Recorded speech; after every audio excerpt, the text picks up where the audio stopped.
I have a wonderful electronic invention I want you to see.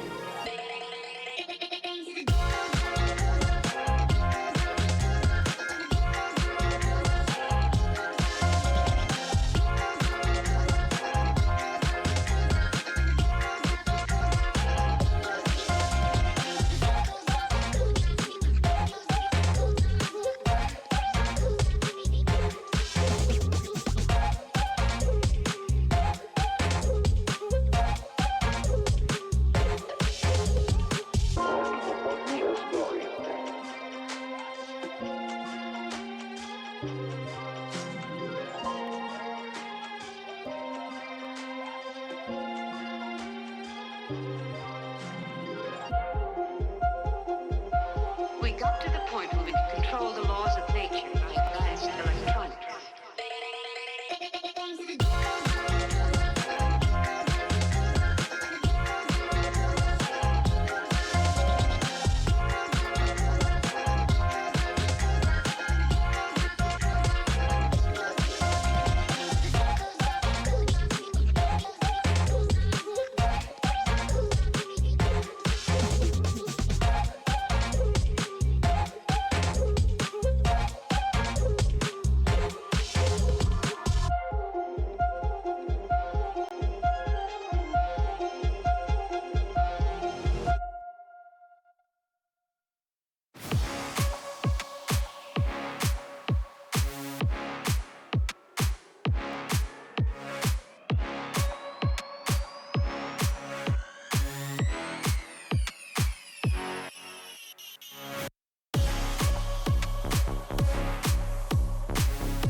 Welcome back to Game Changers Swiss Stage. I am Rivington here with Zobi. We're about to get into this. It's the Verizon Valorant Game Changers here. It's the America style, and we got some games coming to you today here to see who might be moving forward, who might be able to get themselves another win, because teams have been getting tossed up and the games have been hard to call. Absolutely, jumping it towards Swiss round 3. We're getting towards that qualification point for a lot of these teams, but we've got to start out then. Okay, where are we right now in the schedule, in the matchups? And you have those 1-1 teams, those 2-0 teams, and those 0-2 teams. And we'll be taking a look at both some of those undefeated teams and some of those tied score teams here today, Rivington. Yeah, Swimtrek being one of those 2-0s. You got a few other ones. We'll see Empire be playing today, a team some people may not have heard of, which we got more players now coming into the Game Changer scene is where, I mean, we were talking about this before, Zobi, is a lot of the top tier players would go from team to team, but there's new ones in here now, and it's amazing to see. Oh, absolutely. And what I love about Swiss is some of the randomness in the seeding, like when it does get down to like some of these, especially like 1-0 and 0-1 games. Like I feel like we look at those undefeated teams, and there's one kind of outlier in there in terms of SAD in particular, right? Yeah, a team you maybe didn't expect to see there. And today I feel like SRG is going to be a really good litmus test, since some might be arguing they've had an easier run per se. And I feel like they have a good opportunity since SRG is changing that leadership style, since it is obviously Lydia stepping in and Alexis now calling over there in the SRG camp. So there could be another room in my mind for an upset. But then you look at the 1-1 teams too, Rev, and you're like, wait a minute, Fly has lost already, Wadada has lost already. It's like, what is going on? Yeah, seeing Wadada go down last week was super interesting. Again, to that SAT crew, and you're like, wait, they came back and they were just like, by the way, we're here to play. And you just, one map across all the series that they've played has been dropped with, you could say, a slightly easier road to get to the position, but it's nothing to scoff at. You have to respect that score. Oh, 100%. I got to catch the tail end of that series as well, and I was talking to one of their retirees, Aria, like, are you watching this? Like, what is going on in this series? But all in all, that does jump into our games for today. Feel like I think we got the more entertaining one on the main stream in terms of Swimtrek Blue and Puppy Thieves, just because there is some joint history between the players on those two rosters. Yeah. But honestly, Ouroboros, I got to cast them in a fun little like content-y event with the Gamers a while ago, and they kind of impressed me. It was good. Okay. They were against a puggier squad, but I think it showed promise that translated into the qualifiers and making the Swiss stage over maybe some more recognizable names. And then Wadada Ghost, I feel like Ghost hasn't reached the same peaks they had last year, so I'm expecting more out of them. And we need to see if Wadada can make a turnaround after last week's loss. Yeah, it was interesting to see that as you go through the teams that have beat ones coming up. SAD also went through Ghost, and you're like, okay, definitely something to start considering for that squad. And looking at Swimtrek and Puppy Thieves for our first game, it's going to be a really good one because we have teams that know each other. It's going to be a vibe all around, and it's in a position where both are feeling good with what they brought to the table. So who's going to get the win, right? Somebody has to get a loss here. Absolutely. So let's start breaking down those relationships and the players on these two teams, starting with Swimtrek Blue. You might recognize this core from over in VCL and the roster, and I should say the jersey that Corrupt is sporting there with Rose, and that would be Bob, Corrupt, and Sherrod also coming from that. Again, they're now the second GC core to make it in NAVCL alongside Shopify Rebellion Gold, and I think that's helped them a lot out in their journey and finding their stability this stage more than anything, especially with the roles now having continuance instead of major shifts like they did last season when they were part of YFPX. But we gotta talk about the big name change in this, right? Alavilli's out, Venture is in Rivington. Venture is in, and where does that slot, right? Because you still have Bob taking the role of the duelist, as we were talking about, but Venture's been playing well. Is it going to be well enough for this? It's been a while. It could just be like riding a bike, though, and that's kind of what we're expecting. Yeah, it was interesting, right? I was like, I feel like I've heard of Venture before, but it's been a long, long time. More recently, they've been, I think, part of the... Yeah, they've been part of the Elizabeth timeline because they played on a team in one of the Funhaver events called it Elizabeth Martini's fan club, and now Venture was on that team, and that was kind of their big return after not playing for over a year in competitive at all. And even then, it was in co-ed. It was in tier 3. And it's been almost like 3 years since they played in a Game Changers event. So very big return, very big throwback to old style Game Changers, which is a nice storyline for one of the players we're going to talk about a little bit later in their opponent on the other side, Rivington. Yeah, Puppy Thieves they're coming in. And don't be deceived by the name. They have fangs. This is a team that is going to be serious about everything. Is they, one, looking to get signed here, and two, have a hell of a squad already. Terror, a teammate that's always going to be able to play anything you want, usually in that position where they're coming in as the duelist, but from Hikikimori in the past to 100 Thieves GC and now with Puppy Thieves, plays. Same with Zoriental. There'll always be a highlight in there, but you have Scary Shark too, but it's really Miara and St. Claus are a question. They're coming in, and only a question because what are they going to be able to do? And we think it's going to be a lot. Yeah, Miara is obviously a namestay in this space, but St. Claus is that one that even when I saw them, I think in that Water Dog game, that Water Dog upset, I'm like, wait, where did St. Claus come from? And they played under Bakugods in the qualifiers, didn't unfortunately make it at the last possible step, but they were one of those players that you're like, wait, if they're holding their own against these teams, they're going positive despite the losses, this could be a rookie to see surrounded by veterans find success,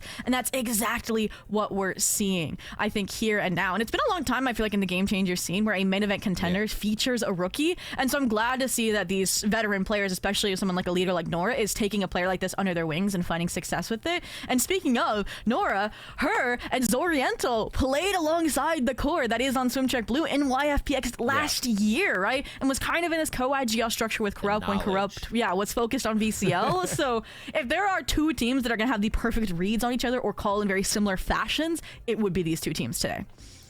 I feel like this is just going to be a high caliber shooting match in the first place, and we're going to get a few maps that give us some distance. Breeze will get us there in the range shooting, but we go to Lotus and then Haven.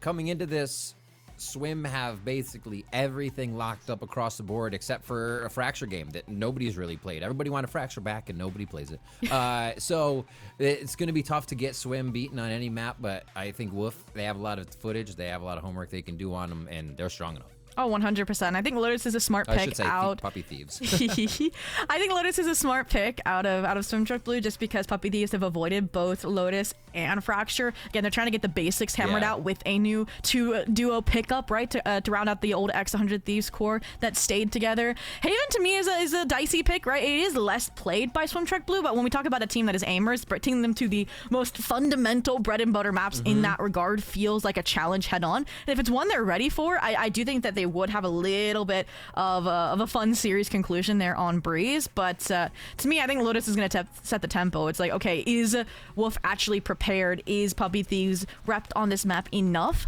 because they haven't played it yet? And I do think that you think of St. Claus and being a really strong chamber that's now even contested Starbound in their last match. I think it'll be a nice fit to how this team plays, but again, we'll have to see. And you don't know what to expect from Swimtrek Blue either, because they've gone from like silly comps that are just meant to out-aim you to then more serious ones when they face serious opponents. And I feel like this is a matchup when you have past teammates on the other side of the server that you're going to take really seriously. Yeah, they still have to see what Venture's going to slide in for this, how that's going to affect what happens on the map. So once we get to Agent Select, we'll figure that out for you as the players are getting ready here for our first game of the day. Swimtrek versus what is Puppy Thieves, but it's WOOF, and you might hear us say WOOF throughout the game because that's just kind of fun. Well, I will say dogs love water, so they can definitely get some doggy paddle action going here, hopefully up against their opposition. But well, let's see what we're expecting composition-wise. I think let's start with, like we mentioned, I think Rady sub 1, I'm assuming, is going to be Venture, and it does look like we are getting that 1-for-1 sub. We were expecting Venture to maybe be on a Senti position like they played more recently in co-ed, or Duelist if they played back in the GC days, but I'm actually really glad that Bob is staying on that primary Duelist. To me, it's her strongest role, and I feel like as she's gone through roster mania the past, like, about season, I feel like she hasn't been on this role primarily, so I'm really glad to see Swimtrek Blue actually letting her frag out, and I'm hoping that's going to deliver, especially since they are running a solo Duelist composition versus Puppy Thieves double.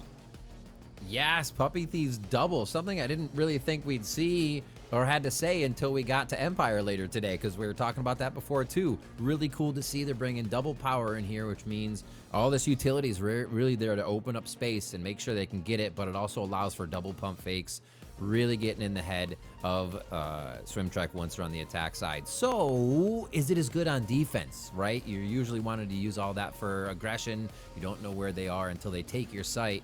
So we'll have to see Swimtrek being aggressive, like you said, with that single Duelist.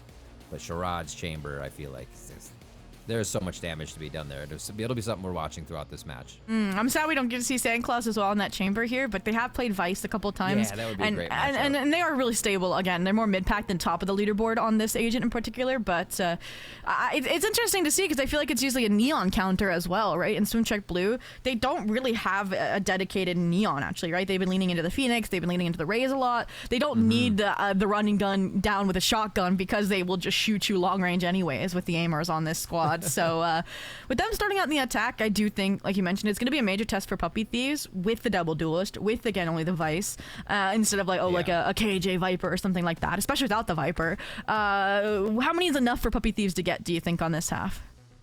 On defensive side? Yeah. I say 4 or 5 would be a good battle. A 6-6 would be fantastic. To go on the attack side with a double duelist 6-6, I think is enough. You get pistol, and you can kind of run the show with how you want to bring Swim Trek around the map. They have to respond to what feels like an aggressive hit, and if they don't, that's going to be some crazy mental gymnastics calling that they stay strong on, because it's hard to not buy a fake from a relay bolt coming through in a fast lane, and then you have the Neon actually sell it while the Raze is getting ready with everybody else to hit the other side, or even vice versa on the duelist you're using, so you can make it look different each time. And I will say for Swim Trek Blue and how we typically see this Chamber Viper run, it's usually like a double lurk setup on the attack. I'm wondering if they're going to lean into that, if they are just going to simplify behind the firepower this squad has.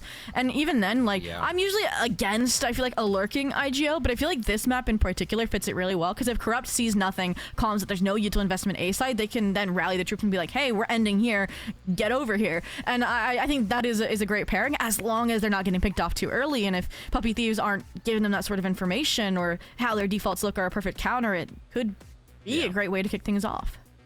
I think it's a great point. It makes a lot of sense, especially from the way we saw Swim playing last week, when there would be situations where FlyQuest would be right behind them. They would have the timing on the map. They'd know if they were taking too long. They know the positions they could be in. So, yeah, Corrupt being over there, being able to make those calls is something they can easily use as a window to get an advantage in this. We are on the map. We are ready for some WOOF to swim. Is that a thing? Yeah. Doggy paddle. They're going to doggy paddle, I believe. But alrighty, a good call from Swim Check Blue. Lean towards C. Double duelist. You expect to fight A, and Sherrod. Yeah, you're not going to find too much against that brunt of utility. Nope. Out of there. And double.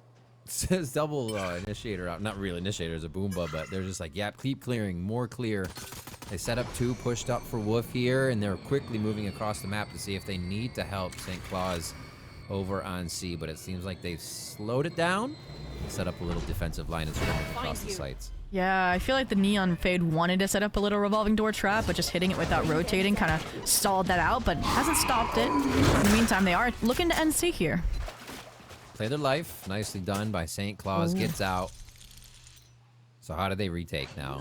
They're actually pinching with a nade through and a relay bolt. This could be really disgusting if they get these perfect. Do they have that util? They don't have the nade.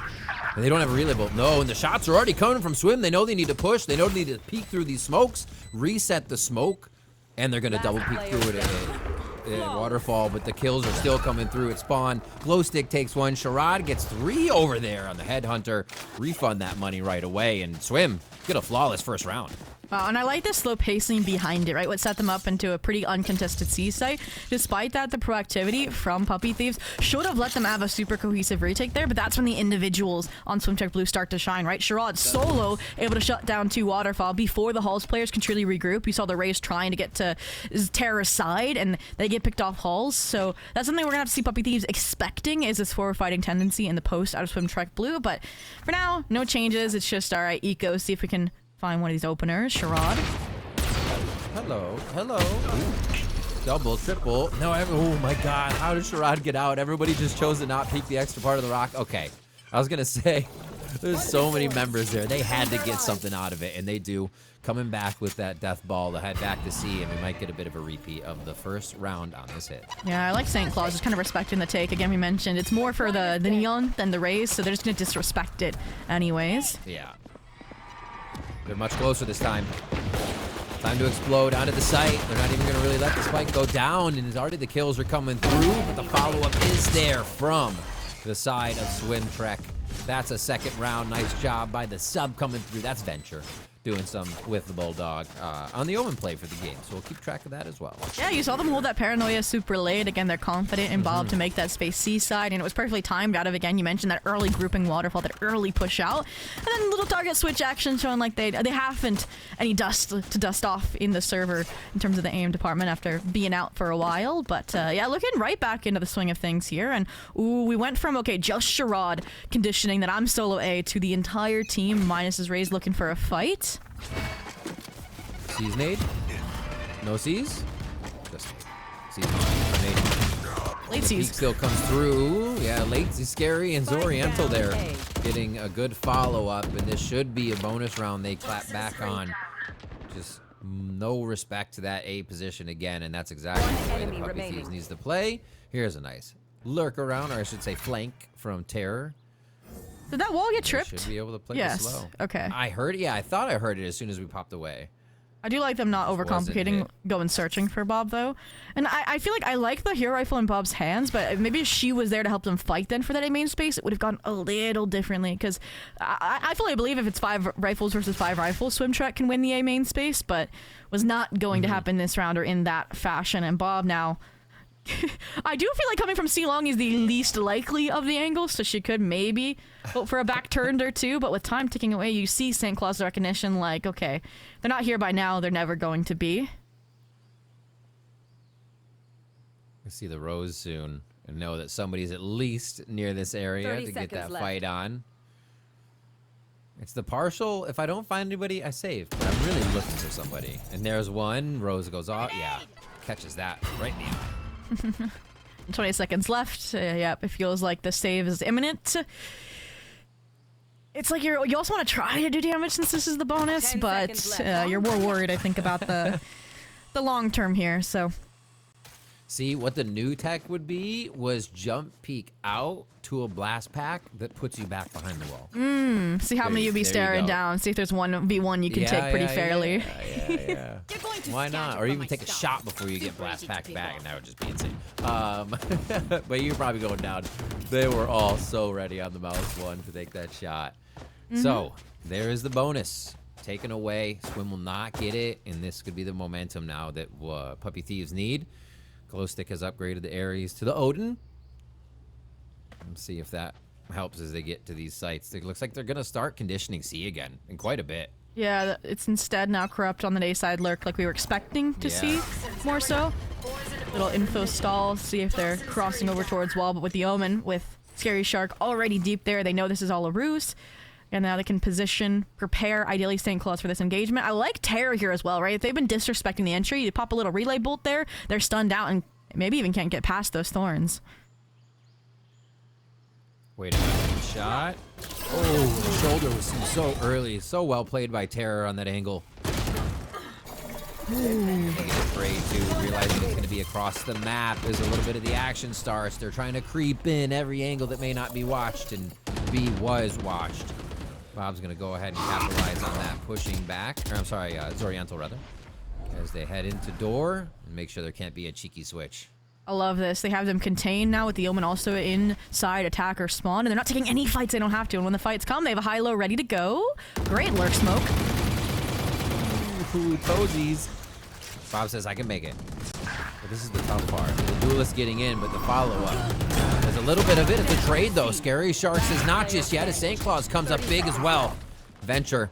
Left looking right and left, down to 10, limping around, and it's going to be a spam through the box from Scary Shark on the big flank coming through to grab a second round. Still keeping 3 alive. I'm quite surprised that they invest the Nightfall there. I feel like they didn't have a full grasp on the situation map-wise because Corrupt peeled off so early from that A side and went for that B main lurk that gets shut down, and that's where that Nightfall was supposed to be kind of be that final engagement to get them into the C side. And again, you had the Fade rotate over. That was a perfect 3-stack tag team, even with St. Claus at, what was it, 37 HP? And that's the issue, Rivington with Swim Trek Blue. They have the firepower, but do they have the wherewithal to make a decision to find a solution when their default isn't working, right? They're still starting C side, and nothing has changed. And it looks like Wolf just, or Puppy, I keep doing it, but it just feels like I'm not doing It him says justice. woof Puppy woof too, Thieves- you know? It does say woof woof. It's so bad. The Puppy Thieves aren't finding their footing, or they are finding their footing rather, and they're able to just read this, sitting back, not afraid of this hit. They're seeing the same thing just about every time, and this time the vines are there to just say an extra no. And yeah, this is quite held. Health comes back up for Terror. Venture looks to get a shot in. Very nicely traded there as they're looking to get a little money in the bank and maybe scratch at the pockets of Woof here, because they're just going to be sitting on cash and trying to make any plays that they want now. And usually I'm opposed to a really fast rotate like that, but because it's Nico, it makes sense. And secondary, while they're having that really strong like rotate to enforce it from 2 to 4 on the C side, you also have that Omen like behind saying, okay, I have the information B main, they're not rotating just yet, we can stay with this rotation plan that we have. And that's how thorough this feels. And you talked about how, okay, Swim Truck Blue aren't changing things, but that C side hold is changing ever so slightly around the engagement utility that Swim Truck Blue has, right? That high-low, a little bit further away, outside the peripheral of that paranoia. That's really nice. And also, Swim Truck Blue, I feel like they're not respecting the Vice util. We're not satcheling it, we're not nading it, and that's difficult. But, ooh. Whoa. Dang. That was big. This smoke that they keep throwing out, Swim Truck wants to try to play through it. Hop on the rock, maybe get a peek. By that time, the door's open. People are already out. And the timing, I think, was missed there. I don't think we'll see that happen again. If it does, that's big miss on Swim. And a big gain on Wolf. Zoriantel coming up huge there with a third. A fourth going to be just around the corner. And they know it's going to be the Chamber trying to stave off any of this initiator utility. Another dog. And it's Bob finally calms the show down. Oh, and I don't know if they expect St. Claus here. That's your C player. The off angle's good. Yeah. The round's secure. We go raise for raise, blow for blow, but it's St. Claus, the rookie in the server, to close it out and confirm Puppy Thieves' lead. Collect that operator, bring into their own defensive arsenal. And this is where Swim Truck Blue, it's difficult, right? Okay, you cannot win the game main spice right now, unless they fight maybe 5 head-on with the Rays there instead of being one of those flank lurk players. CX likes have fallen flat. They need a solution fast, and they haven't taken a timeout to solve that. So, maybe Bob playing here's the difference. Let's see it. All right. All there. All in. They get themselves actually across smoke. Orb doesn't go up yet, though. They hold it. They're trying to see how much they can get out in util, I think. And they get a little bit. I like the delay. That's such a cut. Paranoia to the right side, and it hasn't been committed on this time. The way that Puppy Thieves is committing to this as well has always been different. Yeah. The door being opened and the pressure created is always there to flex the muscles, but they keep switching it up. Nora as well.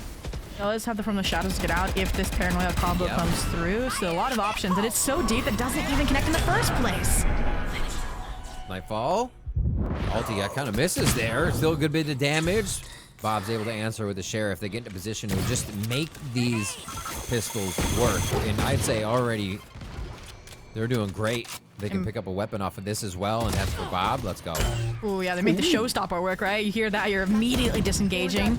But even then, they're ready to reflood this retake if it comes through. They have a Neon Terror on the flank with an overdrive to supersede this operator. Now with the call with Bob through B to rotate, they might get caught out to ahead. Oh, the cape missed. The timing lodged. Ooh, okay. They still have to realize they have guns, and this should be winnable. There's only one hero rifle now in Bob's hand, so I think they just take this super slow, hip to hip, right? Trade each other if there has to be a trade. This should be winnable. Waiting for Terror main, it feels like the call.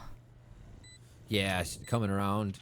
They got to get the up on a line first. It feels comfortable because it's going to trigger the wall.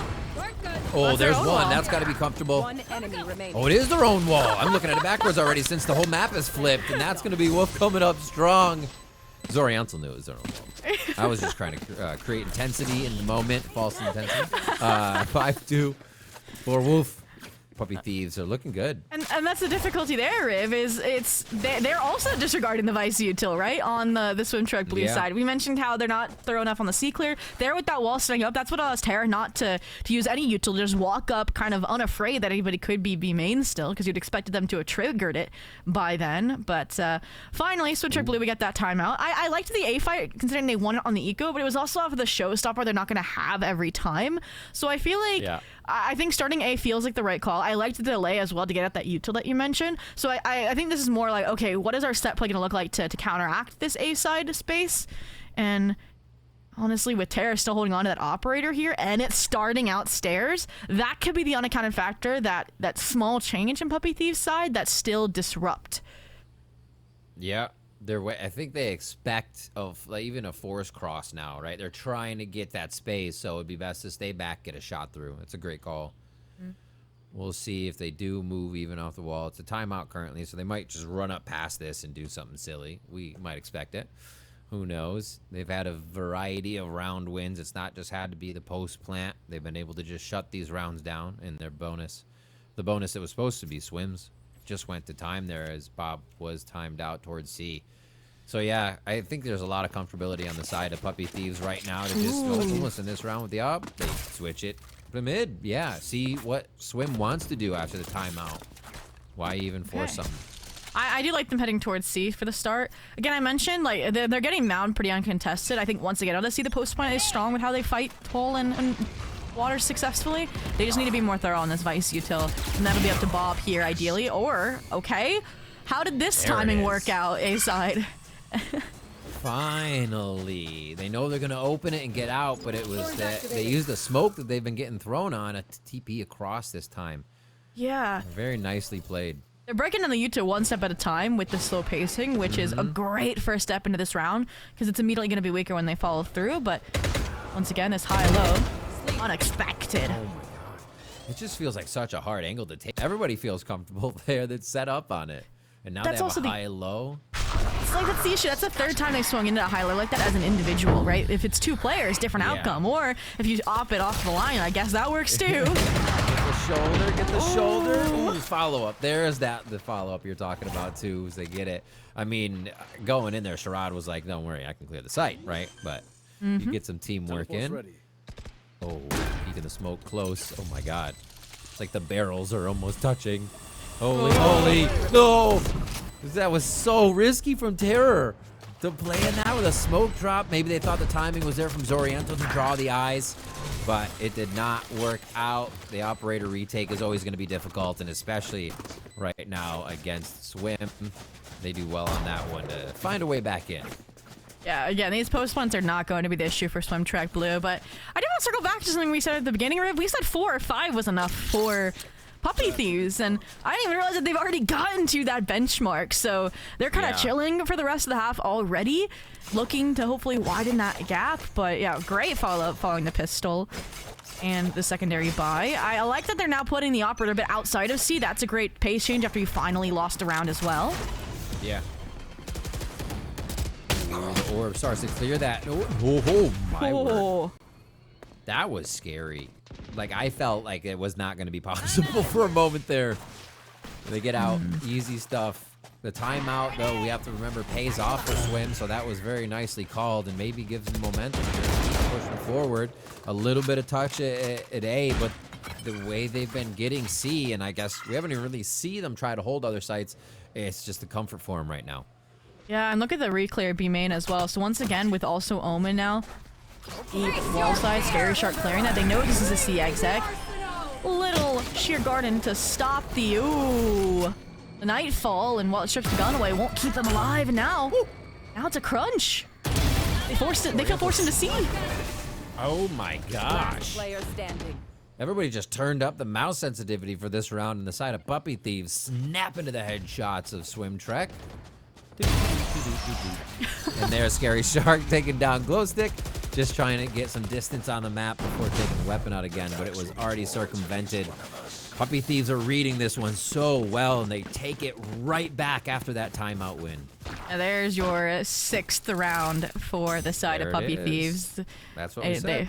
Yeah, roared in the server for sure. A little woof woof energy, but I do think what's going wrong for Swim Truck Blue is I really like the default they came up with the Omen Viper fight A main to deny this trio take, but it's the fact that after they give that up, you see Puppy Thieves re-clear it, so they need to stay after they give that space up, at least in lobby, because that's the issue. They just narrow it down to C one step at a time, and I'm not really going to see an exception this round. It's again, okay, I'll lie. The one exception is Charade. Okay, cross that out. Now the wall. Into the vines just like last time. Oh, they haven't even activated. Wait, and now they're gonna go in the corner. See it. Yeah, that's dirty. Oh no. The mind games are gross. What? Oh my god, what did we just see? Saint Claus, that is illegal. Falling, paranoia, headshot. And that is why I wanted to focus on this rookie again. Moments like that, just disrespecting as well, and just reading the situation so well to not pop the flash, not pop the thorns, but instead just jiggle and walk, clear it to set up a close space angle. No way. Wow, and now it's like, okay, maybe you can't even argue for 7-5 because look at the ults and look at the bash economy on the Swim Truck Blue side. It's another Sheriff round, and this time you don't have a Nightfall, you don't have a Showstopper to open it up and at least give you a spike plant like we saw last time around. But needless to say, they're gonna go towards the weakest site. The timing's gonna come to a head. Raidiant, it's the end of the half. They don't care to overinvest. They're going over the wall. Oh, trying. That was actually a really sick play if they caught the squad there, but disperse here hearing that. They said, no way, we don't need it. Stage1 catches one in the teeth and gives it right back. Yeah, does not want to give this gun away. I like the regroup here now alongside Miara as well. Oh, unfortunately cannot complete the great escape. They want this gun. They fight in a blue room. And nice satchel Double shot. blast pack follow-up. Bob gets the first one. Little mini blast pack again to hopscotch forward. Crossfire into sight. Oh, no. Crossfire is too strong. And now they're going to try to get back into this one. Sidestepping out. Zorianto going for another 3K in this first half. And that's 8-3. They have surmounted the call of 6 rounds. And they are saying, we'll take more. Wow. I mean, it's like, okay, they've lost the A space because of that engagement with Scary Shark having to get out, but then you look towards C and it's like, okay, they've taken mountain space instead. St. Claus off of that one-way deep, and they're ready then to flip on that B fight as well almost immediately. And that's where I think it's a dangerous one that Swim Truck Blue doesn't know what Puppy Thieves defense look like. They haven't seen Lotus. This is their first rep in the Swiss stage on this map, and they should have known that if they saw the fade, they saw the that A site was deserted. And they didn't. They end B, they end on the stack. And now, like you mentioned, staring down an 8-4, 9-3, not what you want on an attack side map. All right. Into position first. And around the Puppy Thieves kind of allowed the position to be taken first to see if it would be aggressed on. Ooh. Yeah, Swim is taking every advantage they can for this one. It's also Puppy Thieves over fighting this time. St. Claus just fighting into a stack after you already know they shut down a player B main. Like, that trap also didn't work. I feel like they got a touch too proactive this time, and it coincided with Swim Truck Blue not slowing down their execs like they've typically done on some of these defaults. So finally they're going to be executing onto a C site without the Vice in the equation. So I mentioned again, and I think their post plants are their strongest aspect right now on Lotus, so I don't foresee this 2v5 coming true with, I guess, the pit coming down and lack of a paranoia, but Miara, full HP here, kick things off. Creeping in. Scary Shark is just hiding to the right side. Glowstick doesn't know the angles there. Ooh, wow. Just tapped on the head real quick. Miara's there, but the rest of Swim is ready for a 4th round to clean that one up. To find a few more in that first half was necessary. So 8-4 is what we get here. And really, with what we've seen from Swim coming out, we expected them to be the ones leading the pace throughout this. And Puppy Thieves have run away with that so far. Yeah, again, it's always a risk picking into a map another team has not played. And I think we're starting to see the detrimental end of that. We hyped up as well, I think, Puppy Thieves, that this double duelist was going to deliver, but I do also feel like it's time for Charade to shine here, especially, and I do feel like it's more reactive, so it's like Swim Truck Blue, they don't have to come up with a solution necessarily, because they can just rotate and answer the call with grouped fights, unlike where they have to be initiating that change on that attack side. So we'll have to see if that's the case, but for now it's not a little duelist fight for A main, it's literally just charade, so I'm going to identify that, and I don't expect him to spend any more utility, just contact up here. Using that rendezvous quick, and a much safer spot, not getting cut into baby door, which is cleared up. Vulnerability gone. Oh, Terror with the double peek, gets it up for the second one. Very nicely played. That paranoia makes things a little funky, but it's going to be cleaned up. A double swing here by Puppy Thieves as they now control a little bit deeper on the map and are waiting to get more. Oh, Bob with a great read, but no kill there. It's still actually going on in sight. Bob doesn't stop. Corrupt has to stay alive, but it looks like they're going to get pushed out. This is an interesting round here where it just seems WOOF tries to keep moving and Bob tries to keep chasing. And now it's like scatter, avoid the fight, delay at all costs. A little nade comes out to deny any retrade. The wall goes up as well to narrow the chances, and it is a little dicey here. It is one player per angle, so you see the Rays regroup when set on a cross, and it'll be St. Claus for contact. One for Bob. Bomb buddy out. Oh, all the util to clear.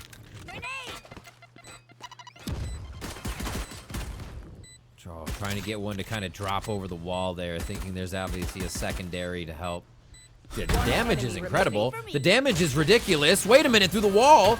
Oh, Zoriental almost gets kneecapped by Bob in enough time to get the defuse, but there is not a tactical dance there to show excitement, and Puppy Thieves are going to be able to get that round. Ooh, yeah, I feel like Swimtrack Blue did a good job, I think, just unearthing the massive rotations we were seeing out of Puppy Thieves, but yeah, they just lost too many along the way because they were always fighting into numbers, and that little pause after they won a main space as well from Puppy Thieves was really smart to evaluate their chances and see what the two-stack that regrouped into B main was going to find on B before fully committing to that rotate, like what we saw from Swimtrack Blue on their attack B rotates, but... All right, this time around, you've got to get an answer here. There's a 4-stack, making 5 on A. This is the old Inferno play. Show one, everyone is behind. And now they know the door's open.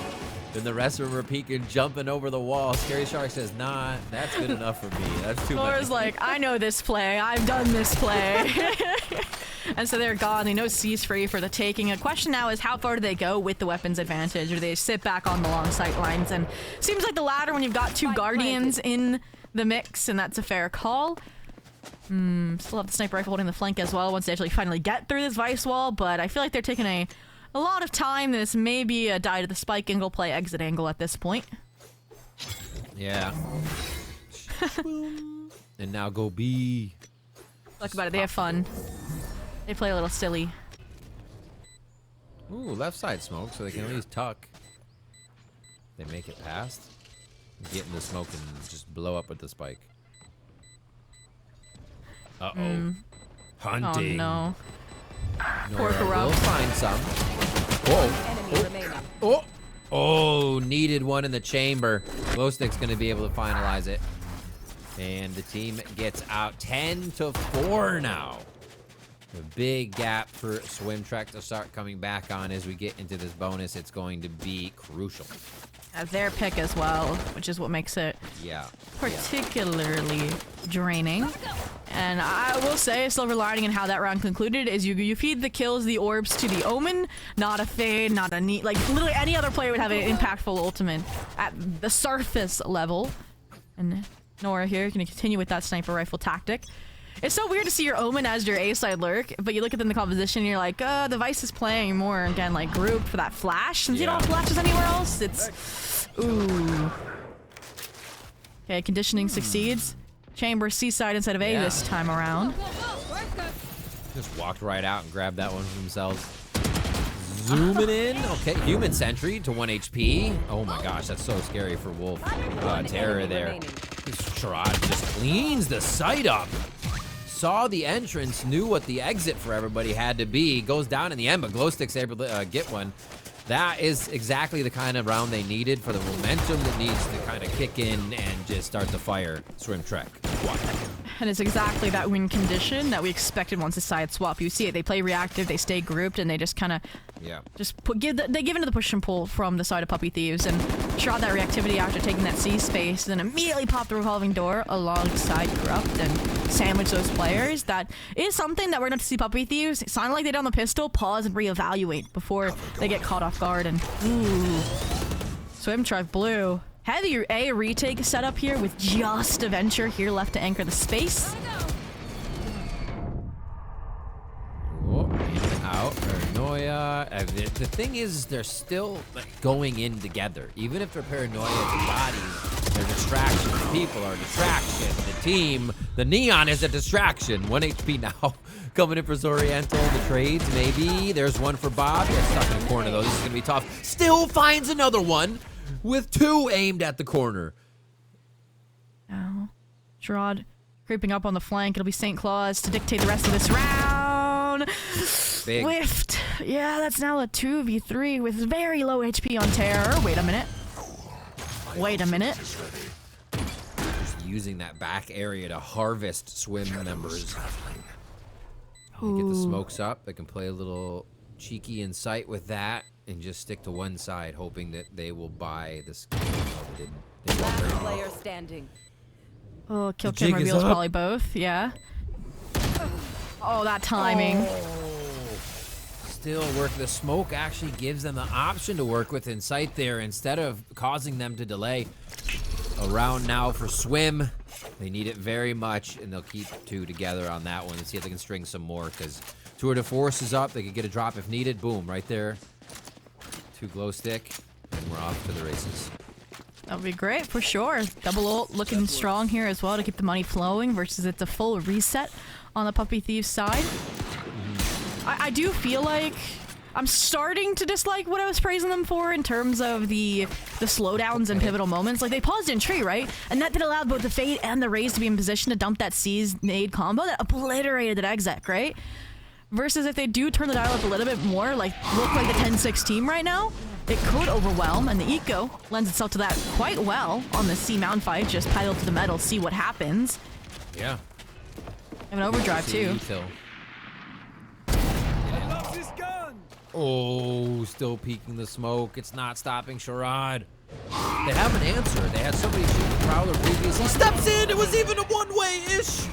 Still made it out. Okay, it wasn't. It was touching the floor. I didn't think it was. I was wrong. It wasn't a one-way. That was just amazing by Sherrod to instantly disappear from the screen from what they would see and get back out. Like, holy moly. Yeah, I will say Sherrod had a slower start, but now he's singing. Yeah, has a choir backing them up for sure. That's where you do have to identify, I think, with that Fade kit where this player is, and that's where you mentioned the efficacy of having a pairing instead of Sherrod solo has worked in denying those Prowlers, that haunts, and so good. It does feel like right now part of the solution is see Sherrod, avoid Sherrod, for sure. And now, I mean, oh, okay. I don't see, I was going to say, a big opera to counter, so I'm glad they got rid of that on the Puppy Thieves side. Meantime, it was defaulted look we've seen from Puppy Thieves so far. Double lurk. The double duelist comes in with the Raze now A side solo. Let's see if Sherrod is here again.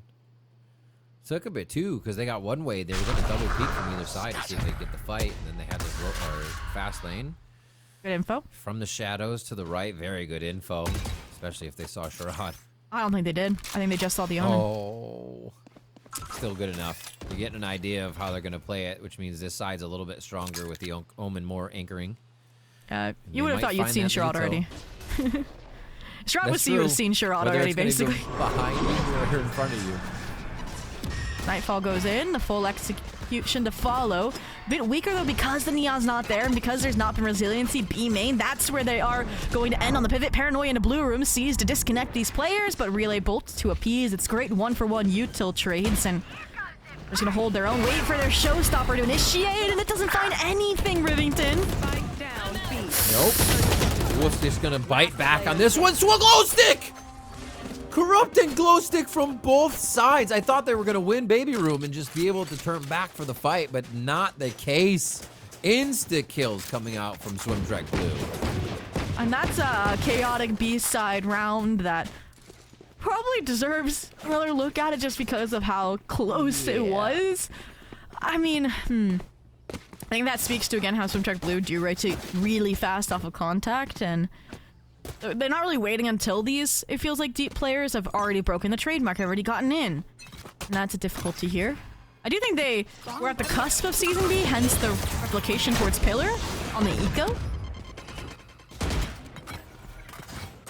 No showstopper this time either, to try and re-clear the site effective immediately, I guess. Trying to draw out these rotates, it looks like, right? They're wary that, okay, we've made a lot of noise being made, and someone should be behind us, but no dice. Fast light in. Ooh. Not a rifle on the Eco, Riv. Yeah. Getting 2 tethers on that, so they know most have made it into sight. The commitment's already there. Clip the wall. It went into the side. It looked like shot it out of the air for a second. Ooh, hit the wall. Corrupt Bob. Corrupt back and forth. And a Viper's bite in there somewhere. Sherrod ends this one. And an ew indeed. That was around. Swimtrek said, we'll just take that. Thank you so much. B is closed. And we have duo ace. What's it when it's a trio? What's the equivalent of that? Because that's the core, right, from Rose that completely overwhelms that round. Just Corrupt anchoring Waterfall of all places was crazy to keep them in that uncomfortable position, that close space on B. You like them finally leaning away, but we are 1 round away from separating these two. This would have been a great time for Puppy Thieves, like, to extend that first timeout. Yes. Lose this, it's Eco. It's suddenly 11-10, you're down, and the ults continue to come for the side of Swimtruck Blue. Pit down. Forcing them into this A fight where Venture's actually found the opener this time. And that was just kind of a step and peek. They heard Terror take the position. Venture was so ready for it. It seems like they're not getting what would be really nice double pumps out of these, or pump fakes, even if it's a single one with the double duelist. You know, usually you can do that with double initiator, but your duelist can sell it, I think, just as much too here. Yeah. They're not getting into position the way they want. A few too many dry peaks, or considering it's safe space when it's just not a peak. I mentioned this last time, right? This pause allows the rotates to come through true for Swimtruck Blue, and then when they don't invest ults, they usually don't get the space, but the refi here burns Swimtruck Blue, opens up the entire A site, and suddenly they're the ones with numbers. Sherrod, Flank brewing. Past that Vice wall, they know that one is there. Corrupt trying to play off the timing, knows they're down numbers, and even the Thorns are going to prevent that. Oh, the timing tell. 1 enemy remaining. Easily cleaned up. What a switch of the round. From Nora. Oh my gosh. Another one seized up and knows that the peak is a disadvantage if they allow it to happen. So Nora swings on 2 and clears. Under seize, that's crazy. That is a very heady play and requires the mechanics that Nora showed easily. Oh, 100%. And that's where I feel like that's the first time we've seen Swimtruck fight out to claim that additional space when they could just anchor it the old-fashioned way, right? Previously, we'd see, okay, the C's, the Nays, the Showstopper on the choke once they're actually exiting through it. Here, they went on the proactive line fighting to re-clear into tree, and that's when Scary Shark Nora is able to respond. And we were otherwise highlighting that Puppy Thieves weren't going to have a way into that site, it felt like, unless they pull out the Steel Garden, for example. But Udron goes their way. Bob. Oh, 1 for 1. Still have to get past the Viper, though, and they are respectful of that enough. And now they can assume maybe a rotate comes through from the shadows. And I don't know about trying to strong hand your way into the site, but they're going for it anyways. Arsenal as well. Vulnerable DK. Everybody buffed and debuffed here. But the teammates are the buff that they need to get in. Nora taking space, backing up a little bit. It's a lot. Knowing there's one waterfall, still swinging towards spawn. The trades come through very fast, but actually leave Sherrod alone in spawn now. The operator retake, and the timing is still there. St. Claus, the positioning, the movement, constantly staying active has continuously caught Swimtrek off guard. Ooh, now 1 round away from stealing away Swimtruck Blue's map pick here on Lotus. Their first rep looking so well-rounded. Would take 3 to get to overtime. At least when you've had those 5 rounds in a row, you're going to have a little bit of the padded pocketbooks for the time being. And if you lose, you're out anyway. So you're just going to keep buying until it's loser OT. And, I don't know, that round, I mean, It really, I don't even know what went wrong there, because I think they had to respect the Steel Garden. Hard to call, and we don't have time to delve into it, because it's another C fight. They're trying to replicate the success they found in prior. Again, if they can handle Sherrod, then C becomes incrementally weaker. They're gonna respect it. Out of charges. So you can Ooh, almost they're- assume that the Viper was there, but you saw the C's over and you saw Chamber. So they're Yeah. going. They picked up on how fast the rotates are, I think, from Swimtruck Blue, and they're praying into it. Point blank, venture the example. Trying to get back in. Bob knows this is a very necessary round and already about to get back. Oh, they go. Ships in the night for a moment, but crash right into each other right after. Not ready yet. And all their stairs. Are they going to separate the power here? It looks like they might send Glowstick up towards heaven, but they got to time this. They got to re-clear just about everything, and that's not even to get into sight. They don't have another Prowler. This is all going to have to be off where they're aiming. Snakebite's the only tool that could split up these players, and that's where they've looked the They get Haunt strongest. back. Oh, Haunt kind of buys them a little bit of time. That timing they were waiting for works out so well in Swim. Look to stay alive, 30 HP on Terror. That's a shot from Sherrod. Another one to ring true. And it looked like they were out of util. Empty in the tank. I just didn't have the timing on that Haunt. Glowstick did. Save the day. Yeah. And they just played that out perfectly. Glowstick not taking the dive. They're off of ropes, just waiting for Sherrod to scale Yeah. after finding the 2 kills that they did. It's like, you've got to learn your lesson, guys. You cannot fight into Sherrod close or long range. They're one of the players in GC that can retake with an operator, right? It's like usually a hindrance for most, not them. And Tour de Force Online is only going to solidify that fact. Double Up even comes out, handing it off to Bob here. So, let's see if that can shut down this A take. I feel like they have gotten rubble space pretty much round after round, unlike when we saw Swimtruck Blue try to contest it in the last half. We thought that Wolf, I keep saying Wolf, Puppy Thieves would have the field day once they got on attack with the double duelist. And they may have just got their ticket to the fair, actually. Get one opening kill. It didn't stop Swim last time from evening the map up. They did lose the first one, but they were able to trade right away. We're only seeing them be pushed back, playing their lives. There's the trade from Glowstick. They do even it up, and Sherrod's already creeping around. Oh, Judge, though, playing on the close box in heaven, a different style post-plant setup. And even the Fade util isn't going to connect on Nightfall as well. I like that Terror doesn't fly too close to the sun, doesn't engage off of it, and they expected it. That's why the Prowler comes out from Glowstick, and honestly, at this point, it feels like Swimtruck's starting to run out of time. Oh, Terror knew. Paranoia or not from that position. You're safe. Enemy remaining. Ooh, cleans it up on the final Last one. bullet. Just needed to calibrate a few. Yep, it's all right. We get there. Mags reloaded. Guns are ready. Gonna push out and try and stop it here. Venture gets one. Holy moly, this is a tall one. It looks like it's gonna be cleaned up by Puppy Thieves. There it is. A great attempt coming in from Swimtruck there to even it up, but it was too much in Puppy Thieves' first half. Able to get those rounds and close it out for the second on the pick of their opponents for Lotus. Wow, I mean, coming into this series, I was like, it's either going to be close or it would be maybe a quick Swimtruck Blue just because it was a map they were picking into that we haven't seen Puppy Thieves play, but this frames them really well, and we're seeing them win a lot of just outright aim fights, it felt like, as well, minus, you know, like a heroic attempt from Bob, or Sherrod was just, I think, the one player that was a step ahead, it felt like, of Puppy Thieves at times, so I think all of my worries about Haven being such a simplified mechanical map have been tossed to the wayside, and, I mean, St. Claus, hey, my rookie to keep an eye on, I think, delivered in that regard as well. Super, I think, strong player in the caliber of the defense that gave them that 8-4 half, and they're going to be on the chamber in the next map as well, likely in that head-to-head versus Sherrod, if Sherrod doesn't stay on the Phoenix that they've sometimes tested out. We are going to be going to break. You mentioned that next map was Haven. That is also going to be Puppy Thieves' pick, so I can't wait to see what they have. Swimtruck have a chance to come back when we come back. Don't go anywhere.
Red Bull gives you wings.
Welcome back to Verizon Game Changers here in North America. We just finished map 1 of our first series, and it went a little faster than we thought.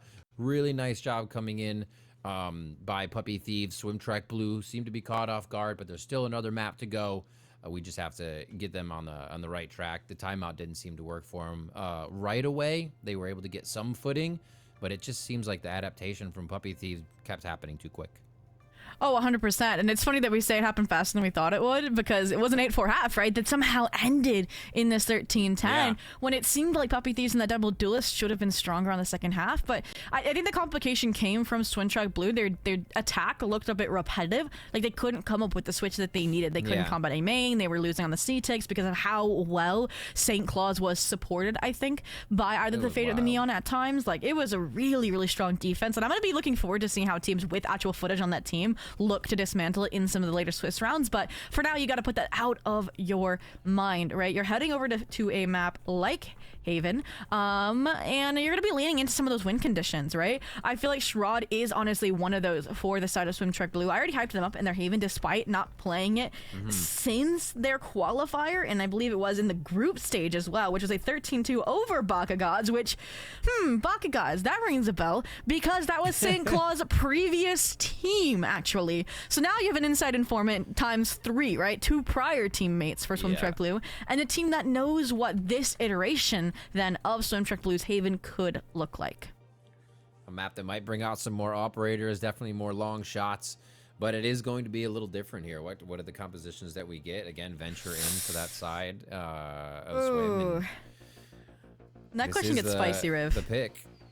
For Puppy Thieves, it's a bit more straightforward, I think. They go with the Neon Phoenix, again, with Yoder getting nerfed into Oblivion. Yeah. Swim Trek, I feel like they were in their meme mode, as I call it. They weren't running a legitimate, I think, high-level composition. It was Sova, Omen, Chamber, Phoenix, Reyna, actually, with Corrupt and Sherrod being on the Duelist and Bob on that Chamber. So I feel like I could see them maybe running like a Jet Phoenix, for example, or something with Bob. And it's who's on the Phoenix, right? Because you want Sherrod on that Chamber. It feels like more than anyone. And so maybe Venture's a Duelist player. Venture could be that hot swap fix, and you keep a different player then onto the smokes, like Corrupt usually plays Astra Viper on some of the other maps for this team, like Split, like Lotus prior. So I feel like that's where I'm leaning and want this team composition to be, but Sherrod and Phoenix prove me wrong. I guess is where we're at.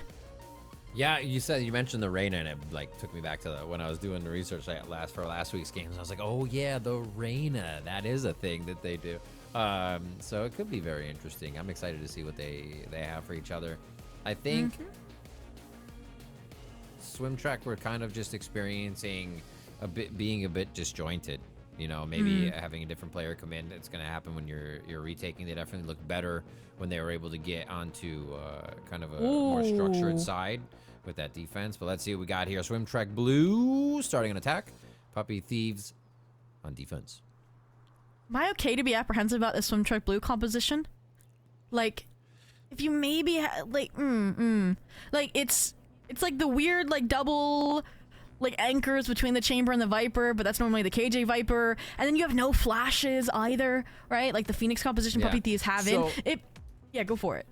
I will say that I feel like teams have just been running over KJ lately. So maybe in that swap, but this is also then, it's not you can stay and make any of those fights happen unless you have 2 or 3 people in the site, right? You can't wall them off as much. You can maybe jet cloud yourself, but you're going to get one fight and then get swarmed. So a lot of Swim Trek's composition requires them to be on top of each other in every play, basically, unless it's just Bob watching the back. Puppy Thieves, I feel like, has a lot of freedom with just going crazy.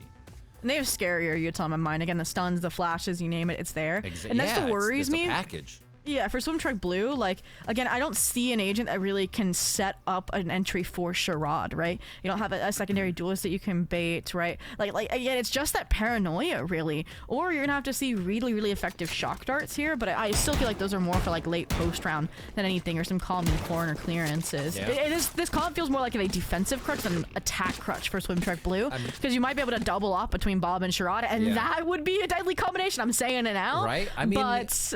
I don't know. It's like Bren says, you get shot and you're dead. You know, doesn't matter what you're doing. If you get shot, you're dead. So that could be the thing. Maybe, and they all have the aim. We know that. we know that. Swim Trek used it last week to kind of end that on Pearl versus Flyquest Red. And Bob was like, you know, this is enough. It may just get to the enough is enough mode. We start off towards mid. And it looks like they'll kind of just hover on the sides of protection for that long to make sure they're not getting peeked out. Yeah, one thing this composition's going to be great for at the attack is punishing players that are overstaying the welcome, are over peeking. And I got a little like drop in my soul when Zoriento is picking B main with this double fight A main. Like, they're very characteristic, but again, those are things that Bob and Sherrod are going to be able to punish, and that's how they're going to get onto sites slow, methodically, not explosively. And that's where you cannot give them those opening engagements. Or don't do it. Info guarded? Yeah. Zoriento, though, finds one towards mid as they try to get touch and go on different parts of the map. Mid and grass here. Clean that up, wall it up. Good follow-up damage, and a heal to come. Oh, because they have numbers, the Oriental. No way. Whoa, disrespectful but successful. Finds a second there. And that's now your Omen, a secondary, maybe arguably entry gone. In the meantime, Bob has been working A, but I think Tara might have spotted 30 seconds her left. out as well. Oh. Creeping up. One cover the right, cover left. They're trying to just make sure there's no crossfire. Nice shot by Miara. Nobody even really has to give themselves up in sight as they're holding different angles, and that is a lot of damage coming from different people to hit that side up. Nice job by Puppy to have everyone there. Ooh, and yeah, if the individual players maintain their form that we saw over on Lotus, I do think then, okay, the worries are quelled in terms of giving those open engagements, right? To me, it's like, okay, if Sherrod wins that fight against Oriental, they immediately get that B site for free. And that's where, again, we are going to have to see Sherrod. We're going to have to see Bob find these openers in these fair 1v1s, or maybe even the crazy shots that we could see with the pistols versus a buy up here in the second to give them sights. Again, I don't see this being a comp that can overwhelm the opposition, and then that'll be a big test for now. Nora, scary shark seat, Bucky in hand, and she just gets the job done, at least for two. Yeah. And you're only giving up a Bucky. Like, they have to get close and no one there's Outlaw to come out. It's good money to drop, though. Grabbing a few more things, seeing if anybody will actually take the fight in Garage, which I think is highly unlikely. So Glowstick's going to go ahead and find a different spot here and join up with Bob. They have some room. A gap right now, for sure. Trying to, again, not play it too risky. That'll be good money for sure. You see the look back? Yep, I was wondering if they were going to pass off the spike. Get some pips towards that tour de force. Or person with the Bucky can play the close choke. Space. Yeah. Ooh. All right. Relay? No. Dart? No. Oriental has just nothing. That's what's dangerous about this. Just gotta 3-2-1 it together at this point. You know that they have the Bucky from the Nora engagement. Or you can wait for the dart. That works too. Oh, now they know where it is. Last player standing. Oh, triple ping, triple swing, and it's not going to be enough there. Tear gets the final shot, knowing they just had to play a little cat and mouse around the corner. Defuse comes through for Oriental to clean up and pick up some pips towards that. Runs back. Another one. They made it expensive, though. A little expensive. Nice job. Yeah. No, 100%. And we're starting to see again what those win cons are going to look like. And already this attack, despite it being 3-site between Lotus and Haven, feels different, right? I don't think we ever saw like a late round rotate out of Swim Truck Blue, right? It was always very like in the moment. And I feel like that helps when I feel like it feels like A and B are so connected on Lotus, but here it was like C all the way to A in the late round. And those are going to be really strong identifications the Swim Truck need to make if they're not gifted these open engagements, these over swings, or if Sherrod and Bob aren't in the best form. But speaking of that form now, huge weapon advantage. So it's a deep fight this time off the Neon Phoenix A side, and Bob needs to communicate this to the team so they can challenge C side.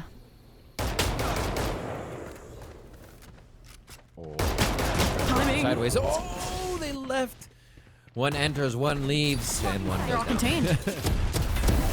They already have 3 flank side. On the side that's of... It's a force from Swim, then. They have to go through spawn. They have to do more. They're not safe anywhere. Huge drone. And they're just... Yeah, this is going to be tough. They're getting pinched in. If there's a shot from spawn coming through, and they have to look at every which direction.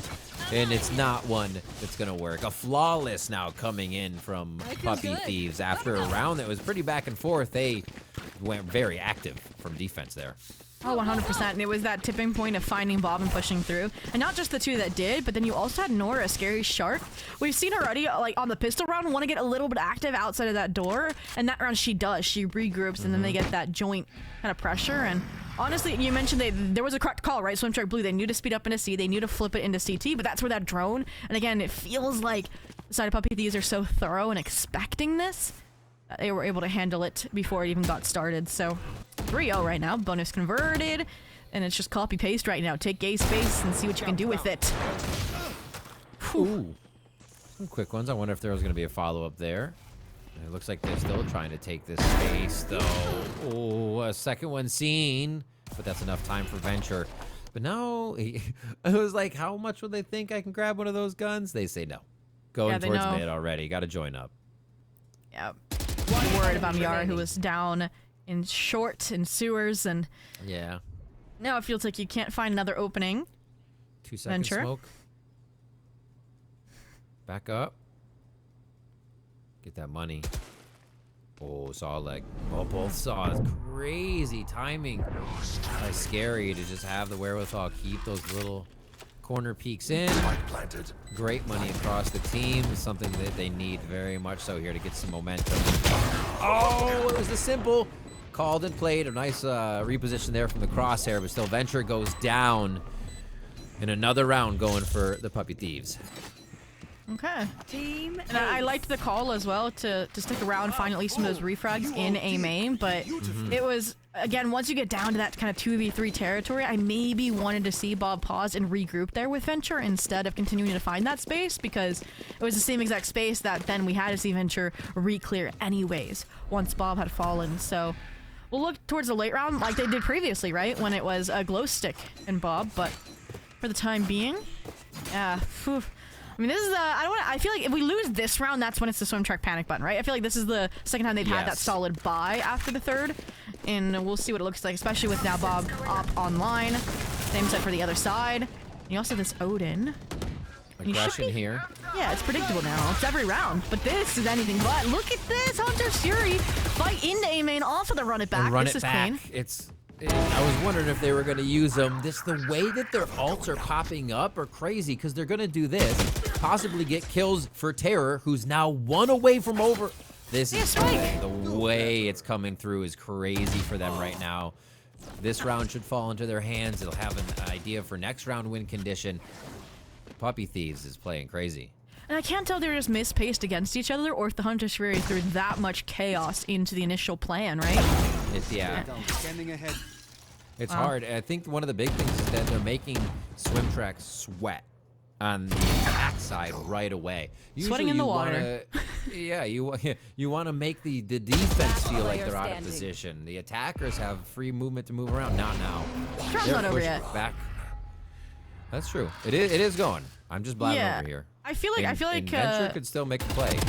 Oh. Yeah, Puppy Thieves were over fighting, it felt like there. I saw a lot of just 1v1s versus Glow Stick, and then they're up against Venture. And with Terror low HP, I thought there was a chance it was going to tip back into their favor, but Terror's just winning those. 8-1 right now, Rivington is crazy. We mentioned it, now it's panic button time. Timeout taken immediately. This worked last time for them. There's got to be a lot of answers, though. I think one of the things they're battling is just, one, the agent discrepancy, right? In utility is where I'm going with that. Just having to deal with the flashes, the relays, the sonar, the extra util coming from Omen, all of that. And the other side of it is kind of like the paranoia, the dart, the jet dash. You know, like it doesn't feel like a lot. So you have to play like it's a lot. And if you're not doing well, nothing you do, Puppy Thieves they're not going to respect it, rather.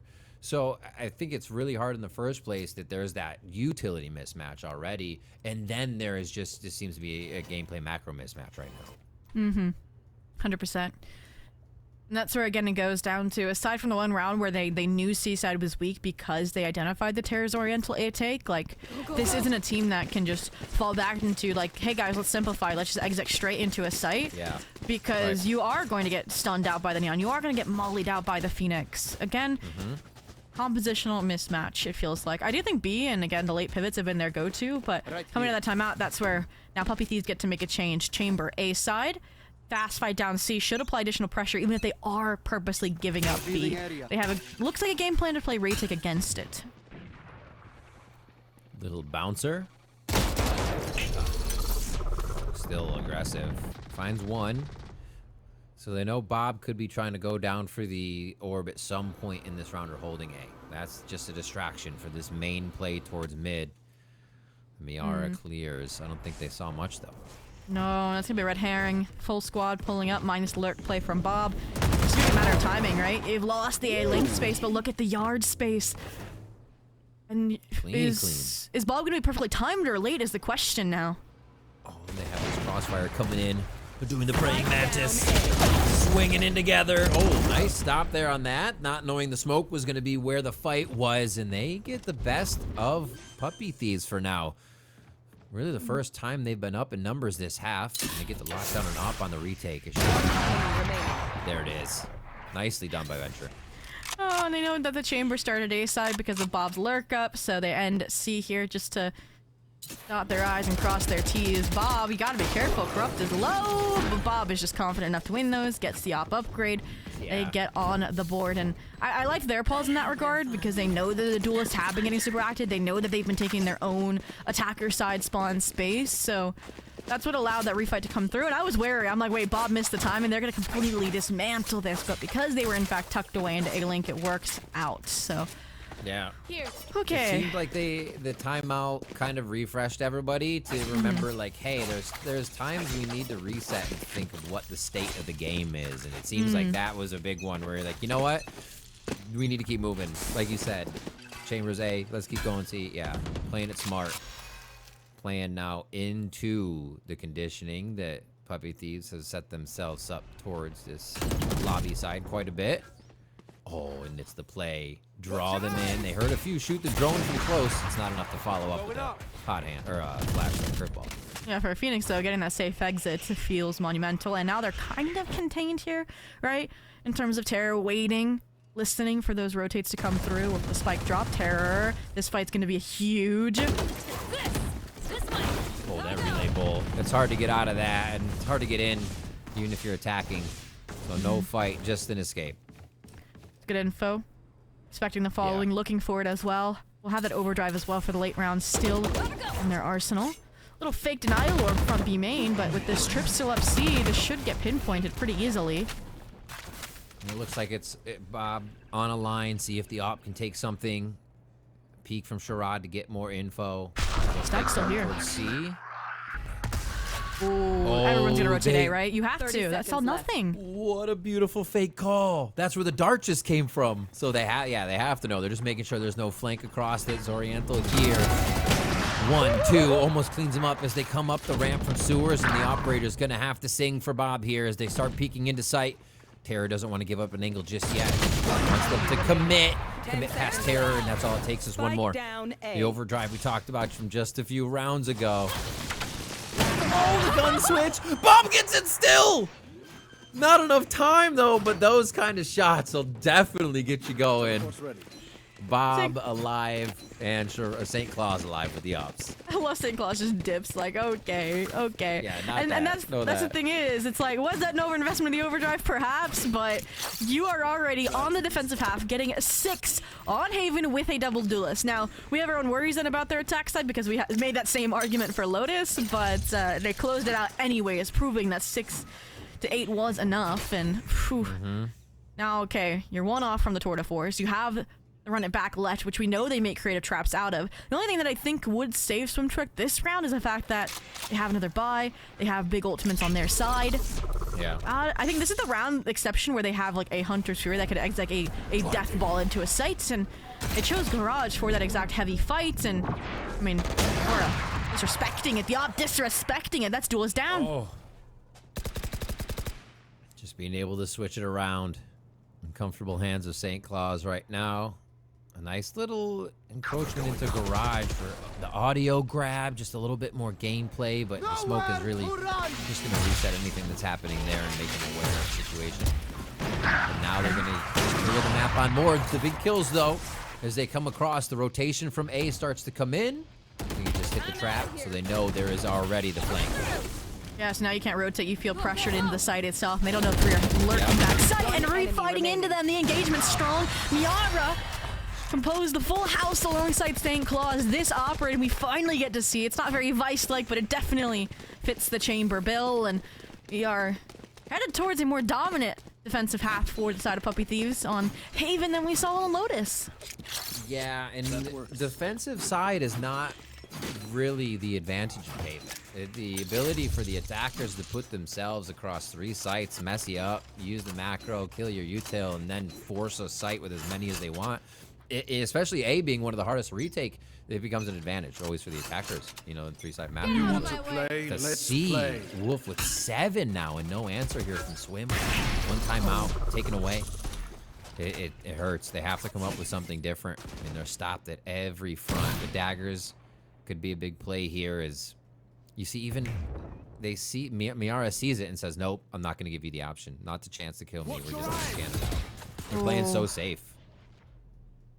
Oh, that started from check blue.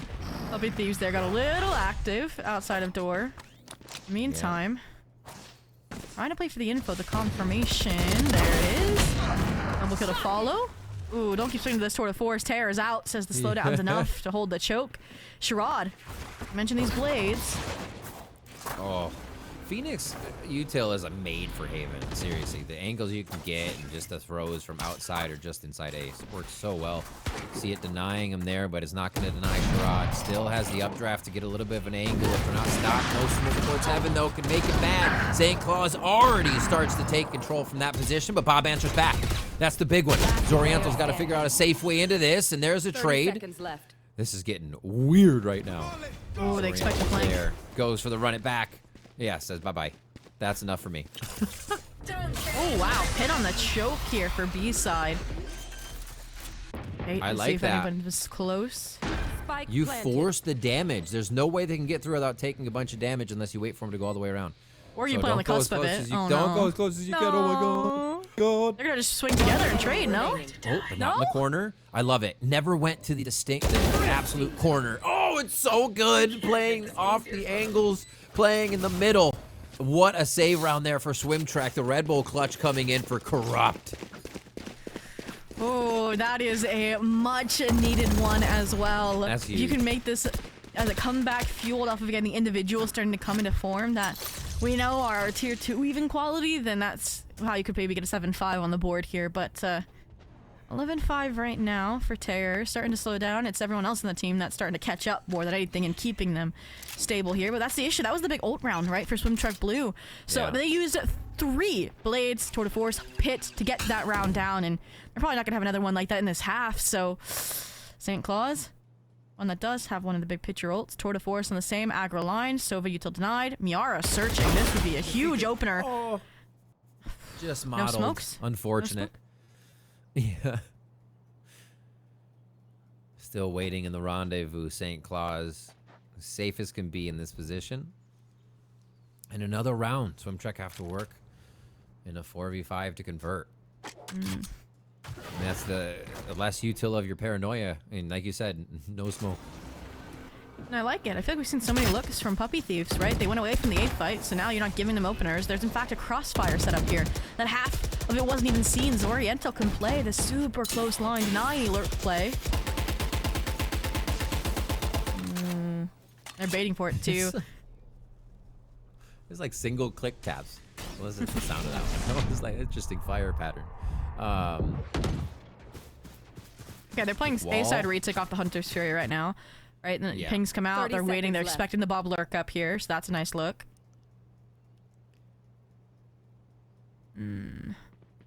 It honestly feels like it's gonna be a 5v4 retake. Unless they can flood in the Neon Terror off of the Hunter's Fury, perhaps.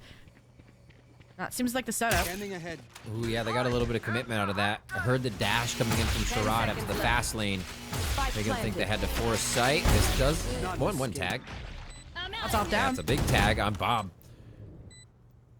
Looking to go Numbers. in. What else do they have? Maybe some util coming up. Still have speed. The relay bolt to go through. Actually hits Corrupt right in the noggin there. They get Zoriento to take one down as Wolf lights up the kill feed, but no, it's scattered. Go, go, go. Scattered still means you're going to have members of Puppy Thieves lives at this point in the round since they were up 8-2 now as they make it look a lot like Lotus so far. That's crazy. It's like Terra and Heaven's like, I'm keeping eyes on the target, go in, go in. Like, doesn't even try to stop and Yeah. pause to find the kill on the Corrupt who's stunned out, not even in a position to play off his Sherrod. And speaking of Sherrod, right? This was your MVP last map, despite the loss for Swim Trek Blue. Now 2-10 on the Jet. Again, this is why I was a compositional doubter when I saw this in Agent Select. And, You're just running in, like we said, that wall of util every time. They have an answer for you. Whether the hot hands misses, you're going to hit in the face with a flash, and then relay bolts, or somebody's going to slide you out of the... There's just so much. There's so much. Oh, they're going fast this time. Backing up. Okay, they have some space. This is now like a test on Puppy Thieves. How do they react? Because it should be Swim really just making this uncomfortable. Try to manage the space. They disrespect the snake bite. Nora's out. We're keeping a square 4v4. But I agree, this is a huge test. Not as much util. No ults to get yourselves out of this one. Rescanning. Great clear. Saw the foot. Switched out there. Saw all Zoriental, actually. I like the position for Venture. Oh, they give it up. Don't. Oh, they're peeking out still. They're going to be curving. And see Corrupt now trying to change position, so they're not in the same one that Saint saw them. Out to fight for a great position. Corrupt comes up huge. Another round. Growing wings out here with the Red Bull clutches. I mean, Corrupt just needs to get into a post play, and then Corrupt locks it down is what I'm seeing. I'm learning. Pin or not, that was perfect play, perfect lineup, knock him down mentality. And I mean, that was after it felt like Swimtrip Blue were kind of giving that backside space up to Puppy Thieves because of how pigeonholed they were into shorts. So, all in all, they hold on. We're kind of praying for another possible 8-4 half here, Rivington, with the money souring on the flip side. No ults like Overdrive or Tour de Force to bail you out from this Bucky Stinger combination, but this A fight has been dangerous before. Oh, okay, they get the safety. Position advantage is gained, though. They wanted that A long spot. They realized that pressing the buttons a little bit against WOOF and making them sweat is really working here. There's Corrupt again coming through. They just get to the back line right away. None of this waiting. And now it's just going to be the flank coming around that should be quite easy to stop here or detect off that. So the trademark. Yeah. From the shadows. A little quicker timing on the congregation here into towards CT, but paranoia here. You can try to set St. Claus up, or you can 3-2-1 swing it, and they go for the former ladder. They're baiting them into the Bucky. A little bit of a swang crouch guardian there. Get the swang. Hello. Oh, the reposition. That's the thing. It only takes a second to get over there, but you're so focused, you don't think that amount of time has even passed. And man, they're behind you. 8-4. Again, like you said, just repeat a Lotus.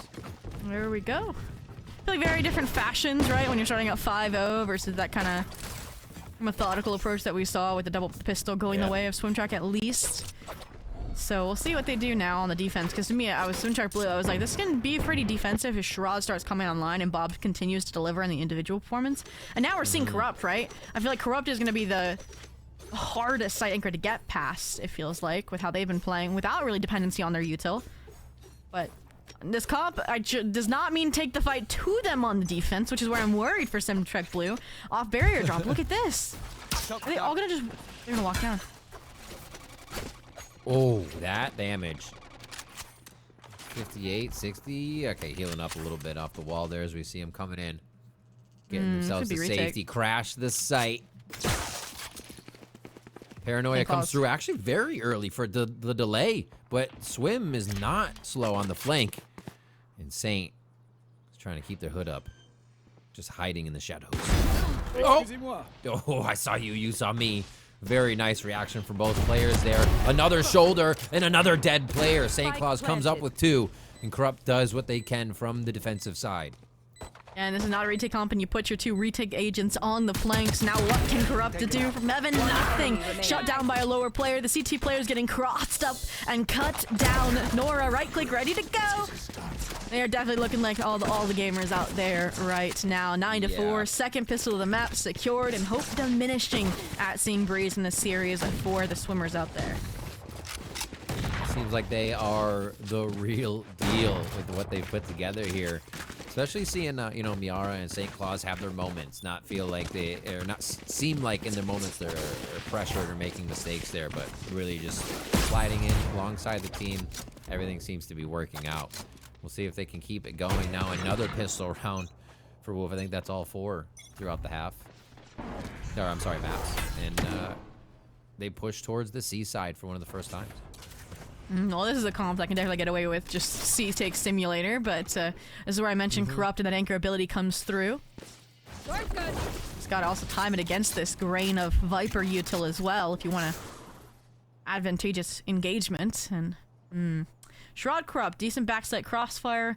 Can Swim Trek Blue dismantle it?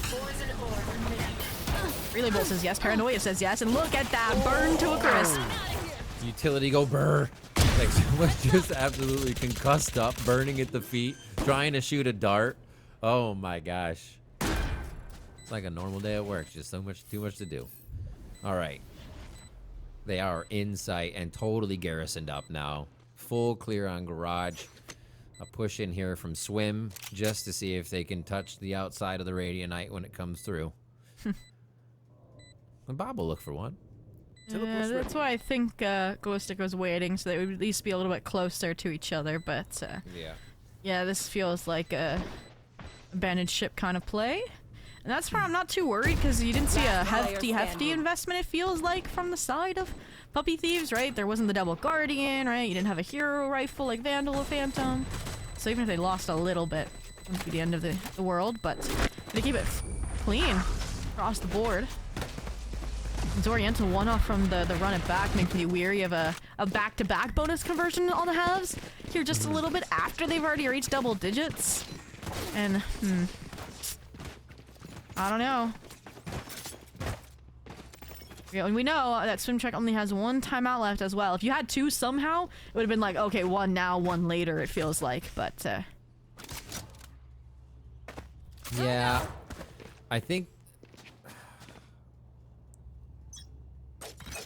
it's tough with Swim Trek because they get themselves in like a really good position, and I think there's a few peaks, or they overstay their welcome on a situation, or slow it too much in a situation. Joke's over. Puppy Thieves is just not here to hang around. They want to be over and done. Yeah, continuing through the plays. I like the backup here. Nice play by Squad. wait a minute! Nah. I mean, Hard read. hard read. I have a few seconds left. I'm gonna go ahead and empty this clip. Like, get out of here. And that's Bob down 2. And then St. Claus is gonna have another move through while Corrupt's like, okay, might be Menace. a Phoenix, maybe reclearing. Absolutely. Everybody's being a menace. Wait a minute. Nice. Swim. Get a little bit of timing. That was a beautiful paranoia coming through from Venture. This is exactly what they've been needing, and they come to life at the necessary moment here before WOOF build the momentum. It is 10-5, but better late than never. That is the charade that we knew and wanted to see in the server. Just very surgical, clinical on that retake. Facilitated, set up perfectly by those around them. And that's where, again, our doubts were, was it's like there's not a lot in the tank to set up a re-entry for charade, but the one time it does align with that paranoia out of Venture, it comes up perfectly. Gets into position to frag out, forces Puppy Thieves into uncomfortable post-plant positions. And even after we talked about how beautiful it was, a double duelist entry, the run it back, St. Claus on the backstab, and it did not ultimately matter. Yeah. So maybe they just need to lean into more retakes, because Corrupt's already not playing too anchory. They just give up the site because I know they can't hold on. Right. I mean, that's the kind of stuff we need to see from Swim right now. Honestly, being able to adapt in the fast play and call your own audible, just make it happen. We saw it a few times before. They did paranoia quite fast. Called it on like the first or second round because they were trying to delay sight. So they definitely have an idea behind all of this. Oh, it's hard to get under the skin of Puppy Thieves all the time. There they have the answer for Bob pushing up and still a bit of freedom on the map. Ooh, Judge close corners for Corrupt. The distraction now drawn from Zoriental. You need a crunch factor. You need a trade, and Terror will deliver it on a golden platter. With no smokes, you want the deepest backside space as well. Terror looking, eyeing CT in a re-swing here. Go, go, go. I think St. Claus just heard them run away from spawn. Has Garage still held down? The 1v2 for Glowstick to try and get back in here. Oh, the double swing, the cooperation. So clean right now from Puppy Thieves.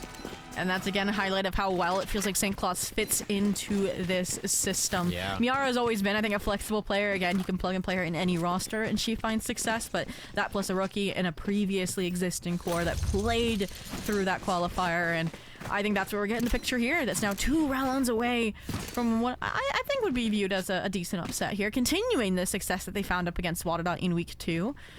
And honestly, this is a team that, like, to me, the calling and how well-rounded it is, I'm excited to see them up against, like, SRG or something. Yeah. Another super structured team. They have passed this litmus test so far, and definitely getting a little bit of a kickback from Swim Trek on that first map, second half of Lotus, where they were still able to find the answer. But just how many rounds have they been aggressive? And now they have people hanging out back here just ready for the plays you have to take down. Claws, right? Oh, 3 there. I thought it was just going to be a quick endeavor, really. Yeah, I mean, that's what it's for. Its namesake. Found its heads, that's for sure. Bobbing for apples, glow stick, and another clutch. 1v3 this time's Oriental. Position confirmed, solo, engagement. Ow. That's the caution button. They flip the switch, they go on, okay, we're not fighting them one at a time, we're buying down time. We want 12. I think they're gonna get it. Just run his way. 4. Tara's like, no. Miara has I Hunter's will Fury, draw them. like... I'll draw them into my hand so you can shoot them from behind. Still answers, yeah. And Hunter's Fury, so. Yep. Match point. Yeah, that's difficult, right? It's like, at this point, Puppy Thieves are waiting for Swim Trek Blue to push up, like you mentioned. They get burned for that. And then even when they start winning those engagements, when Sherrod slips through, then they collect themselves to try and refight, shut down a player like St. Claus, who was 16-8. Okay, let's call it now, Rivington. Does St. Claus steal MVP from Terror by the end of this map? 3 rounds right now. 3 kills right now. So everybody runs into a trademark, 5 assists. Okay, okay. And then yeah, you can even do that with like 2 kills maybe. Oh, they're A side. We'll see. So. Oh, this is gonna be tough. We'll see though. I don't think it's gonna happen. Glow stick takes 1. We may have more rounds though. Yeah. Miara, Hunter's Fury right away up the gut to try to get the team into the site, and Venture's there to say no. I'm gonna do a bit of anchoring right now. Another one. Oh, the better only comes out on top for the moment as they trade another. Now this is going to be huge for Miara. Been a bit quiet coming into the team recently here, and Bob's going to be able to make that one work. Yes, there is a chance that MVP is stolen, but there's also a chance we get a 3rd map to swim. We're going to get some momentum here. Yeah, there we go. Finally shut down, get a 2nd round on the half. That isn't just a bonus. Denial. Look at the money. Up against like 3 terrifying ultimates, but they have some of their own. Yeah. That's what I was looking at. And it's like a half buy as well. It's like, they can avoid Oriental perhaps, but that's where also I do think Bob in this Tour de Force fighting down C-Long is a good look. It will hopefully deny optimal position for that ult investment. Hopefully they get ahead of it and don't just use one of those bullets on the ult. Oh, I don't know about this. They're faking A pressure, trying to draw them off of the C line.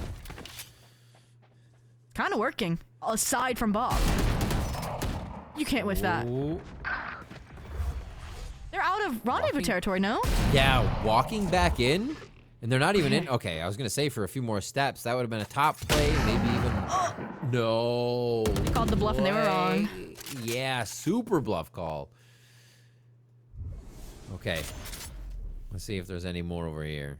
You need to pop the overdrive, right? You found the opener here on the A side. I think if they just normal entry off of fast lane Bucky, it's not gonna work.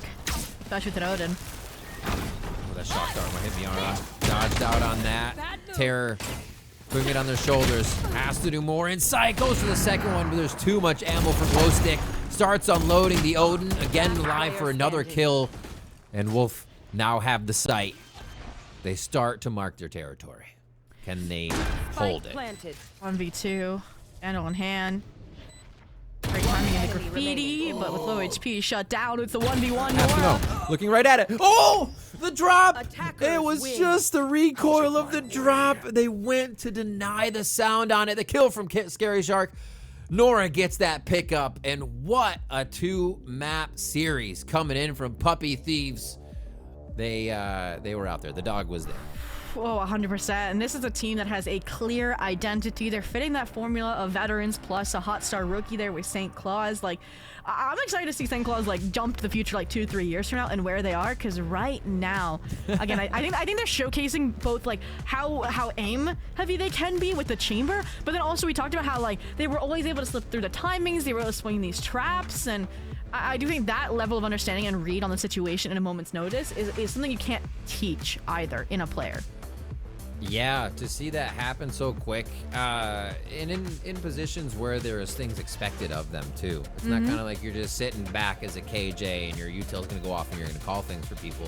The team throws to lockdown. So really awesome to see everybody progressing so well. A great game coming out of Puppy Thieves there as Swim Trek Brute take their first loss. We are going to be throwing to a quick break. On the other side, we have the Verizon post-match interview, so don't go anywhere. Even more Val, just stay here. Hey, we got this old mattress. Waterbed. And the receipt. How about you beat it with a better deal on one of these fresh setups? We can't do that. Bring in your AT&T or T-Mobile bill for a better deal today. Guess you're not as cool as Verizon. I'm just gonna leave it. Red Bull gives you wings.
Welcome back to Game Changers Americas. We are in the Swiss stage round 3. We had our first match of the day between Puppy Thieves and Swim Trek Blue. And Puppy Thieves, they paddled hard. They swam hard. And they were able to take down Swim Trek 2-0 The second map of Haven was Puppy Thieves' pick, and they showed us why.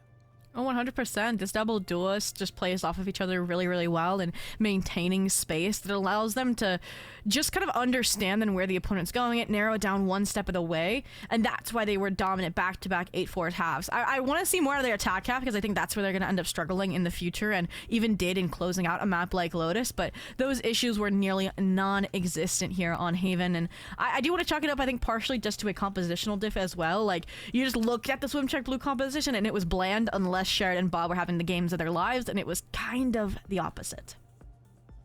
Yeah, they were actually really able to shut down a lot of the heavy hitters we would expect to kind of come alive for Swim. A lot of the things that Puppy Thieves were doing handled it fully by utility, just not allowing Bob to feel comfortable in positions.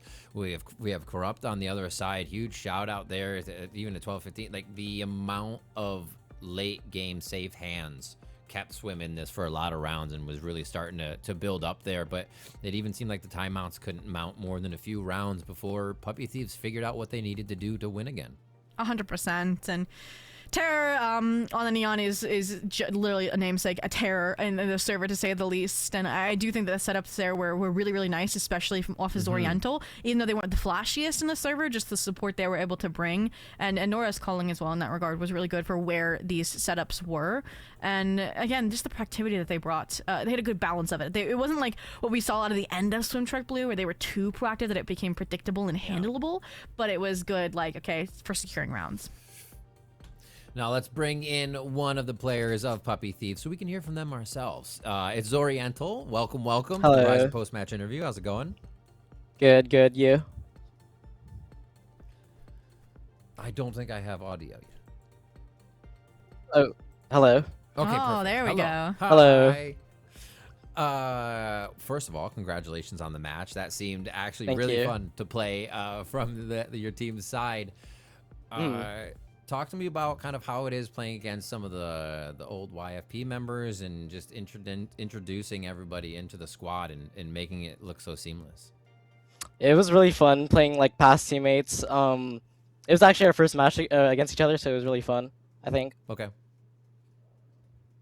Amazing. And obviously for you guys, after qualifying on the 100 Thieves banner, became Puppy Thieves, and you ended up having to discover 2 new talents to round out the core in Miara and St. Claus. So they're looking like they're adjusting really, really great to the system that you guys have in place. So I was curious, how did that process go for you, and how did you even find these 2 players to fit into the Puppy Thieves picture?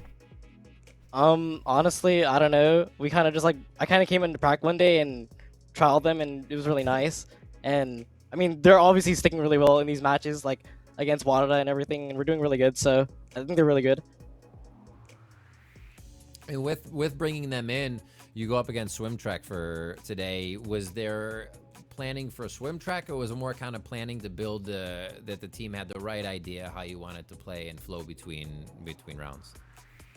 I think the team was a little bit nervous talking about playing against Swim Trek and Sherrod and going up against another chamber trick. But other than that, I think we played really well today.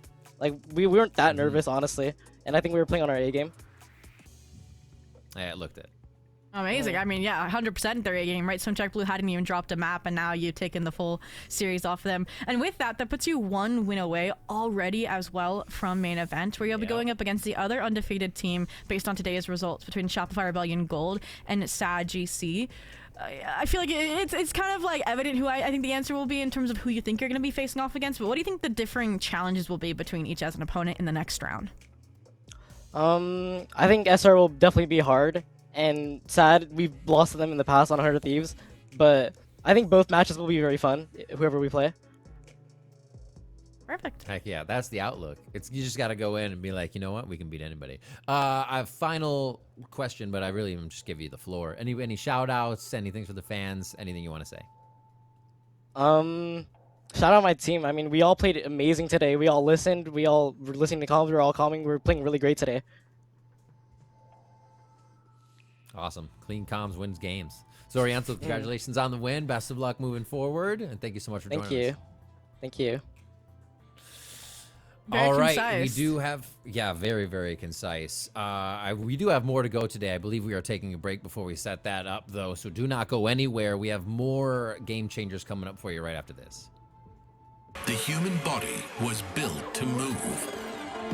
Not trapped at a desk in one singular posture for 12 hours a day. It's time your chair evolved. This is Secret Lab Titan Evo. Ergonomically engineered for you, gamers, hybrid workers, artists, backing your every move. Not much longer now, and I will also take to the skies. Me too. You? No, you will always be a worm. Just wait and see. Red Bull gives you wings.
Welcome back to Game Changers North America, Swiss Stage 3, or round 3, I should say, not Swiss Stage 3. That'd be a lot of Swiss Stage.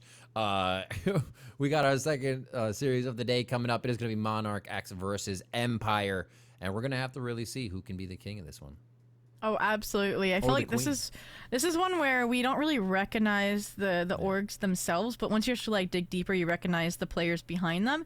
And they were, I think, both sides kind of thrown into the roster mania post qualifiers, where teams that deserve and can individually play at the level of a Swiss stage were trying to find homes and positions in the Swiss stage despite not finding it on other teams. And that's where you do sometimes get those squads that just click chemistry wise and kind of lift each other up to new heights. And I do think that's like kind of summarizes both of these teams to a certain degree, because it's full of more the players that have been grinders. They play in every Radiant Academy, they play in every qualifier, win or lose, and they usually make it to Swiss but then don't find that main event prowess, or they do once in a while and are like that first team eliminated. And then they switch between teams, as you were saying, and this is kind of what we were talking about earlier. Is that a lot of these teams are now making that impact, and can definitely see that out of Monarch and Empire coming out here within the game. We'll have that for you in a second. And it's just one of the things where I think both teams are growing, one, in an exponentially tougher GC scene with how good the players are, how many teams we have returning, how many players actually are in the churn of going back and forth between these signed and just under being signed teams.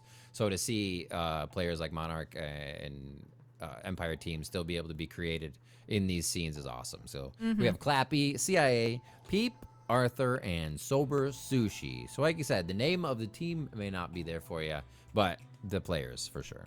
Oh, 100%. I think Clappy and Peep to me are two new ones that I'm excited to learn more about here. But Sia, Arthur, and Sober Sushi have been around for a long time. I know Sober Sushi especially. I played with her in some, I think, just some content creator GC events before, and she plays in a Aurora series for Missouri Sports regularly, so she's a competitor. She's even gotten co-ed experience in the collegiate field.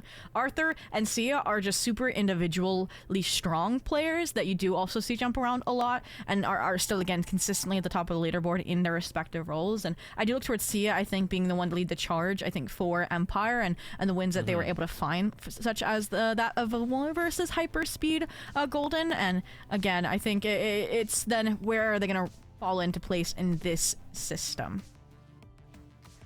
It'll be interesting. They're a team that just loves the double duelist anyways. So they bring the aggression, they have fun. They're kind of, I was going to say it's not common to see it as much. We see it already on Lotus today, but they're another team that brings it on Lotus. So yeah, I feel like there's a lot of slots if they fit in here, and just the way that Empire GC can make it work with the squad. They are 1-1 right now. Currently, obviously, both teams are 1-1, but that game against Hyperspeed was pretty handily for them, 2-0. They did have a match on Lotus that they had to take down, so we'll see if that trends into this.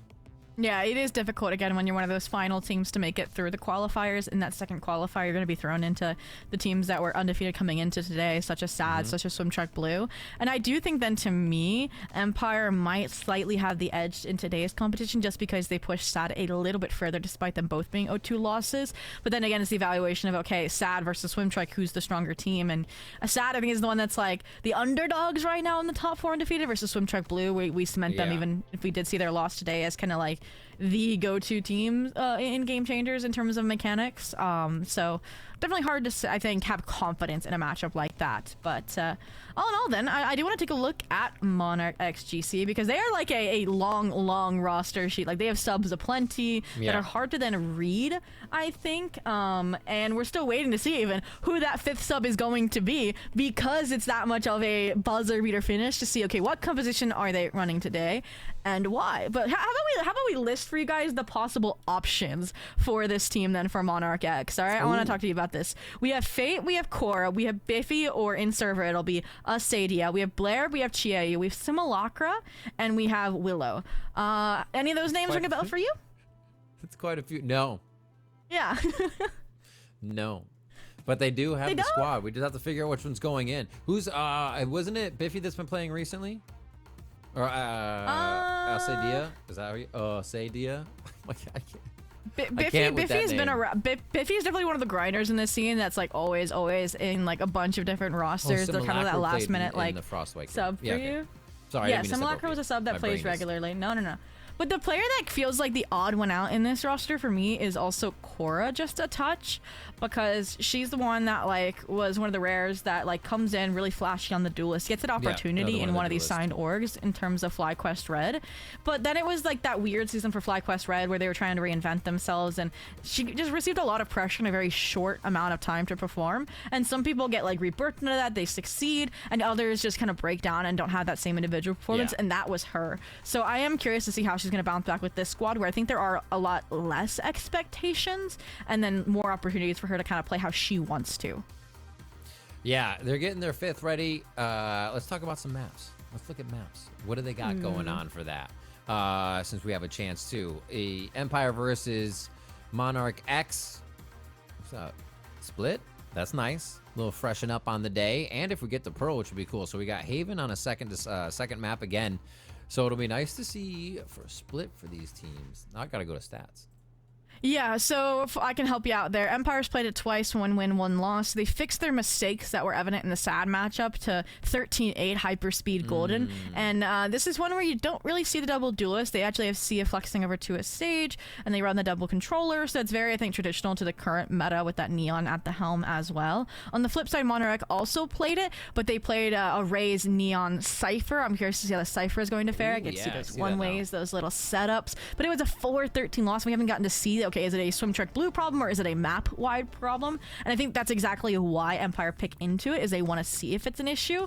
Haven is just the safe pick no matter how you spin it, honestly, in my mind. And if you make it to Pearl, then honestly, I'm going to say that Monarch might have a slight advantage just because they did have that win versus Frostwhite 13-5 on it. But let me see. What did they pick over? They picked it over...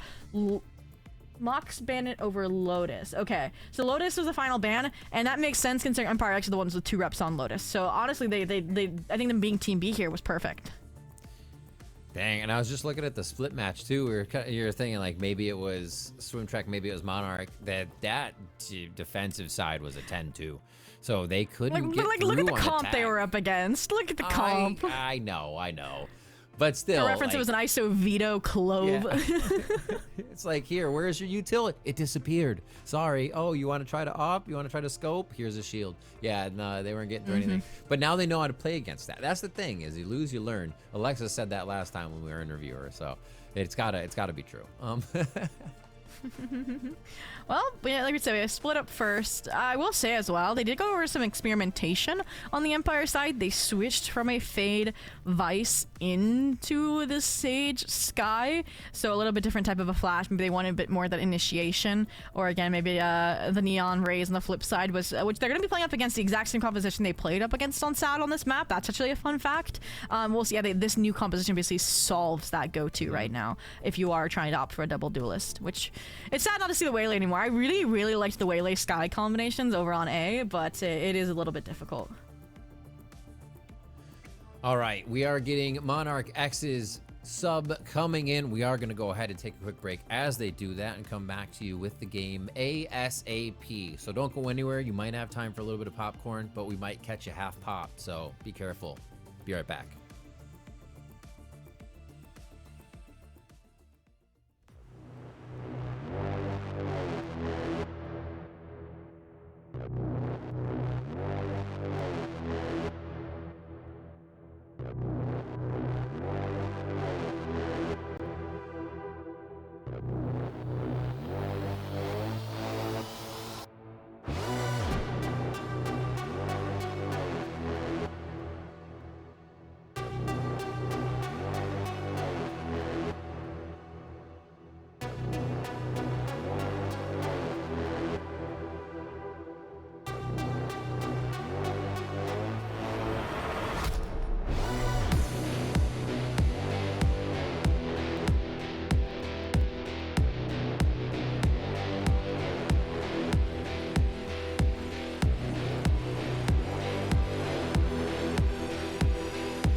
Welcome back to Verizon Game Changers North America. Thank you so much for your patience.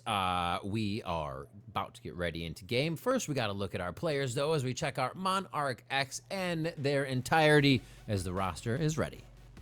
Indeed. Now, we kind of talked about their expansive roster, and who was going to play today was the big question mark. It is Chiyu sipping out, which means that Korra Catnapper synergy may be a touch decrease, but they have a rep under their belt with Simulacra. Actually, that win last week versus Frost White was with her in the roster, Yes, so all good to go in that department. And they even played that possible decider we could get to later on for Pearl, so they're definitely, I think, hoping for that 3-mapper. Yeah, and it's coming into smokes. Usually smokes don't change too much. The plays are quick. You can adapt, and then you're back into it, right? Maybe on the Astra, if we see that, they would be the lurking and whatnot. But yeah, I'm excited to see this one coming from Monarch now that they get themselves in. You talked about Korra and Fate, both hyper aggressive. I love to see the duelist comps of this team because they are just basically duelist, double duelist everywhere. It's their vibe, except for Split, and we are going to get some Split. Yep, a reminder again that our map pool is Split, Haven, and Pearl, starting out with Empire's pick, going on over to Monarch X's, and if we make it to that decider, it was actually Monarch who got the pick between Lotus and Pearl, and this is the smarter choice when you look at their history and that of their opposition. But yeah, gotta start out here strong, showcase that they can in fact bounce back from their previous loss on Split versus Swim Track Blue, and maybe Simulacra is just key to that, right? She wasn't playing in that previous Split matchup, and we'll get to see what controller she might be on coming into this one as well. I do feel like they're a bit more ingrained, it feels like, into some of the strat book that Split can employ at times, as either that Viper Lurk or, again, a strong like Paranoia pairing on the Omen. So it'll be interesting to see when we get into the comps. Can't wait to see. They'll be on your screen soon. I think I said they played Sage. I had the teams mixed up when they said they didn't double duel. There's the Sage for Empire and the double. No, not for Monarch. The Sage for them too. So no double duelist coming through this time. And we get the Fades for the Sages. I'm sorry, the Skies. And yeah, a bit different across the board except for the Omen and Viper. Very cool. Yeah, they're taking an approach to what Empire did. Empire loses the different comp. They switch it up into this more traditional one. Yeah. That's exactly what Monarch do, only that duelist difference. And I do feel like I've seen Korra on the Sage back when like it was like Icebox was in the pool, because that was a common switch up that teams like to experiment with. So I think she'll definitely be familiar with it, and I do think she can hold her own in a fight around mid space. So that's how I think it's going to function on their starting side of the defense, just a little bit more. And again, these are just kind of stability-based comps instead of momentum-based comps, which makes sense when you see on paper how close these teams could actually be. Yeah. I'm trying to think of how the game would even play out in head, just looking at their stats, whether it would be util-based or shooting-based. You can't tell. It is a toss-up. It's going to be exciting to see these 1-1 teams go at it. Remember, you need to make it all the way to 4 to get yourself locked in. So they still have a ways to go here. And it's not going to get any easier when you win. That's Swiss stage. So they got to be really adamant about these wins, careful, and take what you can from them, especially the losses.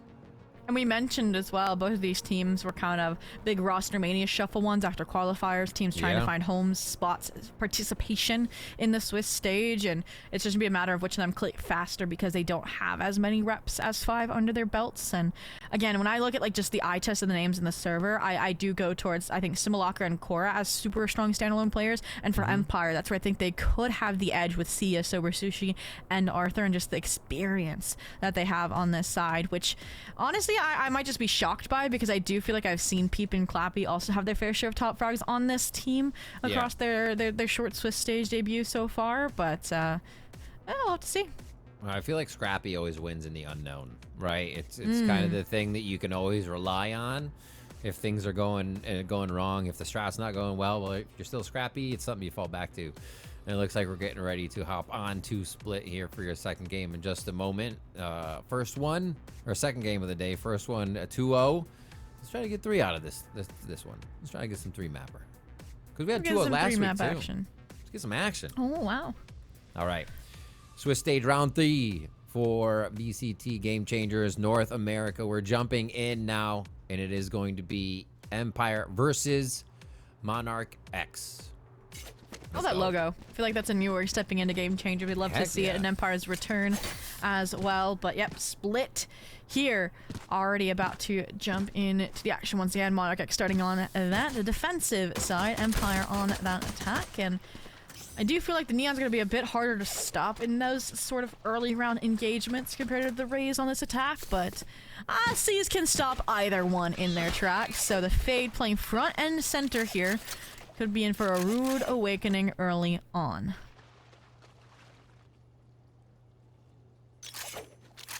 Close to drop. All is quiet. All right. You proud? Forward a bit of information, yeah. They already have control of B main too. What a peek out on this. And they're going back. Insta wall B main, peek out A main. And they have a lockdown with this wall on mid if anybody wants to even try to push through with a grenade to just lob in. Nice little defense. Huge regrowth from the sky.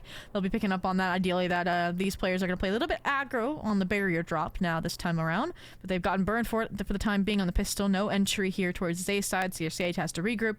You have to hope they give up the timing in. With Sadia here, I feel like they're playing like a one and done contact position, not fighting back into the site, and the rotations would come through. Yeah. And that they are. Double in vent, triple in ramp. Oh no. Scary thing, yeah, they're gonna swing it once they know it's only one. Blair goes down without Simulacra being really able to trade from the vent area, but they still have A. This is Acidia now. Doesn't have a drop out of heaven just yet, so this could also be a one and done position. Just denied on one. The distance there can't recalibrate for the second shot, and Sober Sushi opens up the site.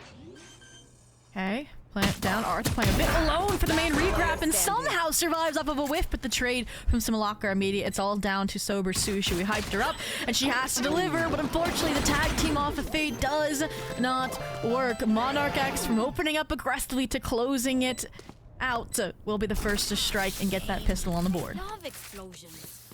A clean retake. Lost a few right in the beginning too, trying to get the screen peek that was nicely doubled up. And yeah, starting themselves in a good pocket to get that 5v4 conversion right off a very fast kill from Blair right away. So trying to put something in the bucket to work off right away. You like that kind of initiation by a team.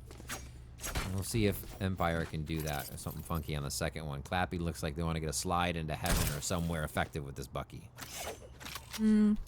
Well, mid-fight hefty without a stage wall there could definitely spell game plan for Empire. And that was probably something identified as well on the pistol round by that double lurk, but just waiting for contact and then disengaging instead.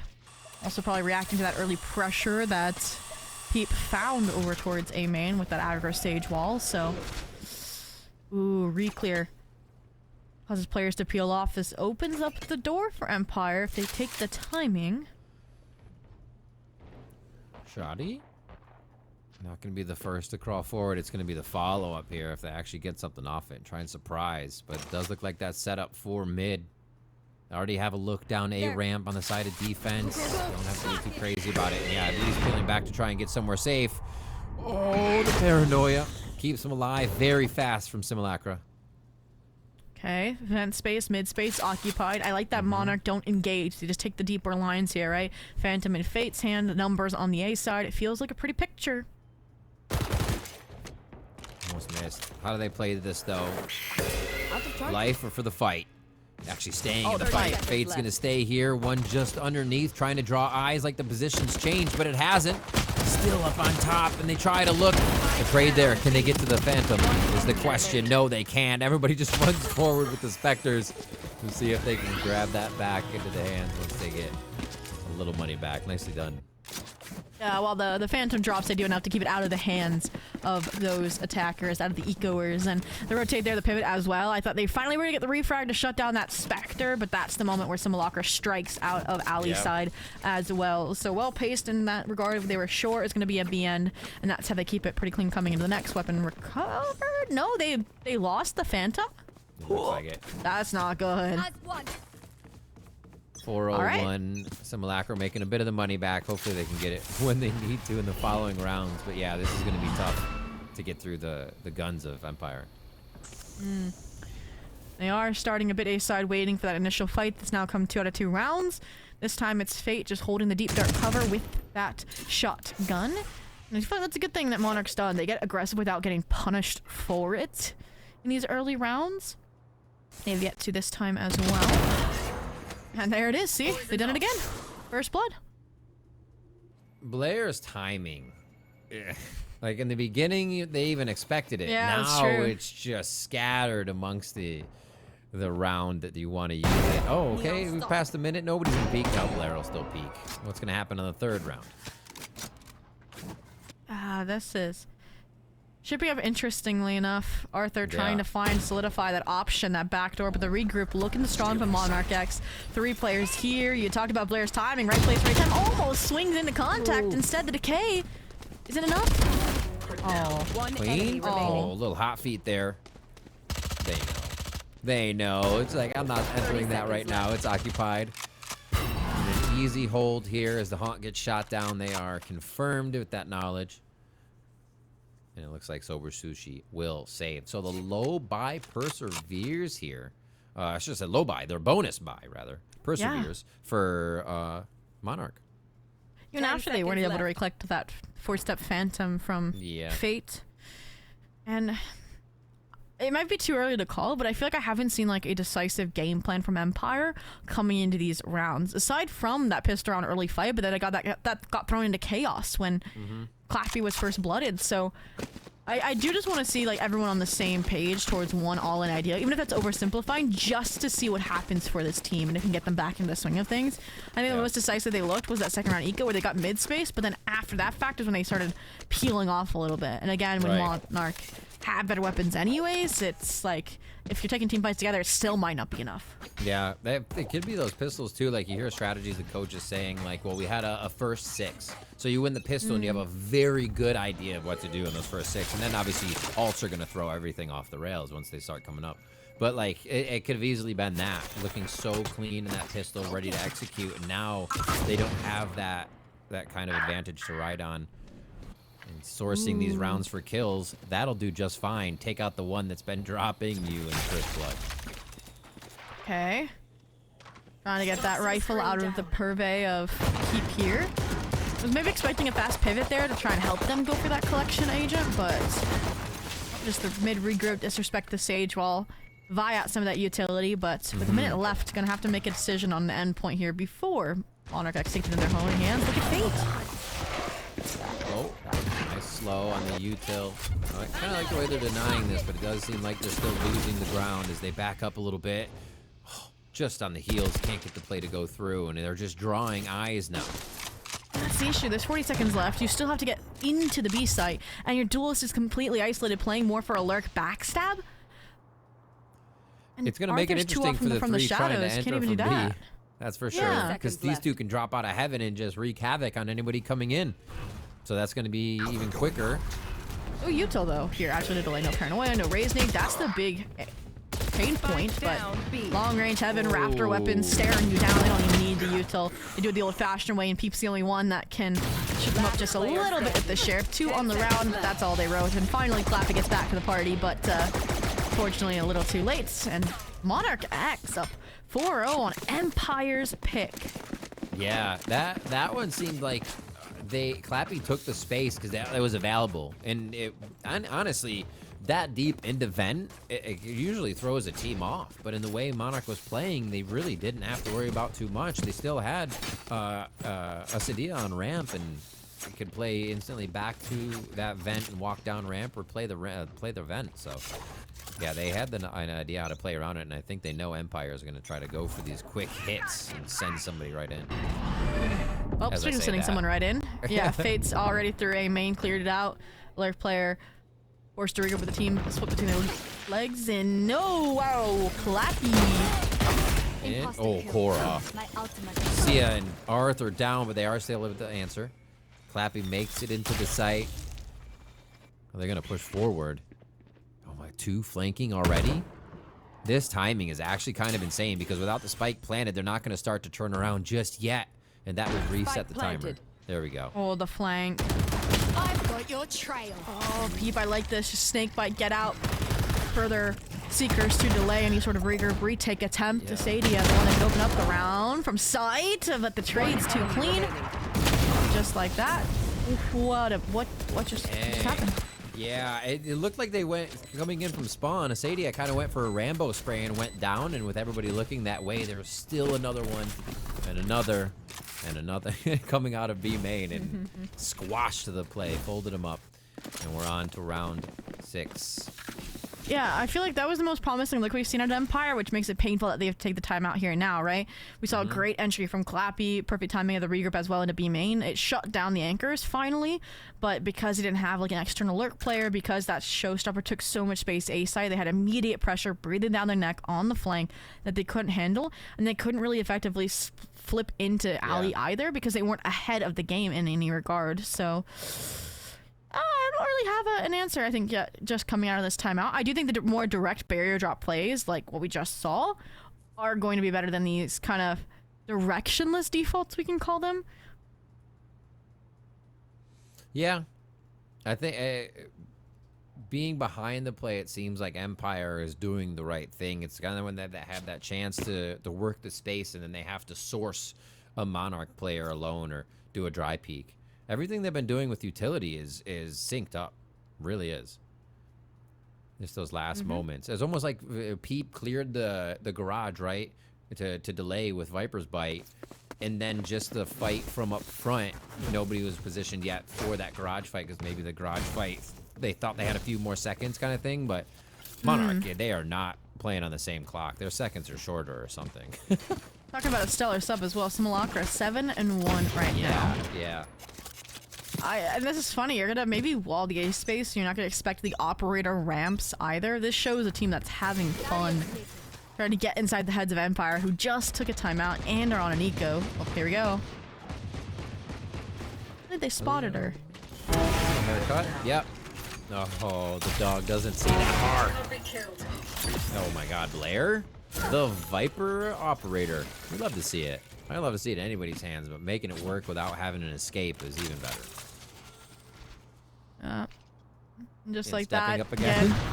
Yeah, you can't. Oh no. No way. The heal too. Okay, see ya. See ya doing Sia things. The regroup back. Support their invents, but now they're left all alone. Arthur, Stinger trying to say debate them into the engagements, and they do for the first, but not enough bullets in that limited Stinger clip to transfer to close out. And Monarch X up 6-0 on Empire's map pick. Remember we mentioned, we're like, okay, is this the issues against Swim Trek Blue or issues with Split? I think we've known now that's the former. Yeah. It was just Trek Blue. And they picked the op back up. And now Fate has it. The Raze has it. This actually is something that could... I wish more teams did. A lot of the times, if the team can act on it right away, they'll just crush you. Because like we said, they don't really have an escape. But you're switching it up in different positions when Empire already can't get a footing. I would hate to see that as them. Yeah, and you now see why evidently was because the Viper's pit. They wanted it in mid-space. Clappy disrespects it in mid-space. Very nice. And just like that, this has been the one victory perpetually Empire can find, is getting that mid-space, but then they don't have a way forward off of it. They don't convert out of it. And even here, they just found the opener there, and they're backing out towards Peep, who... Yeah. Hasn't made that ground yet. Yeah. And this could have been a heaven res situation where they get that space, but you still have to use the alt type deal. Oh, wow. They're actually going to retake A. I think they're going to give up that space, play for the res in mid. Yeah. Oh. It looks CD like wants they're one, backing though. up. This would be Nightfall for the retake. Oh. Ooh. It's such an inkling to just get a bit more info, but nobody else is there to assist for now. They get that res. They at least repair a little bit. Night falls out, as you said. Now they have to focus through Drop of Heaven or this A side Arthur that's hears being this. very much heard. Ooh, nice crunch play set up. The timing, though. Arthur wants all of the fame, the fortune, the recognition. The three-piece delivers. Fate hasn't used the boom bot yet to get any additional space out of screens either, so... feel a little hopeless here. Just maybe trying to play for some econ damage and an otherwise down team that's about to get their first round. Just breathe it deep. Set it in the ult. They're gonna get out of it. Maybe a chance to peek. A quick flick. Ooh, a quick flick from Fate. Save with the blast pack. Gets out alive, but it's a much needed round. Talk about Empire on this one. Is it a kill? Oh my gosh. Just freeze frame right there. Empire grabbed one, and it was a bit of the cross map. They got the mid, and even without that space on A, they still just took it as a team. And that's what we've kind of been praising them for, is as a team, they're making it work. Yeah, and that's where my question mark comes from. Okay, did Empire make the right call, or did Monarch X make a mistake? I think they did make a mistake. They tunnel vision too much on the resurrection. When I can say confidently, sure. I do think Korra and Asadia would have been able to hold the A space on their own if they didn't give it up and play for that retake. So, all in all, they're saying, okay, we're gonna take the space, keep the space this time around. A main peep. Ooh, tracking. You can't get out. Ooh, I don't know how Asadia got out. I was like, this is already turning bad, though. Blair, of course. The operator's back mid. This is what do you expect, though. Clappy's got to rush it. Picked up, and now the map is torn apart. How does going this spawn side help the spike help the cause? Luckily, I was worried about this. So she's able to regroup with the neon. Coming. Yeah. Yeah, so they majorly dodged a bullet here. the Arthur, though, timings still are no so from the weird. shadows. Yeah. Oh, stepped on the trash can. They're just, they're all on a different page. They don't have a game plan. And finally, it comes to a head. I was worried the neon would go back mid and die, and it would have been like, okay, maybe Spike's never gonna go down, and it still might not. From the shadows into elbow, Sober Sushi keeps it afloat. Every single player for Empire putting themselves out on a limb and winning their engagements. Clappy. Ooh. Oh, just out in the open. The audacity. Get that swing peek in at the last moment.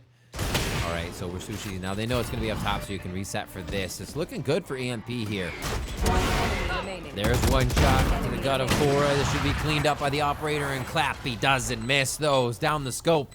Takes down Asadia, and that is another round for EMP. It's in time to make it 6-6, but they got to keep going.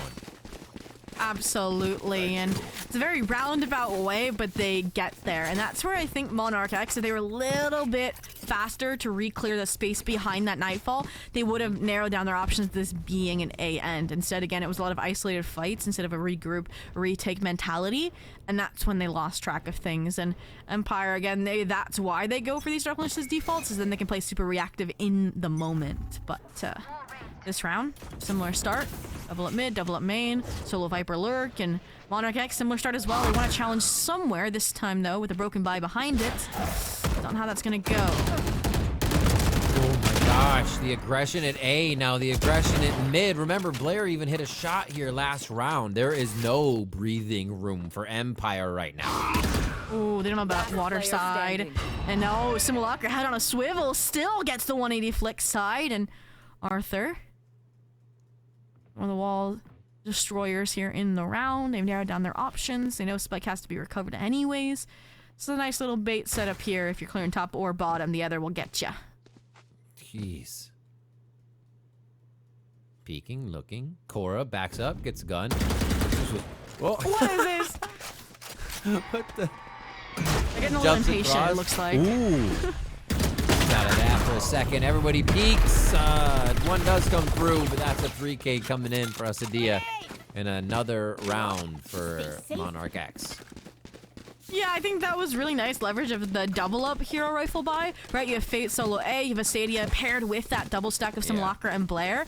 And Asadia gets the opener, and then they re-engage off of a perfectly placed paranoia that if they didn't have it, those players would not have been lined up and knocked down on the Empire side. So lead guaranteed off of basically a thrifty round. Operator's back in Blair's hands.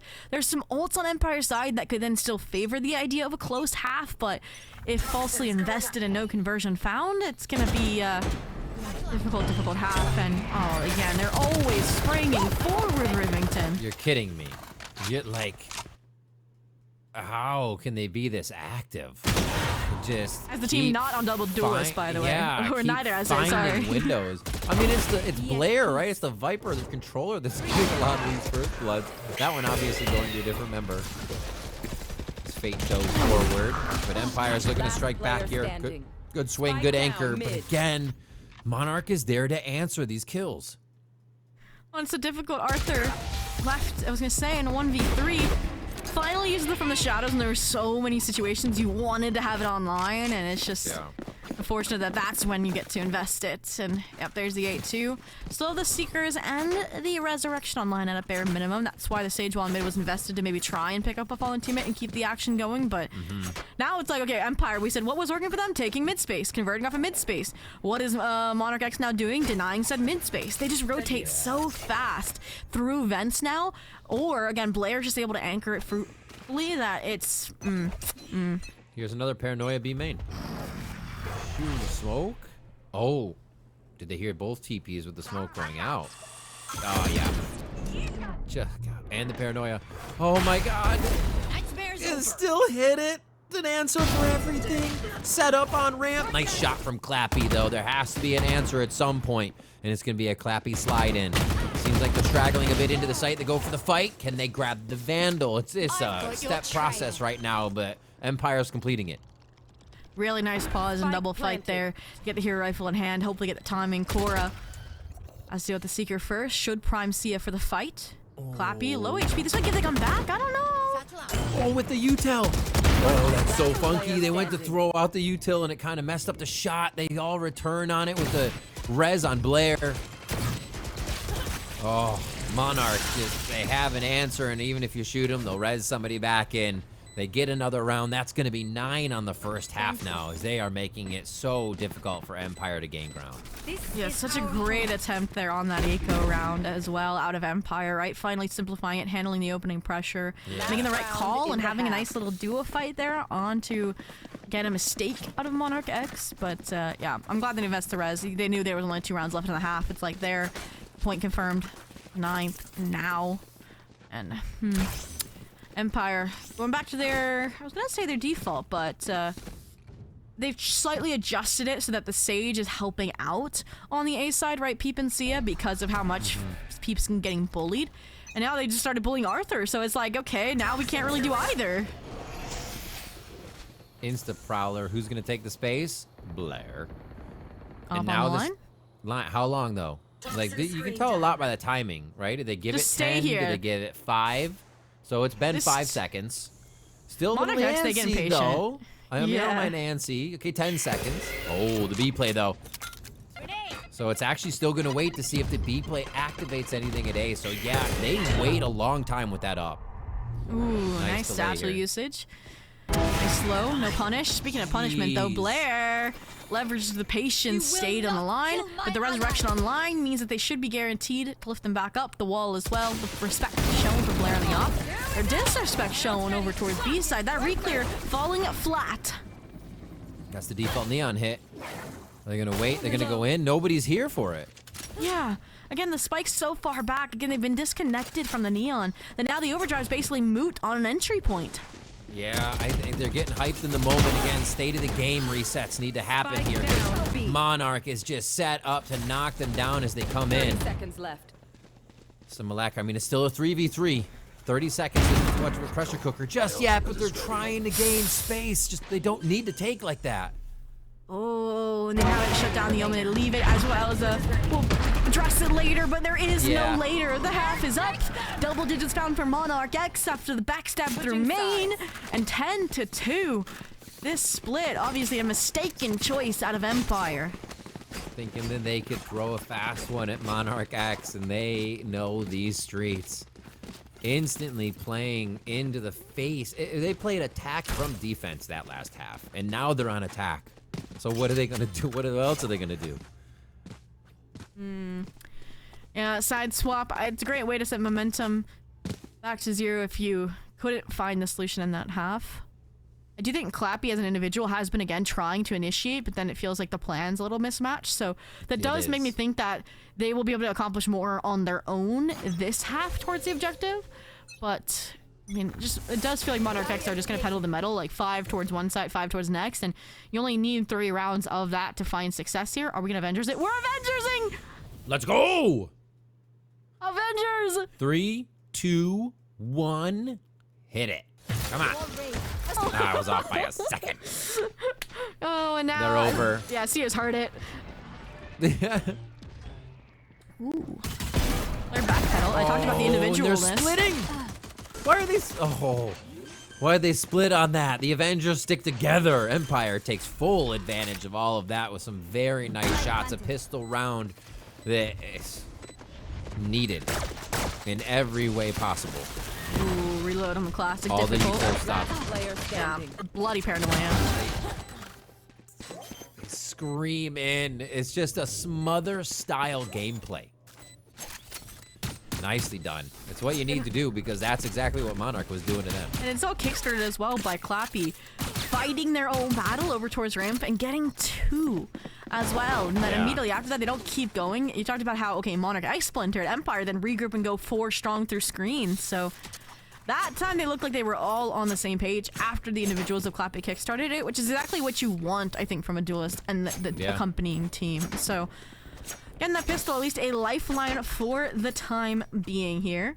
I'll just keep it up and look at this Outlaw Bucky combination. It does scare me, Riv, a little bit.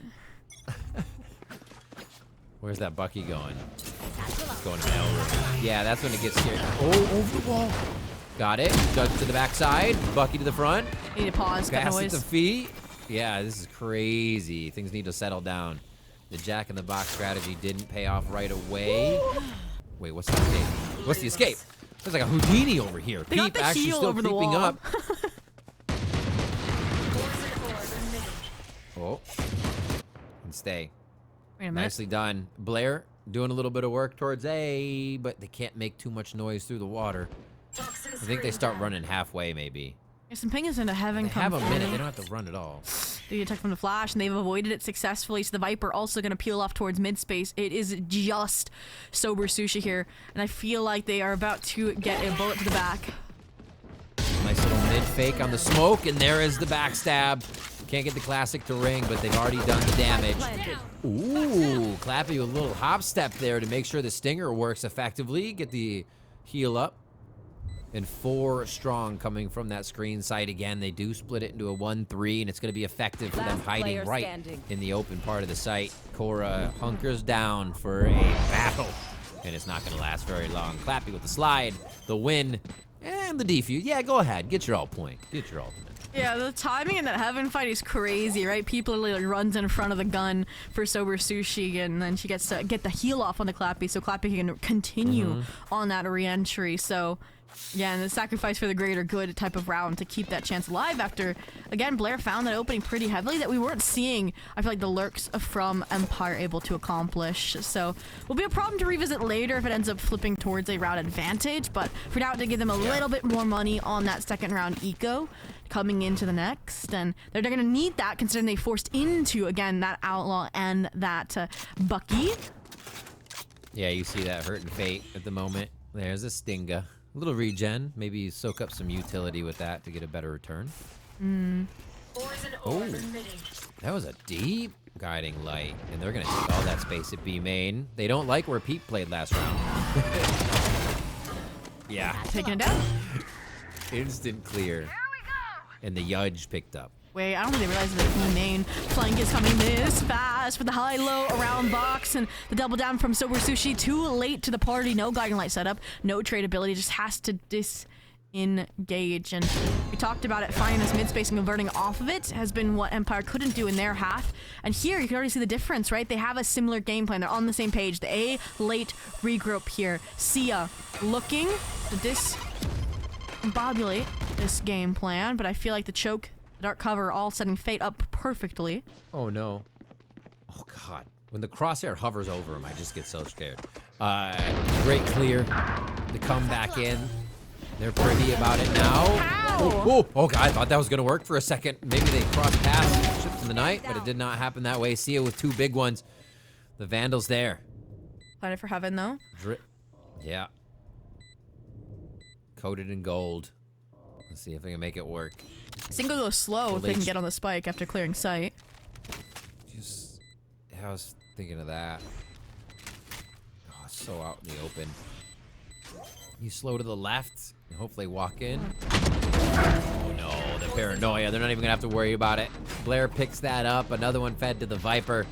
The Simulacra still doing great throughout the series here as they sub in. It's difficult because it does feel like Monarch X are starting to let the scoreline get ahead of them, right? They were taking so many forward fights alone, right? Fate literally diving into Crossfire somehow gets one. Yeah. And I'm like, okay, that's fine. That's the duelist. Like, you'll still have numbers in a spike plan. But then Asadia also, I believe it was, also fighting for screens behind that. Like, I feel like they were giving way too much, Let's make 'em like, dance. disrespect towards Empire. That Sia started to flip back in their favor, but yeah, a bit unfortunate in that regard. That was a huge round that you could have secured, and now bye to bye. Ults on the side of Monarch X that would be the one to force an 8-round overtime comeback. Everybody, because here comes Blair. Are they gonna clear and collect this? Oh my peeps! What a play! Shutting down Monarch in their track, and one of the biggest ones. This is a round where Monarch want to go for the throat and take control back, and they are just stopped.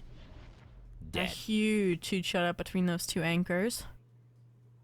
See ya. Oh, we're Avengerings again. But this is like after Endgame when like half of them are gone. Or Infinity War. This snap already happened. Yeah, exactly. Half the team is gone. See ya. They go in.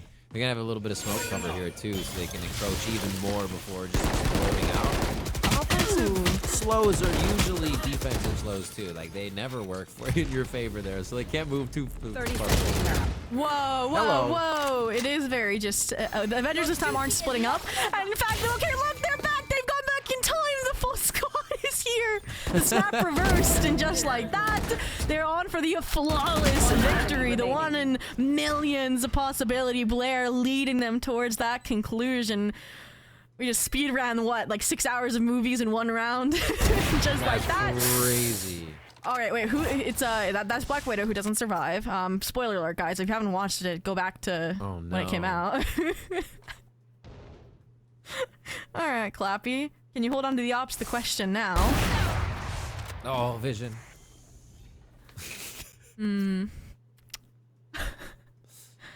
Who's next? okay.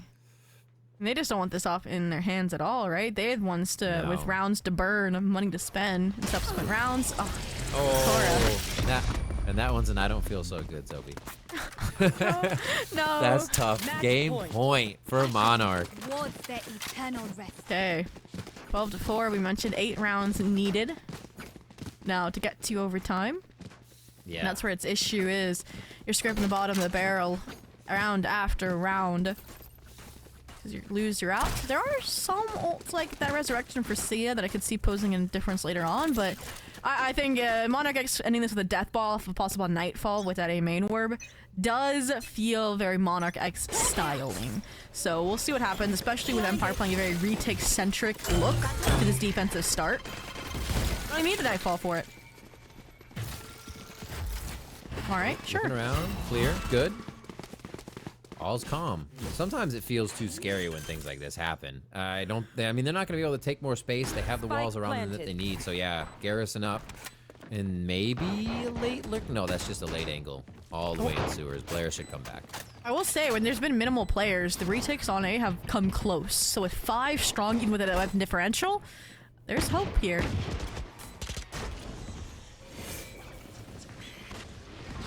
Coming in. That utility goes out now. Oh, Sia. Wait, Peeves makes it work with the judge as well. And they're getting into the site pretty clean here, but there's still a back line, and that's going to be Cora and Blair to make it 13, to make it an overall win on the map. Nice job coming out from Monarch. That was a just attack side from both sides. Wow, absolutely. And they ended exactly how we thought they would, just very, very dynamically. And I'm glad we got to see that peep out of Cora there at the end, because I feel like she was also having a quiet map, and I'm excited to see if she's going to be then duelist later on in this series with Haven up next. Yeah, all expectations I think for this series have been just chucked out the window, right? Especially with the Super Sub Simulacra in. Like, this team is looking on fire considering this is a 1-1 matchup in the Swiss stage. Monarch feeling good. Empire, time to shake it off. Get ready for map 2. We're going to do the same. Take a quick break. Don't go anywhere. We'll be right back with more Game Changers Americas.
Welcome back, everybody. Thanks for sticking with us here at VCT Game Changers North America. We got some more Swiss games to go through, and it's the second half of this second match. We've had a 2-0 in the first one, and Empire, they've got to turn the boat around if we're not going to get a 2-0 in the second one. This first map was a 13-4 for Monarch. First kills 12. And I said it a bunch of times, but it really was a factor. They played attack on both sides, it seemed like. It's crazy. Oh, 100%. They were getting unpunished and unread in where this aggression was. And then they immediately like flipped the switch and picked up an op some rounds where Blair then would also continue finding those first kills after you expect them to be aggressive and on that forward line. So I do think Haven's a map that can replicate that success very, very easily.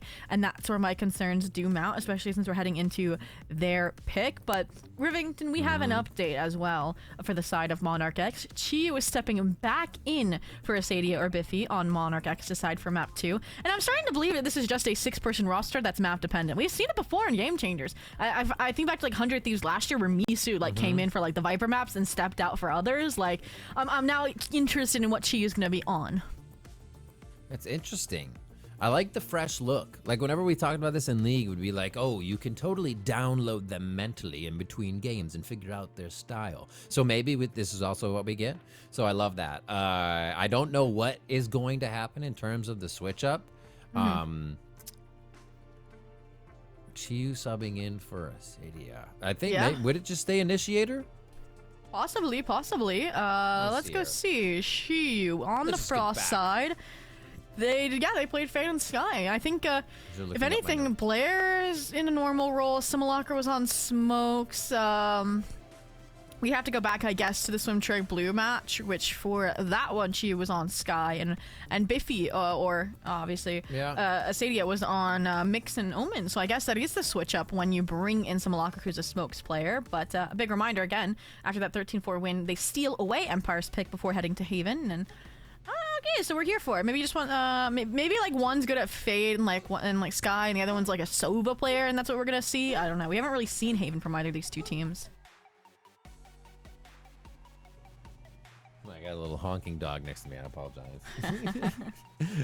No, I agree. Also, Haven's one of those maps that you really can vibe with your own flavor. So maybe Empire can get some wheelhouse picks in here. Obviously not going to go away from what's practiced too much because that's exactly what's going to feel good. But yeah, what we were seeing in the first map with the Neon being ready to hit the site while everybody was still rotating, and just I think it all got in the mix of just being too hype in the moment for the plays, and it just needs a reset. They, like we said, they had everything in order, just needs to be as a team this time. Oh, 100%. And I mean, coming into this, here we go. Compositions getting loaded in here for these two teams. Again, a reminder, she will be playing on the Monarch X side for map number 2 over Asadia.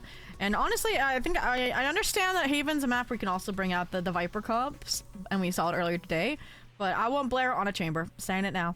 That opping was crazy. Okay. Criminal behind a Viper as an agent. Am I wrong for that? No. I don't believe so. Exactly. So we can see that. You wanted the double duelist as well, I believe. And Cora, I have seen, I think, her experiment with the Phoenix before. So that could be a little pickup. That, I feel like, would be nice to see alongside Fate. But I would see what Fate would be running then. Clappy, we know, could run a solo Neon here. I feel like we're gonna get a really traditional, in my mind, composition out of Empire in terms of, again, like, so she probably would be on the Sova. Again, I could see a little KJ Viper action here as well. I could see something like that. Oh, the KJ for me right now, just I feel like everything's so fast. The ciphers are here. Okay, I don't know why. EME Game Changers is sticking to the KJs, all right? That's where I guess my presence is coming in. True. But and it does work. They make it work. Yeah. Here we go, actually. It is Core on the primary. Fate actually picking up the Phoenix here, so we'll see that. Blair, I mean, I got that they were switching to Senti, I guess, correct, but it's the Cypher over the Chamber, which is sad to see, but a near mirror, again, that Neon being the only difference here. Near mirror. That Phoenix, I feel like, does so much damage on Haven. Always has. I see those garage plays, being able to get in and out, run it back, but then you still put it up against Clappy's Neon. I think it took a bit for Clappy to get going last time, But then you follow that up with a Phoenix too. I think these two are going to be wreaking havoc here. We see a different Empire GC. Because you can't really do too much without those two together. Dart over their shoulder. So I think that synergy we're looking for them. It just like has to be with this squad, or it's completely going to fall apart. And you almost, when you get up to the site, you're forced to do that. Yeah. So they're already in fundamental land. I'll say, yeah, I agree. I do think Haven, you just play it more often, I feel like, than you play Split, independent of their stars of the Swiss stage. And I feel like that even translates to ranked, even if it is random. I just see it so much more often. I do feel like they can be on the same page early on, and they're going to have to be, right? Empire starting out on the attack side, every single map in this best of 3, they bring it to that map 3 decider of Pearl. Hear them waltzing around in the server here as well. And there's no issues about compositional difference as much here either, right? Yeah, maybe not stuns there on the Empire, or sorry, the Monarch X side, but they still have that double duels with the flashes that was maybe lacking when we were evaluating Swim Truck Blue in our first series of the day. All right, wall's about to drop. 5 seconds. It looks like a big C hit here with just a hold on the right side by Sia. Oh my gosh, they're gonna see, yeah, walking straight out at Phoenix Garage. They hold. Are we surprised by this from Monarch X? I don't think we are. No. Insta push. I think Core not being ready though. Sia on it, knows they saw another one. Keeps in. Those get stepped on there for a second. Malacca's gonna be the CIA. They're all pushing towards mid here. A lot more. I thought we were gonna have a full C play, but everybody's come back to party out here on grass. I like it. The intentional re-clear. It feels like it was something that was lacking when they identified where these aggression points were on the Monarch X side over on Split. And Sia did a good job holding her own as well, and they still end up getting a site, right? And they stay grouped on said site where Fate had the timing, but the shots don't follow, and it's down to the sub stepping back in for map 2, Chiyu, to prevent this pistol from going Empire's way. Be like, thank you, subbed me back in, and this is what you know. But if they do it, that'd be crazy. It's gonna be tough. Got 2 shocks, just lobbable. 1, 2. Oh, why would 3 ever be in there? They got the distance. There wasn't a quick peek because they gave him a chance. 4 shots. Oh, Sober Sushi lets him get all the way over there before taking the hit. Very smartly played, but what an attempt. Well, I was staring at her fallen teammates like, thank you for your sacrifice. Yeah. You saw the want to swing. If they were getting swung, you need to react. But they're like, no. Just let us go. Let us go. We need the round. Like, we don't care about saving these weapons. For you. Yeah. You do, and then you win the round for me. And now they get the weapons buy up. They get the Guardians, the Bulldogs. They're good to go. But they are also headed towards A. Okay, this is where I want Monarch X not to swing into A main. I really wish they would have just silent stacked it. Because now, I feel like it's just going to be field day, right? For Empire. Okay, they are staying right here. Oh my goodness, that dart only saw one. They are swinging. Family photo down long A here. They're only hiding for a moment. Do they double swing again? No, they stay in. They couldn't get it. The smoke makes it too weird. They're still gonna try to walk forward a little bit. Like maybe they think I'm gone, mate. Nope, they don't think you're gone. 3 down long A, and Empire are just lapping this one up. A nice pause there. Good. Utah as well. I wish maybe we hadn't had Flow up solo in the dark cover, but independent of that, yep, flawless, done, dusted. Peep falls a little bit earlier, but there we go. They keep all the big weapons that they needed coming into the next, and all right.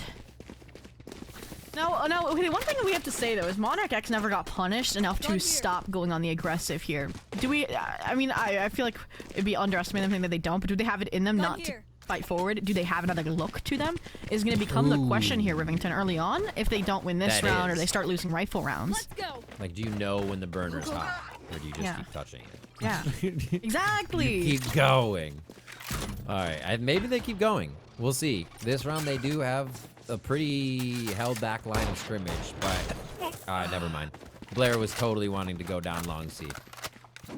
The stove is hot, Blair. Don't do it. The stove is hot. It's hot over there. But also, like, Blair, so many first kills last round. Go ahead. So I'm saying that replicates that like first blood seekage, like of the main that they got away with. This time, people's like, nope, I'm not getting burned by it again. And now they're the one turning up the heat. Run it back in towards C.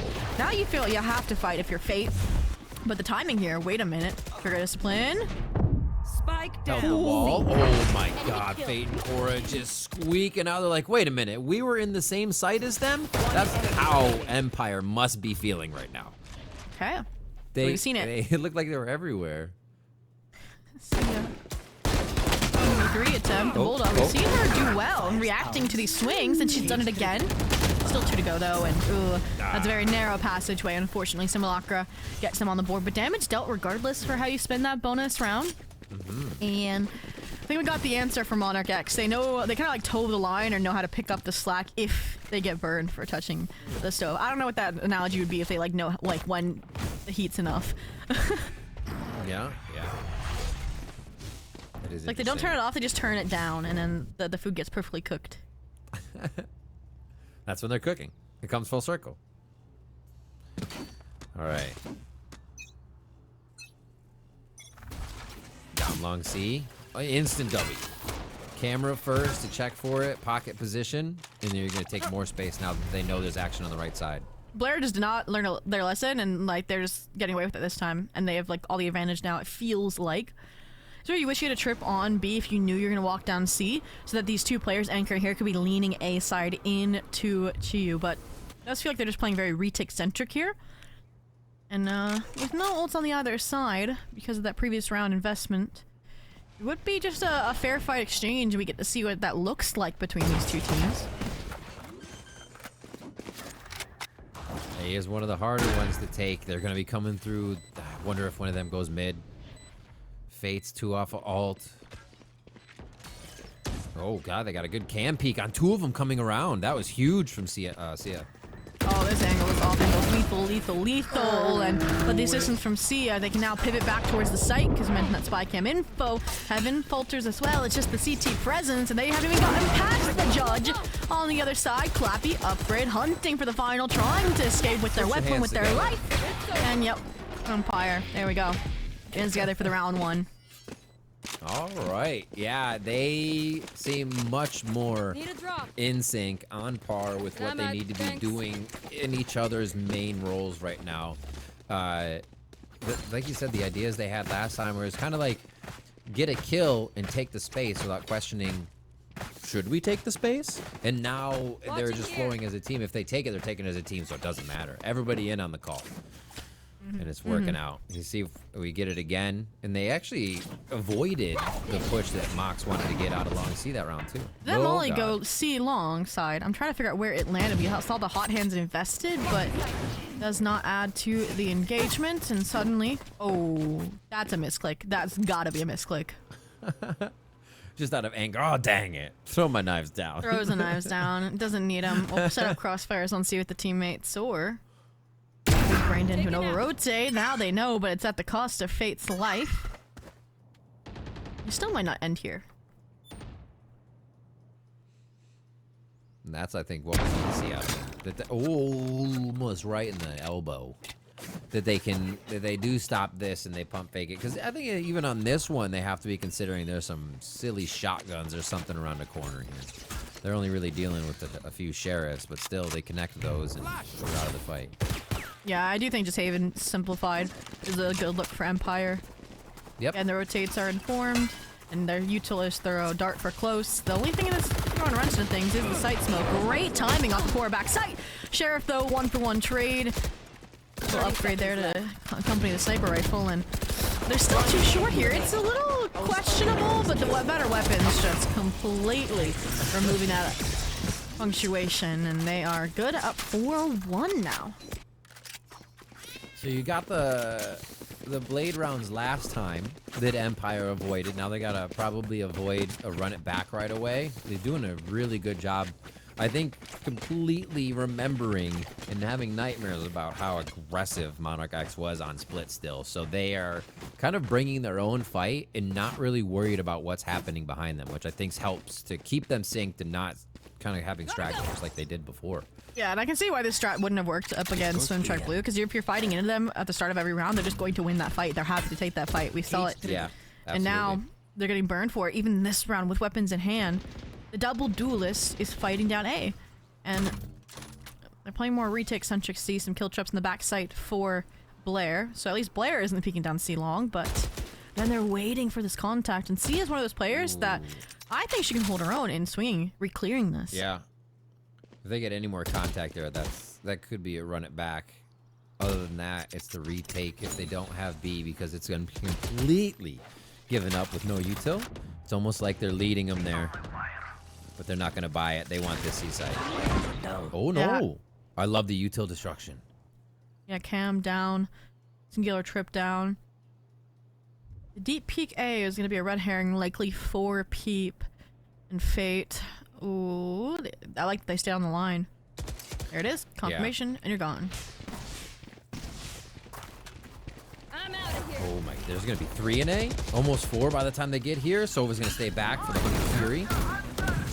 We got a few of those on the map. We'll run it back as well on both sides, or not both sides just yet. Now it's up for Pete. They just handed the run it back over, and there it is. The exec, the Cypher ult as well on top of that Fate corpse, and that's how they know, in fact, to pivot to rotate. But with 15 seconds left, if they could have beaten the B side, they could have stopped this. Unfortunately not. Now you have a backstab from Sia. Oh no, Shock Dart's not gonna land either, and ooh. There's an opportunity here. Oh, Arthur. He's trying to draw them, and there it is from Sia. Drawing the eyes, a few taps from mid B in front, and then it was all the backstab. What a recoup on that round by Empire, and they are now from map 1 to map 2 throwing Monarch for a loop. Yeah, I don't know. We're just like looking at a screenshot like when there were those about like 20 seconds left in the round. I think they just didn't think there was enough time for that rotate to come through to front B, so they all stay. And it's a major gap, and I feel like we've seen that multiple times where like B is left open. They aren't like reallocating or recognizing like, hey, here's gap, who's filling it, let's fill it, and they're good to go. Yeah. And I feel like that burned them that time around. And that was perfect lurk up from Sia as well, 9-2 right now. Again, she had a quiet map on the stage than the previous as well, but back to her prime. Why I highlighted her in the pre-show, and all right, let's see if they can bounce back after a timeout. Yeah, the sentinel position here for Sia, just controlling everything. That honestly, the double cam info they had on the 2 rounds ago was so disgusting. Like, both of them died as soon as they reached A lobby, and there was no retake potential after that. Everything's falling into place for them. And now it's time for Monarch to have an answer, who looked like they had an answer for literally everything, a paranoia in place for even if they fell behind for a moment. And it seems like a great job of what Empire's doing is keeping Blair down. There were so many first bloods and peaks from Blair. And this team has a coach, they have an assistant coach. So I hope that they're telling them like, hey guys, we're taking way too many fights way too early into the round. And I'll say the eco round's the exception, because I'm also looking at the mini map, 3 about to scale down C long, but you can see every round Empire are slow, waiting for it. Even this off angle from Arthur highlights that they're expecting it.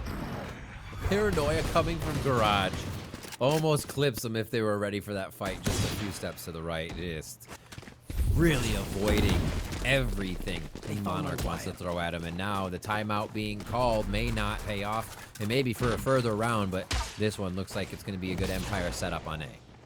Yeah, I mean, after all that, it's funny that it is a 5v5 retake here on this A space, but it's the perfect call again. Arthur calmed that there was an aggro fight. Is now set up to handle the flank off of the trip. And doesn't even paranoia it until later. Wallbang's neck. That's a weapon down for the retake, unless you maintain this short position. Yeah, that was kind of a highlight play. Didn't need to happen, but I think they got a little bit of room to work with here. Sheriff's coming up as long as the guns are protected. Peep on 1. Yeah, it works out because they're having to clear so much before they're even into the site to use this utility. It's a great job by Empire to push up a little bit there. Make this hard now for Chiyu. Ooh, great little flick there. Yeah, good little try, but again, the econ solution not seen in that round. 6-1. This is where we can also, you know, ride off of some copium, like, hey, this is a double duelist comp that likes to get aggressive, starting out on the defense. When the sides swap, I am really scared for Empire. I'm gonna say it right now. I do think that they need a lead at the half. Like, yeah. And that's where I'm not gonna, you know, count our chickens before the eggs hatch right now. And especially now that we get to see a rifle round and change, ideally for this team. And we're already seeing something that, to me, clues them in that they're not going to be as gung-ho, which is the operator split up now from the Phoenix. All right, so now I ask you, how many rounds do you think Monarch needs to switch over? 8. I'm going to say 8 rounds. Monarch? They can't get 8 right now. Oh, sorry. I thought you meant Empire. So they need 4. No. Sorry, they need 4. I look at Empire, I see the crown, and I'm like, wow, they're up against also a Monarch on the other side. No, it's true. Very true. I thought of that earlier. I was trying to make something on it, but I totally flubbed it. But yeah, that I agree. I agree. 4. And you know what's bad is my brain didn't click with 8. I should have known 4. On the other side, but I was like, wait a minute. No, they're gonna extend this half purposely to make sure they make a comeback in this half, Rivington. Where they're recoding, they're hacking the game.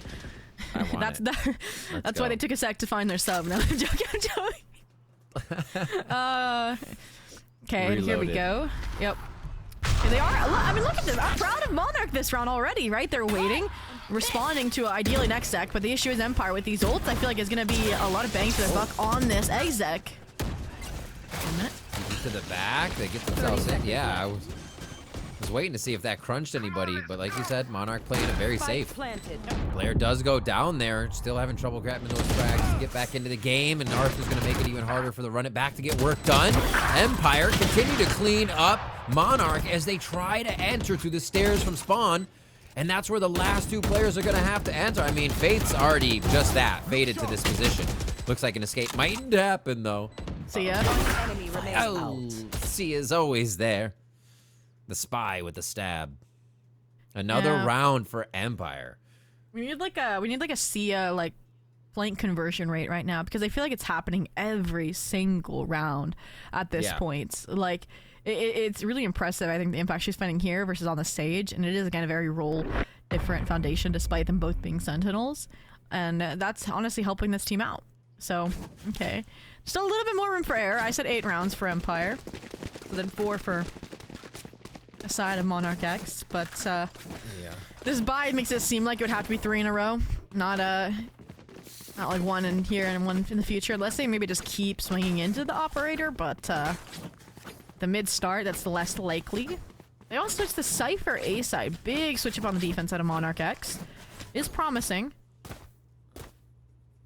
I thought they were gonna leave. I was like, and the leave? I love it. Playing omnipresent all over, but still gonna stay with the cam, so no peeks necessary if they lose the initial space to A. But Empire's focus now is garage.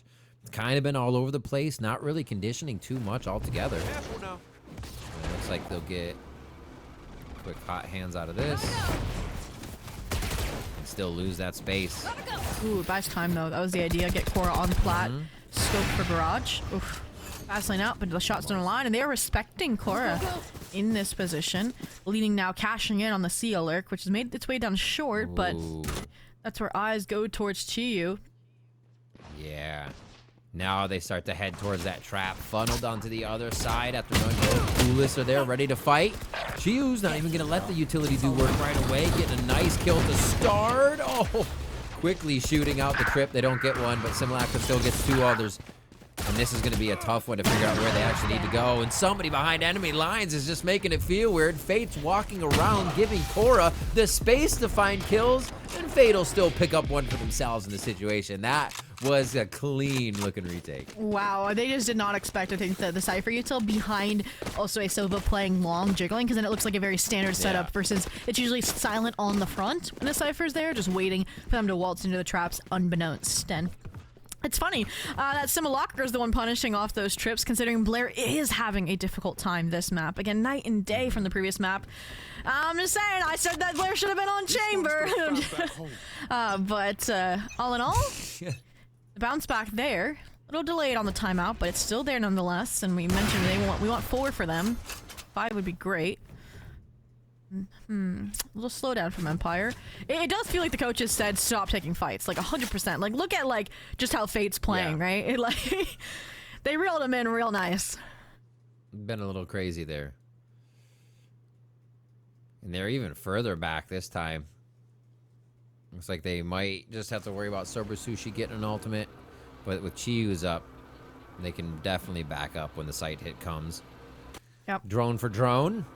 Just a little Wednesday fly. Ooh, spotted the second at the tail end of it. They should know, even the Jet. Phoenix rotating over on the Monarch side, hence the fake out. The Omen, again, Arthur made their way all the way up C long here. Blair. This is your moment to shine. 45 seconds. You just need to buy enough time for the rotates to come through. Oh, hey, cages buying both time. way. That's a huge one. You're not gonna have anybody sliding through, so the hot hands doesn't reach. You know that distance. Oh, but Peeps is still just going for the swing. They try to play around the Hunter coming, the Hunter's Fury coming through. It's not enough though. Fate's there, ready to clean up 3. Not quick enough is Sia coming around from the back. Spike didn't even make it up long that time. Oh. They were trying to run away for sure. Buy time for Sia before re-executing into that C space, but it does feel like all of the problems have started to get solved on the Monarch X side before the side swap. Again, Blair gets their first kill, anchors long enough for the op, and the Phoenix get over there, who are alive in the late round since they're not overpeaking early.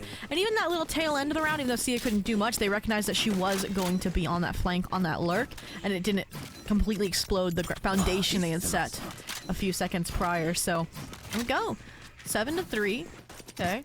Wait, 4 was enough. On track for that 7-5. Because if they win this round, Empire go into the last...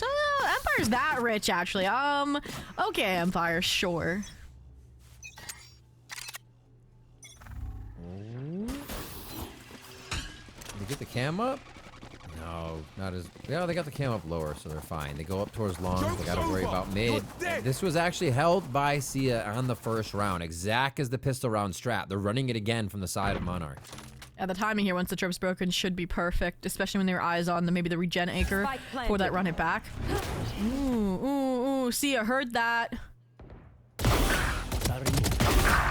Oh, waited for the util smoke to come out too. What a play. Every answer in the book right now for what's coming out of Monarch. Empire continue to sit them down and go round for round in their favor. The operator's trying to get back to safety. Fate looking to get a few more kills here from Heaven just to do some damage and wreak havoc on the pockets of Empire, but it's not gonna matter. They are just gilded right now, and they'll go ahead and even look for a kill on this one. It's 2 to the ult. Flappy wants that before half. Yeah, operator as well. Hold on to it for core in the next. I don't know. They finally get a few rounds and they go back to the old strat. Again, aggressive walkdowns. And yeah, Sia's been able to handle those. Even Arthur has handled it at times, both C long and within window. So, very, very difficult, I feel like, for them to be calling in back into that strategy. It's like, have we learned nothing kind of vibe. And, okay, wait, Blair keeping the operator here? I'm not against it. They can do it on the Viper. They can do it on the Cypher. This is true. I mean, they have one. Floodgates are open. That's all you need. And these are where a lot of the kills came from. Like, split mid through smoke, op peaks. Come on. You can find the angles here on this one for sure. Even through garage or anywhere. Put them up to the challenge. Up though, Flash garage. out. It did go garage. The timing is a little interesting, but it's been Empire working a bit slow. They'll be back in position for long, which was what matters. And they actually have 3 on that site. Swing into it. Oh, Fate's going for this. Blair 2. This is all we needed. Blair on up. Sure. This is all Blair needed. We don't need is you to throw kills away. Still pushing. Numbers up, still pushing. Fate's getting a little audacious. Op's still here, though. I'm kind of hoping that Sia will be able to open things up, but Core's past that hole. Pulled the shot. Almost a headshot from Core, too. The All of these are just off. Give me a corpse. Pulled that, realized they were going to be stepping back just with the way they shot. Trying to tell the intention, and Sia does read it perfectly well, knowing where the Jet was still standing based on Cora's movement. And now they have backside covered, and they've been in front and through garage for so long. They know it's clear. That's one of the kills they need. A head tap. Reloads and safety here for the team as they get back. 26 HP. The paranoia could have given them the first, but it's the regroup, re-swing from Arthur. The 3-piece to secure the 9-3-half in favor of Empire on Monarch X's pick. And We said it before, Monarch X has more reps on Pearl, so even if we go to that decider, it might favor them. It's also, I would say, a forward fighting, rewarding map, but for now, they just, again, weren't able to reel it in enough rounds to make it close, to make it competitive. But we said it, Haven, attack-sided map. This is a very attack-sided team, so we'll have to see what they can bring to the table now that the sides are swapped. I think it's a possibility. I mean, some maps just absolutely flop like that, where you get into your groove, and it doesn't matter what the momentum of previous rounds were. It is actually the side switch and the comp that matters. It's almost like playing late game in other games. You're like, you know what? We may start defense, but if we can get X amount of rounds, that kind of feeling. Well, hopefully for Monarch, 3 was enough, and they can get themselves in. Looks like they're going to try to force into this B site. A great paranoia. Keeps them all kind of confuddled for a second, if that's the thing. They were. And there's the kills for Pete coming in. They're not going to crossfire this to the backside. They're pushing a little too far without having enough safety and utility on the site. Oh, and there we go. Oh, Fate's fine now we're fighting because of how low HP they are. They waited for their teammate, but then the reflash, the re-engage. Okay, dangerous territory. Sia going on the longest flank possible, and it might just catch some locker off guard. Yeah. Fate's like, I'll set up over here and have a quick tea at the bistro. Last player standing. I hate shooting at people throwing utility. It's impossible. I'm just not looking at you two. It's like Cypher no hat. Oh my god, Peep's like, wait, what was that? And now Fate's gone. Here we go, 22 HP out in the open. Some Malacra. No utility. Oh, and it's just going to be a quick shot to the chest. Peep was ready for it. Knew it might have to be even before half with how much time was left. And a 10th round comes in for Empire off a pistol. And a Red Bull clutch at that. Oof. Yeah. That's something that kind of just stops any fodder that may have been behind a 9-3 curse, is winning that second half pistol. Whew, and it was a strong start for Monarch X. Again, the opener, the pivot was clean. It was, again, just getting chipped off too much by sticking around. And I mean, it was criminal to begin with that I think Simulacra hits that shot onto Sia. So maybe it's just the universe correcting by Peep winning out that fight with the extra 1 HP it had in the engagement. But buy-ups there, no disrespectful Stinger force on the flip side. Cora and Outlaw trying and failing to find the opener outside of Clappy, and Clappy's going back for seconds, short side. Oh, just seeing the X-ray makes me so itchy to like. It's like, yeah, they're definitely gonna peek. They're right there. Just Clappy's so patient. Here's the shot though. Oh, there's too many indecisive. Oh, too many to pick. Get out of there. Paralyzed by it. Ooh, dance. Tip tap. Pete comes up with the kill there. Almost needed to phone a friend. Sia came right through. And they get back to safety here. Empire numbers up, and at this point they can kind of be aggressive, but 29 HP. And not, yeah, finish the job. Clappy. Gotta be a careful jump down there for you. Kind of mauling out your teammate just a touch, and there we go. There we go, Empire flawless. I think the second, like, Allah shot there was a smoke, because you got one on the right, so you just figure somebody else is also peeling up on the right. Would be your left side as a shooter. Yeah, really clean. Well, 2 rounds now from sending us to that map 3 in more dominant fashion than Monarch X 1-out splits. Yeah. Quite surprised. Maybe the team we're expecting to see when we thought Empire might be favored in this series, so maybe they just have a really strong charge-up time, but or Sia had an off-map, considering she's 18-7 right now on Cypher. But look at this, the stack staring them down. This is the worst possible way to lose a 3rd round bye versus an eco, and they're still fighting right into it. Rivington. Oh, 4 missed now. Gotta reload a few more, and there I've already pushed up so far. They're not gonna leave? The fights, what? Right to the charge of Peep. Sober Sushi comes up with a kill too, and then looks like they're gonna put this on a 12th round right away. They wanted to go right into everything that they saw still in a flawless round by Empire. Match point. Wow, and again, that's the difference between these two teams, right? Empire almost walked into a very similar situation on their attack. They they completely pause, reevaluate, and then rotate. And just fighting your head strong in shows again how forward fighting this team is for Monarch X. But on a map like Haven, again, if the stack is there, if the util is about equivalent, I think running into a judge on a choke is going to win 9 out of 10 times. Yeah, agreed. What can they do on side of Monarch now? The ult's there for the run it back. It looks like they want to open up that space with B and that ultimate in hand. You're dead. The joke is over. Here comes Fate. Oh, but Blair's just catching the wrong end of all these plays. The third one in, first one to go down, and they're still dropping Monarch where they stand. Here comes the ultimate. Oh, you wanted a knife so bad. We saw it. We saw it. Silver Sushi gets the kill there. And another one. Oh, but the knife does come through! You gotta be kidding me. What are the chances? I mean, I honestly think that was just Chiu trying to get in position to still get the shot. But that's funny that the knife still came through. 13-3 for Empire in a wild turnaround for map 2. I feel like a knife kill to end out the map just explains the map in a nutshell, to say the least. Yes. Again, we saw that change come out from that timeout of saying, hey guys, reel it in, you're fighting 2-4-4, we can play retake against these guys, and it started working. Yeah. And then there was just those 1 or 2 extra rounds they needed and went back to that old strategy that it fell apart, and then a 9-3 when you lose the pistol is so hard to come back from, and that never really got kick-started. So I do think for a map like Pearl, we mentioned it, it's going to favor, I think, that forward fighting mentality again. It's going to be how does Empire handle it this time around. I don't know. We got a shiny map 3 for this series. It's heading to Pearl. We are going there when we get back from this break. Don't go anywhere. More game changers after this.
We're back here at Game Changers North America. Myself, Riv, and Zobi, right down there.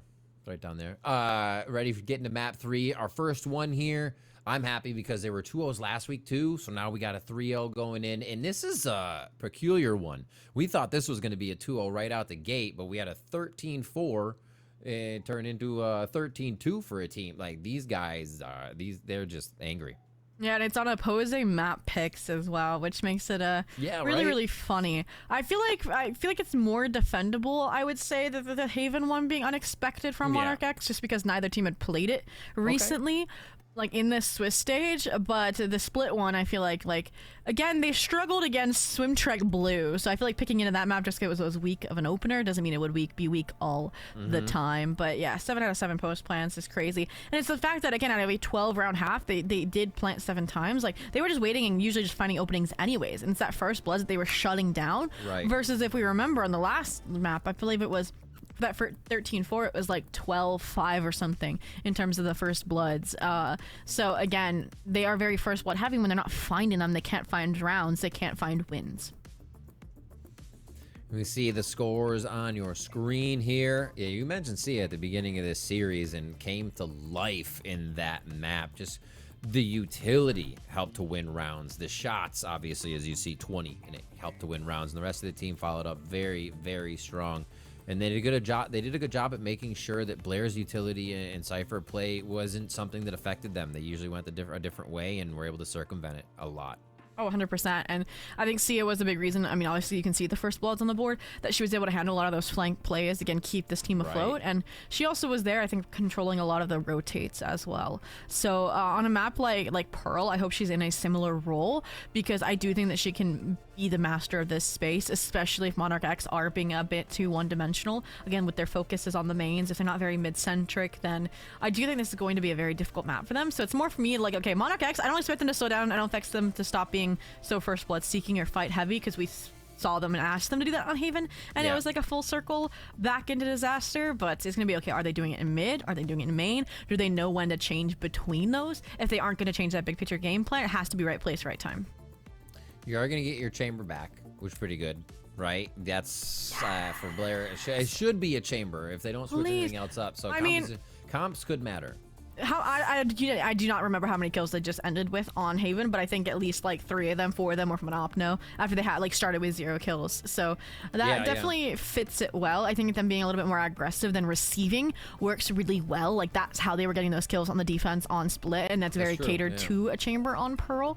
Again, it's dicey, it's risky, but I feel like at this point that risk rewards Monarch X more often than, or at least for Blair's case, than it otherwise. So I'll say for Fate, is Fate on Phoenix again? You got that one pulled up too? Is Fate on Phoenix? I think yes, they have a Phoenix and Astra. Okay. If I remember correctly. Wait, Fate is on Neon, Korra is on Phoenix on this map. I think I like this better. I feel like the Neon, if they end up keeping it, I do think that Fate on the Neon would be a little bit more well suited to this kind of like in and out mentality that they were playing like on Haven. Oh, yeah. I've seen that for actually another team recently, where like they switched somebody that was on Brim onto Duelist, and that Brim was getting punished as like solo smokes for playing too aggro looking for kills, and then it worked perfectly for them in the role of the Duelist. So even though there's a Duelist for Duelist swap, I do think of that Phoenix as a more support agent than for the main entry Duelist versus Fate. I think this Neon, even though it was 16 and 13, like compared to like Blair and Korra having heydays on the last Pearl, I think this could go well for them. Absolutely. I think with Monarch too, they had everybody grabbing the op at one point when they really needed to switch out the map, and that, I mean, for the most part works on Pearl-ish towards B and kind of up street and stuff. So whoever's kind of cycling in and out of their baseball style in the infield, maybe like, oh, you grab this time, you take this. So that might as well be something they can use to throw off coming into the game. Well, like we said, coming into this map, this final map 3 decider in round 3 of the Swiss stage for our 1-to-1 teams, Monarch X, they had the final ban. They choose to play Pearl, a map they have reps on, versus Empire. Have not seen this in a minute, right? The only time we can maybe say we've seen it from these teams would be that Ace of Hearts squad in instead during qualifiers, and even then they avoided it for the most part. Like, and I'm not seeing it too much. So I'm a little worried in that regard. They were also running a lot of Neon Waylay, and you can't really do that here on Pearl either in the current meta. I mean, you could, but it's not going to be as strong. So I'm curious if they also are going to have a very similar, like we called it, what was it, a near mirror on Haven. I can see that happening here again with the duelists. I want it. I think a mirror would be perfect at this point to just actually... We had maps that were so far gone night and day with each other, so a mirror here would be cool. But we're not going to get it, unfortunately. It's actually pretty util heavy on the Empire GC side. And same for the other side here from Monarch X. We get... The Phoenix won't even be matched. We have KO for Fade. Yeah, this is their own comfort all the way. Okay. Peep, I'm curious how I think this one's going to function with the KO, because we were evaluating all the roles that they have been switching in and out of, right? They went from, what, Viper to Phoenix, now to KO. Like, that's crazy Arsenal just in this one series alone. Sobu Sushiteho, I'm going to be honest, I've seen it. Sometimes she plays super well individually on it, and it's so fluid, and it is deadly. And other times, again, she can get in her own head in terms of trying to have perfect utility. So I'm curious how that's going to function in setup in conjunction with Clappy, because we did throw back to map 1 have issues, I feel like, with Clappy being ahead of a lot of the teammates' utility, and I feel like that's like what you kind of need with a KO Teho backing you up. And then Sia, KJ, you've been hating on the KJ all day, Rivington. I think this one serves a different purpose, right, on Pearl than like running through it, side anchoring on like a map like Haven or Split. So what do you think? I hate it because I am a KJ main for a lot Me of too. my play. Yeah, and it just makes me sad when you got people sliding over your stuff or hopping through real quick, or they're finding ways to just get like a one-step hop through and be okay with the fight because they're swarming you, right? So it doesn't really matter if you could stay or stay. These are more delay. Like, they go off pretty early. They're in that entire area. Also at A, big delay for spike. So I feel like they really do delay more here. They can just be ran over by the Neons. We'll see if that's something they want to do. But usually I like KJ here. Also, being able to retake with the ultimate on this, I think, gives you a lot of space to get in preparation for the ultimate retake, which is then A lobby or B long kind of stuff. So very effective. Yeah, I think she's gonna be a great lurk player as well. The backstabs through mid door. Like, if Monarch X cannot get a pinpoint on her timing, they're gonna have as many issues as they had over on Haven. But we mentioned this already. We didn't expect Monarch X to slow down in these early engagements, and it was more of a question, okay, are they fighting for mains? Are they fighting for mid? And at least for the pistol round, we get a double duelist pilling art. We get a chamber that can rendezvous back from a mid plaza fight, and it looks like Empire are primed, prepared to handle it. Blair back in Blair mode. And nobody wants to peek that. So you use the dismiss on long to get into position with a clear and close. Obscuring vision. And it looks like they'll actually not have too much more than that trademark to get past. Pulling them in. Inside. Little grab well, isolate, simulacra, looking. Isolate Clappy, a little restun here. Ooh, this is nice for Blair. Nice follow-up on that. Two come in very fast. Over Sushi makes the classic ring. And there's going to be some follow-up. Clappy misses a few, but still is able to take down Cora here. The team has had time to get in position, but there's still a third coming around the corner. If CIA is needed, or CIC is needed, she gets him, but it's Clappy that's able to get the kill. She might as well be the CIA at this point. Again, always very secretive, undetected, there when you need her most. But all in all, Empire, all right, keeping up the momentum. The pistols that they had over on Haven, which were previously flawless. And again, I like it how they start this round. And this was a big difference, was their balance and their direction, like their intention just felt absent on Split. Here it's like, okay, we start mid-side, we wait to handle any fight that's outward if very loud, which wasn't loud this time for Monarch X. It was more prepared trap style. And then they pivot away from that and just scale pretty naturally, we'd argue. And now, ooh, that could be a red herring. Only one player getting clipped by the 0 point conceals the 5-person trap stack here on the A site, and with a Bucky close, this might not be a pretty picture if they engage. Oh, they're gonna slow walk it in. No more util here. Oh, it works. Dry peeking all the way up. Catch the util out. It's cleared. And oh, it's going to be a dry peek right back at him. Why wouldn't it be from Monarch? Walking into the smoke.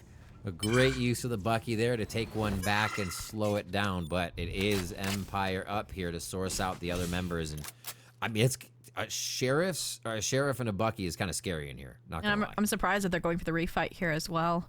Yeah. Right, Blair collected it, is holding the same exact angle. The drone, okay, nice re-clear, calms the force up, and Clappy finally shuts it down. Yeah, this is nice. There's a trap though with Cora, the flash. There'll be a lot of pressure on Simulacra to deliver. Sheriff not connecting. And just like that, Empire, despite the flashy start from Monarch X, are able to keep it together. Nice little slowdown there to reset and figure out what they needed to do. 4-0-2, Sober on top. 4-0-0, Clappy. Yeah, that's going to be some quick alts and ability to control these rounds sooner than Monarch would like. But they have weapons this round. So what is the idea? I think it's so spread out at this point that you got Monarch that could kind of help each other in situations last time here. They might have that A lobby push, but it might be slower from Fate, question mark? Or does Fate just want space? Yeah, Well, slower. I'm liking the early drone. Do you think that they are running the double initiator helps kind of tease out these traps, these stacks from Monarch X, so it's very well catered to this double duelist style, this chamber style? Fate now. Ooh, I like the cross, the setup. Being like, yeah, you just droned me out, but I'm here, back in business, and Blair forced off the line as well, kind of stuck now back hold. You expect them to accelerate and Fate to be an afterthought. There it is. Hasn't even shot yet. They don't know about Fate. Through the smoke, Cora. And they don't even need to. Yeah, Cora is just like, by the way, I got another one. Yep. They're trying to leave. Fate. Oh, Fate, why? He Fate always has to touch refights. the burner. Yeah. The stove is hot. And I thought maybe if multiple had been swinging out, like if you're flashing out with Cora, that would have been A-okay of a re-clear. You get the early intel that they're leaving. And that's the complication here. Sia wasn't lurking this time around, right? This is a bonus. So playing alongside their side, they have no options. 25 seconds left. Re-engaging into the rifles. I'm surprised the chamber's alive, but Cora is not taking a lick of damage, continuing to find these kills one after another. Look for the fourth-piece finisher. Curveball into the action. And tracked across the screen. Monarch X on the board. A very much needed round here. Now let's get the back and forth of the third map. That's the only way that this anime can end. Both of them had punishing fights, chances to get ahead. They've won the opposite maps, and now we get this final battle. It's a big litmus test. Interestingly enough, they usually are great on split, but that wasn't our final battle map. It's going to be Pearl. Still more focused towards A lobby here on that right side. Looks like they want to be controlling orbs here as we get to rounds 4, 5, 6. And it doesn't look like too much movement from Empire. They know Monarch's going to be active. Yep, there it is. Instantly takes out Blair. It's a nice op cancel, and I would expect them to maybe be accelerating a bit faster towards B, but they're waiting for Sia. Yeah. And Cora has slipped the timing. Turret makes contact. Sia doesn't fight it out. It's just a flash to force them back, and they also expected the B lean here. And this is where it's the first rifle round. Armageddon Online is such a nice tool for Sober Sushi to have. Drone going out. Monarch X playing this a bit more cautious right after the opening aggression engagement. They are playing very like denial of info, play for the retake. Minus Fate. Fate's the exception, guys. Clappy's in. It always seems to sink himself in that corner. Works out really well, makes people force out, and it's a kind of a weird spot to have somebody slash or slide out of as well. Empire getting in there, Clappy able to gain a little bit of space, and it was enough for the team to say thank you very much, we'll do the rest. A beautiful job duelisting in, if you will, and setting everyone up. They didn't really use much util on that engagement, I'm not gonna lie. No. That was just swing out of the outer smoke together after Clappy has made enough noise on the entry, and that's something we were questioning in the agent select. It's like there's so much to support Clappy on this entry. There could be some dysynchrony in that timing, that tradability, but I think that's exactly why they're simplifying it. They're just winning out these engagements, standing up to Monarch X, and with money resets, that's where Monarch X and the chaos factor multiplies. 3 players in mid plaza. Ash just super far spawn side just to confirm maybe this drone, this take.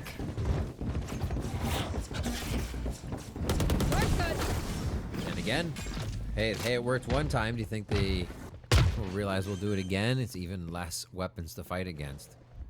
And yeah, they're in. Ooh, just missed. Blair didn't even get a hit on that, and it's going to be a kill for Clappy coming through. Another one for Sober Sushi. So fast, right when the flash came through as well. Holy moly. The reaction time and movement of Empire right now is just on top of it, and they'll pull that right back in their favor.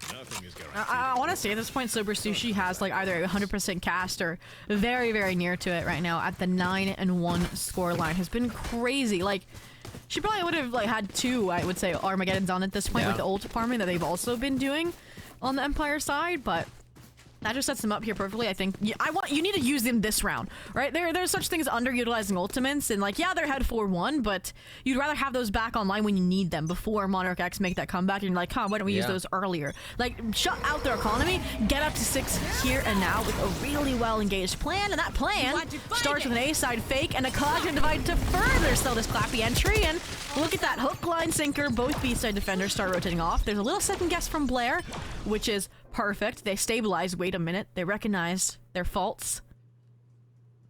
They cut noise too fast on the A side. Yeah. What's the speed now of the people on B long? It seems to be... I mean, have them out of sight. That's already a big win.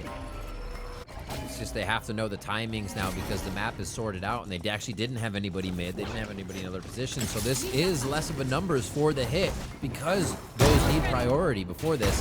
And Fate's going to start taking advantage of one there. Quickly trade it back. Oh, wait. Fate with long range gets it in the overdrive. And now the site's kind of flipped in a weird way. This back hall is covered by Empire. And they're going to be taken right out. Wow. I don't even know where those ults came from. I don't think Monarchs came to the round having them, but you mentioned no mid presence. Sia this time regroups from mid, but in 1v3, 1v4 does not get finished off. And just like that, opt for Blair connects, and they are good to go. 4-2. Snuffed out a lot of major ultimates on that Empire side as well. Yeah. At least have money, so they could run it back, just get an orb for peeps, see what you can do. Yeah. I love the sell. I think you're right. The time was just cut too early, and then they took too long getting into B because they were all straggled looking for the lurk who actually made it through. Nobody made it through. Nope. They were their own enemy. Okay. Little fake mid presence here, also to destroy that chamber trademark. Hop on the line. Battle goes Clappy's way. There. That opens up B side. You can get that space now. And that's immediately when they have space given up. Fake goes for a little deeper mid line, mid reclear. Peep better be ready. This is a deep line. Oh, they missed their timing. Cora versus Sia. Power's out. Placing alarm bomb. Just ready. It's when you know someone's gonna be pushing. And again, they peek again. It's tough because those are just quick shoulder ones, right? You're like, this has to be safe. I'm on my side. I'm not pushing out. Okay, that they still got me. That's what Empire's looking for right now. And you saw them. They had to give up so much of this B space just to play containment spawn side, like Fate peeling off, and now you had to play a 2v5 retake. Your util's been stripped away, so the clock there subsequently, and yeah. Honestly, at this point, money-wise, you might consider saving. Simlock are the only one that could go for this, looking for a weapon, but now you don't have a chance to leave. Look who's always behind you. Simlocker's aware. There we go. That's a gun handed to you for the exit. Look at that. Happy birthday. Pick it up and go. Yep. Make some distance. No returns allowed. Thanks. Surprised the Neon is sticking around here, though. Maybe wants an exit or two, since the overdrive is so far away. But, no dice. Gotta leave. They don't need a second operator either on the attack side. They're up 5-2 right now. Man. Maybe that's why they stick around. They wanted the op back, maybe. Between the first, yeah. Cycle a few in there, and then you just have control of both extremities. Well, hey, if they win, we'll get to ask them what they ate between maps, Rivington, which they're on track quite well for it. We're gonna ask the same question. Showing the strength still. Same question that you asked. How many is enough for Monarch X on their defense half on Pearl compared to Haven? Oh man, right now, I think I'd say 5. If 5 Monarch X gets to 5, we have a fight.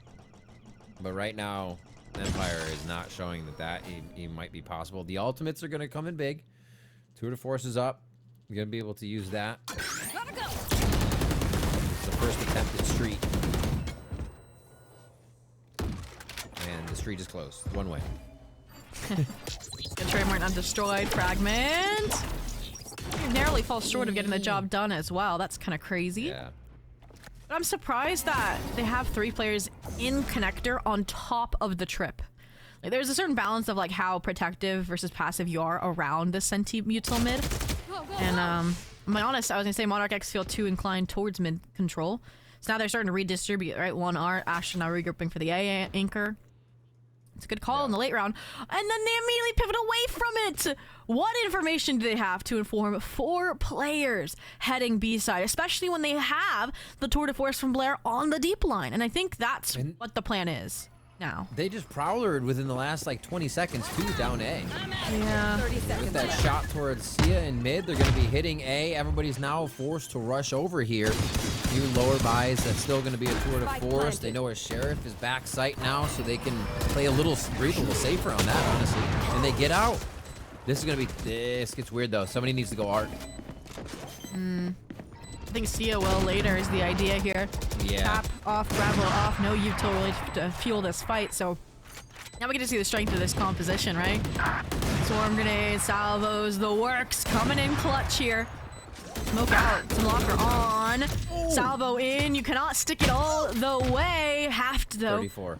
Wait a minute. There's a world. The edge. Not like this. Blair saves it! Blair saved the shot that was gonna be Peep running in to get it, and Monarch get the quick defuse from Simulacra staying on the spike. That's the round. Oh my god. That determines a closer standout half, honestly. That is crazy. Armageddon even utilized at the last second. Yeah. Like, that takes so long to get through. And just see, that was comical. See a Peep jump forward with the knife out to try to break the distance and then get flattened, and just the defuse. That, knowing the defuse could come through, Simulacra believe. Like, you got me, right? Okay. Huge hot hands lands. Clappy though. That was Forward awesome. challenge, yeah. I do like that Empire feeling confident enough to try different things across the map though. They kind of fell into a repetitive rhythm on the first few maps. Whether it didn't work on Split or worked on Haven, and here it's quite fleshed out. Sia. I do feel like Clappy's starting to pick up a little bit. That slack, and I do feel like, I think it was Fate last round that shut down the art exec from Sia late. So if she can get the wrap timing here as well, that could be nice.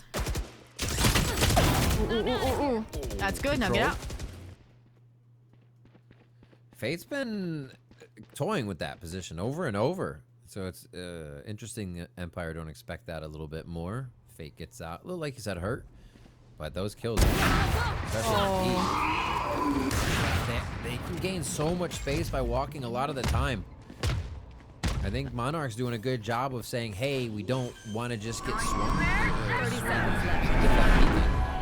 But then they just give him too much space. Yeah, they just don't go for these frequent enough reclares. And you saw it there, right? She was about to do it, and then Corey gets walked up on and can't play her game. But one thing we've seen Monarch X do well at is these retakes, right? Simulacra last time. Cosmo divide up. Swarm grenade not denied, but they know the KJs aren't side, so Blair with no util to throw into the game around the corner. Lockdown protected in the nick of time as well. Luckily, no one detained, but the second salvo out, and at this point, it'll finish the job this time. Sober Sushi with 4, and the Red Bull clutch to get Empire up to a guaranteed 6 at the half. That's the fluidity of the Tejo that we were expecting to see. 13-2, Rivington.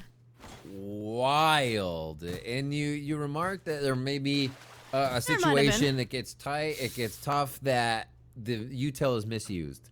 Not today, apparently. No. Holy moly.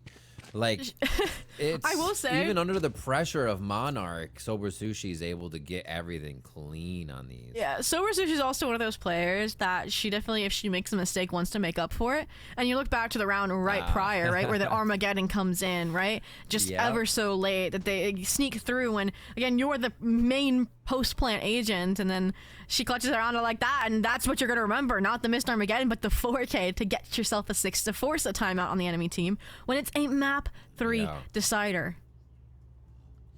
Coach Stagger says, timeout time for Monarch. Had the right direction on Haven. Will the talk be? Yeah. It came too late. This feels early enough, I will say.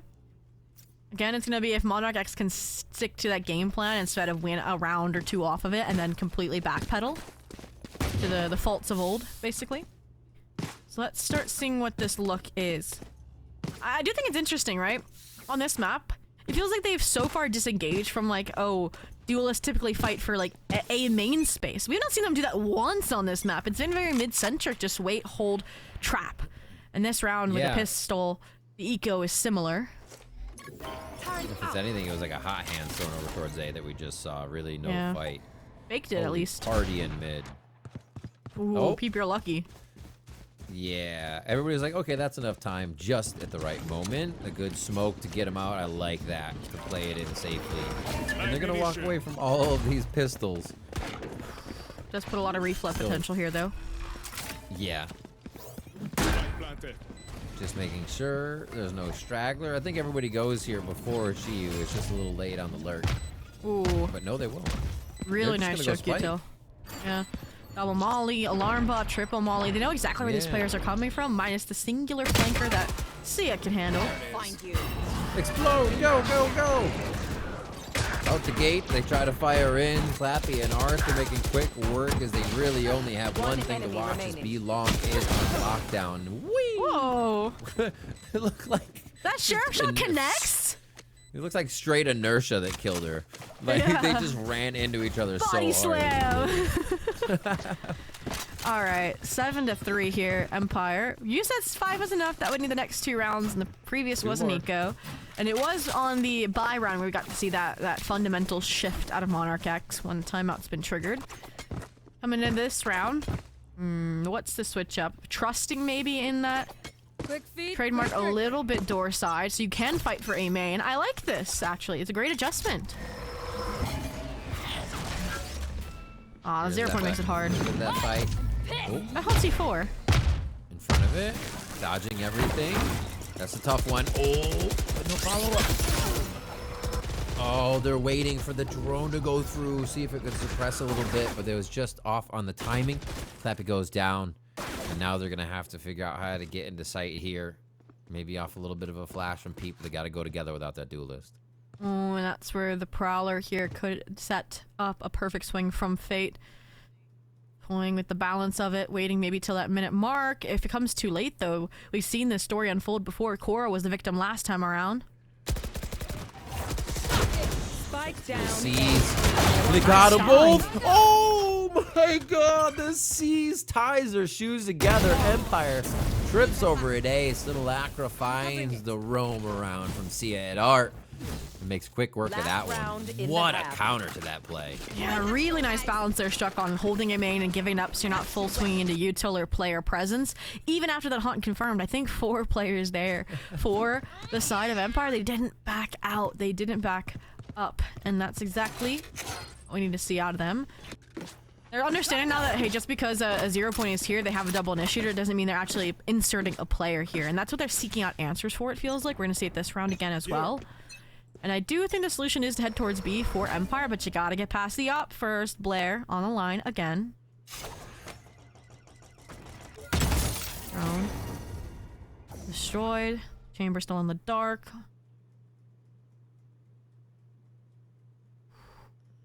Maybe.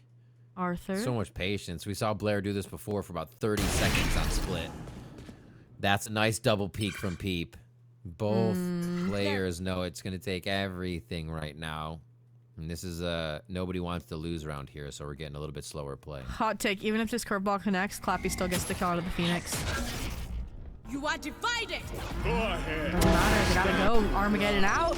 Cosmic Divide invested. Hell's cleared. These players are still holding mid-sight here. Off the Astro Util. Perfect dissection. These players alone, no way out. Special deliveries more just to keep them alive. That was a crazy dissection from the Swift coming up, nullifying the Armageddon clearing back hall. You thought they were going to fight mid-sight, but no. Monarch was able to stay in the shadows and make it feel weird for Empire. There's the 5. So that's 7 to 5. We're going to switch sides here and now see if that Monarch aggression that they're known for is going to pay off. I could see it. Does anyone have funds? Feel like Fate's right now 12 and 10 again. That's why I expected Korra, right, to be on the Phoenix on Haven and someone else on that primary duelist. Probably Fate again because they were that raise on split. And this is a better look for them. Honestly, that's what I want to see them revisit possibly on Haven later on. But for now, closing out this series, you just gotta lean into that duo synergy. But pistol round, Empire playing a very classic look, taking a main space, you know, deep salvo, deep possible Nebula or Astro Smoke. The Neon being the one to hold B alongside or fake out that presence is what's my question mark for Monarch X right now. That needs to keep making noise. Selling a few. How fast do they stop though? Go, go, go. Yeah, they still have A lobby control. I don't think they're gonna expect this. One shot, the side swipe here with the clothesline. Ooh. Protection from the right, but Simulacra comes up big there to stop Clappy from getting another 2. Chiyu. Oh, the timing. Enemy down. Nicely done by Chiyu. Really needs to start getting on the board there, and the pistol round is one way to do it. Spike plant secured. Blair low HP but holding the deep line. I like it. They get the post plant player off site. Asher now bodyguarded up, and I'm worried about how disconnected they are from the site still. Asher Util might not be enough on the pistol to fully defend this time. Or Empire. Rescaling here in Art's gonna determine everything. Yeah, and look at the main player so far away. It's Neon though. Fate has to close the distance. Doesn't matter in this case if you can't get there in time. Arthur can't even get it to half. The right click though aligns. Will the smoke last the distance though? Taunting it. Played Well, perfectly. The tap, they know you're not defusing it. Oh, Simulacra comes in for that. It gets the kill. I mean, you have to defuse at that point anyways because the time is there. What a pistol from Monarch, and they bare their teeth here to make sure Empire know they're still in this one. There we go. Very, very well constructed again. I was worried that the timing was going to get a little silly there with them playing so far away for every player that might not have had a hand in the post-plant util directly, but reposition main from Fate well timed, and Simulacra as well. Just know when to entry into that Astro Smoke on Spike or not. So Monarch, if they gain steam, they're dangerous. If they gain confidence, they can steamroll you. And running into a direct fight 0 point or not is not a good idea. Ooh, relay bolt hit. That just gets Clappy out alive, and they're not gonna stop. Snowballing down the ramp. Oh, send one back. Even with the side. Okay. I think they might get a star on it and try to come around without activating it. Or even a neon wall. They don't know where neon is. I like the salvo setup here. If we can see Clappy activate off of it, but playing the close corner, hard cleared. I don't know. I feel like any timing is gone and is missed, and that's a crazy assist there from Fate to slide on in. Just thank you very much. And yeah, this is the runaround now for Empire. They're gonna go ahead and try and get within the spike range. It's gonna be tough.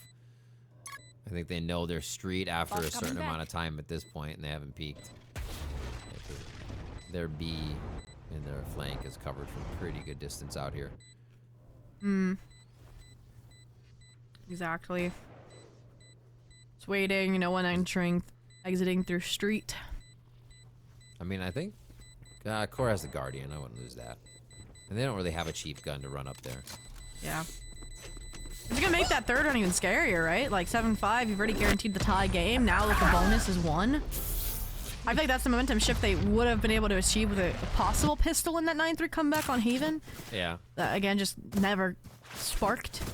So, I'm a little worried. I mean, look at this. You could also maybe, like, if you go for like a double fake, get both orbs for Korra that run it back could be lethal with the full shield combo. Like, if they can come up with a plan, I was gonna say in this round, they'd be good to go. And I mean, you can't talk about a plan, but you can definitely think one up during a tech pause, right? Yeah.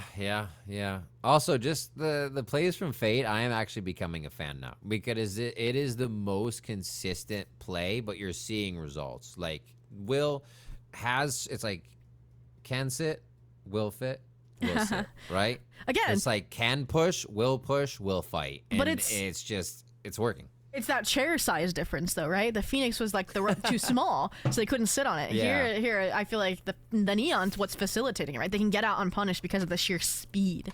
So again, solves the problem for now. It's like, guys, when you're wild reviewing this, switch core to Phoenix on Haven, and all will be well. Anyways. Yeah. But independent of that, 7-7 here. Tech pause at this point's interesting for sure. Again, we mentioned how big of a round this is going to be. I mean, we just side swap as we request. Yeah, Ooh. and 2 for Monarch. Quick rounds. This one, they're pretty healthy for this, but I would hope we can fix it soon. It's just like a ping issue. That's all that happened last week. Oh wait, let's hope. All Fingers right, crossed. it is. And I heard ping. The universe of interwebs, calm down. It's like we couldn't also get a few more seconds to see like what side they were leaning to theory craft. Yeah. Again, my theory crafting is literally just farm up the core Phoenix ult and do something with it. And I feel like Fate's good at taking that space, like A main, to get you that orb early. That's probably gonna be the one more contested, based on what we've seen from Empire in the early round as well. So you got to start there. You have to when you have a Phoenix. Like there's times when teams like have a specific play, but you'll see them run by an alt orb, and I'm just like, I'll reach out. You're like, why? That's another alt or something. But like they have it, and they know they're gonna get kills in the round, and it'll just happen next round, kind of thing. But yeah, Phoenix is almost no excuse. Like grab everyone you can. You said before, even use your alts when you can. You don't know what effect it kind of has in the area, an aura around the map. And then you'll get one faster as you get more kills, hopefully, to get it back and farm orbs. So, Well, use them if you got them. Use them if you got them. And I feel like that was an issue for Empire in the first half, right? They tried in that big ult swing round where they used most of them didn't convert, and that's how Monarch X caught up. And we kind of laid that out where like if they keep sitting on them, that's what happened. But they still invested them and still didn't come away with the conversion. It's all down to the super sub simulacra, and that one just called a ninja defuse. It was close enough. Yeah. Talked a little bit about sober sushi. I'm keep just eating that name, sober sushi. I gotta say it in 2 words and not make it one name. Doing really great and focusing on what to do on this Tejo composition. There's got Empire and Monarch, as we said, coming in here. Familiar names, but not familiar team names. But yeah, these are still the same players, you know, and they are absolutely making it work. CIA having a bit slower of a game on the Sentinel this time, but I think that's now that we're on defense, you'll see that kind of ramp up because the Cypher game last game was 100%. And I will say, I do think that Cia's slow start is because of Fate, right? I feel like Fate's been the one diffing Cia in a lot of these head-on 1v1s when she was on the attack, right? It was Fate mid-door, swinging out, getting them top mid. It was okay late when Cia was trying to wrap art. It became predictable. Cia got away with it the first few rounds of the half. That's how Empire got to the 4-1 start. But in that latter close, again, that's when they pinpointed the timing. And that was a big difference as well. I feel like they could not find that over on Haven either. So I do think this half, I mean, I don't know. I feel like as a KJ on Pro, we talked about we're both KJ mains. I think I do better on the attack than the defense, just because it is so team-centric how you play a KJ on this map in particular, that you're not really left with any retake util. Like you're putting alarm bot mid, you're putting turret art, right? You're more info gathering for your team to rotate off of than playing individually. See, I am a big defender player. Oh, you like your microwave setup, sit backside, pop the mollies. Yeah, but it's more so like back against the box, there's 3 people surrounding you. What's the best way to take on that fight? Like, who's going to be first? Who's going to be second? What util can you get it with? Like, that whole scenario is just... I suck at retakes. That's when I'm a Sentinel. Love seeing players make those decisions. Yeah, the worst meta we are in, where the Sentinel cannot full anchor, site has to leave and play retake. It's my nightmare. I want to live by my site, die by my site. It is true. The days of like holding down. I wonder how it's gonna work on Ascent, because it's still very hard cut angles when you get into site. Like a B is still, you either take front side B or you cut in, right? So maybe like, I'll enjoy. be good there still. Maybe I'll enjoy Ascent in the new meta more than I used to. We'll see. We'll see. We still got a tech pause. We're trying to work through the ping here versus Monarch and Empire. It is the third map for these in our second series of the day. You can see the first two maps on the top left of your screen. Yeah, those are not wrong. 13-4 and 13-3. We did not expect that 13-3 to happen after the 13-4. And now we have a 7-7, which is kind of banger, because this is also what we wanted now that we had those two absolute night and day change maps. That it is an even matchup. I will say as well, then, while we're in the tech break, we can talk about the outcomes in some of the other Swiss games that were happening simultaneously on our amazing Radiant streams, which is that Wadada came back stroke hard in their dominance over Ghost Gaming in a 2-0. Sen Otters win 2-1 actually over Ouroboros. I mentioned that team, don't underestimate them. Might have just a touch to at least get the 3-mapper. MBSK Treasure 2-0 Frost White, and Shopify Rebellion Gold keeping it pretty clean over Sad GC and winning out. There's also 2-0 for that Alexis IGL and Lydia debut. And the other ones going on, Hyperspeed Golden versus TV. Hyperspeed Golden win map 1. FlyQuest also win map 1. But I think that FlyQuest Catface game was really close, if I'm not mistaken. I think it was a double digits affair. That would have been a fun game too.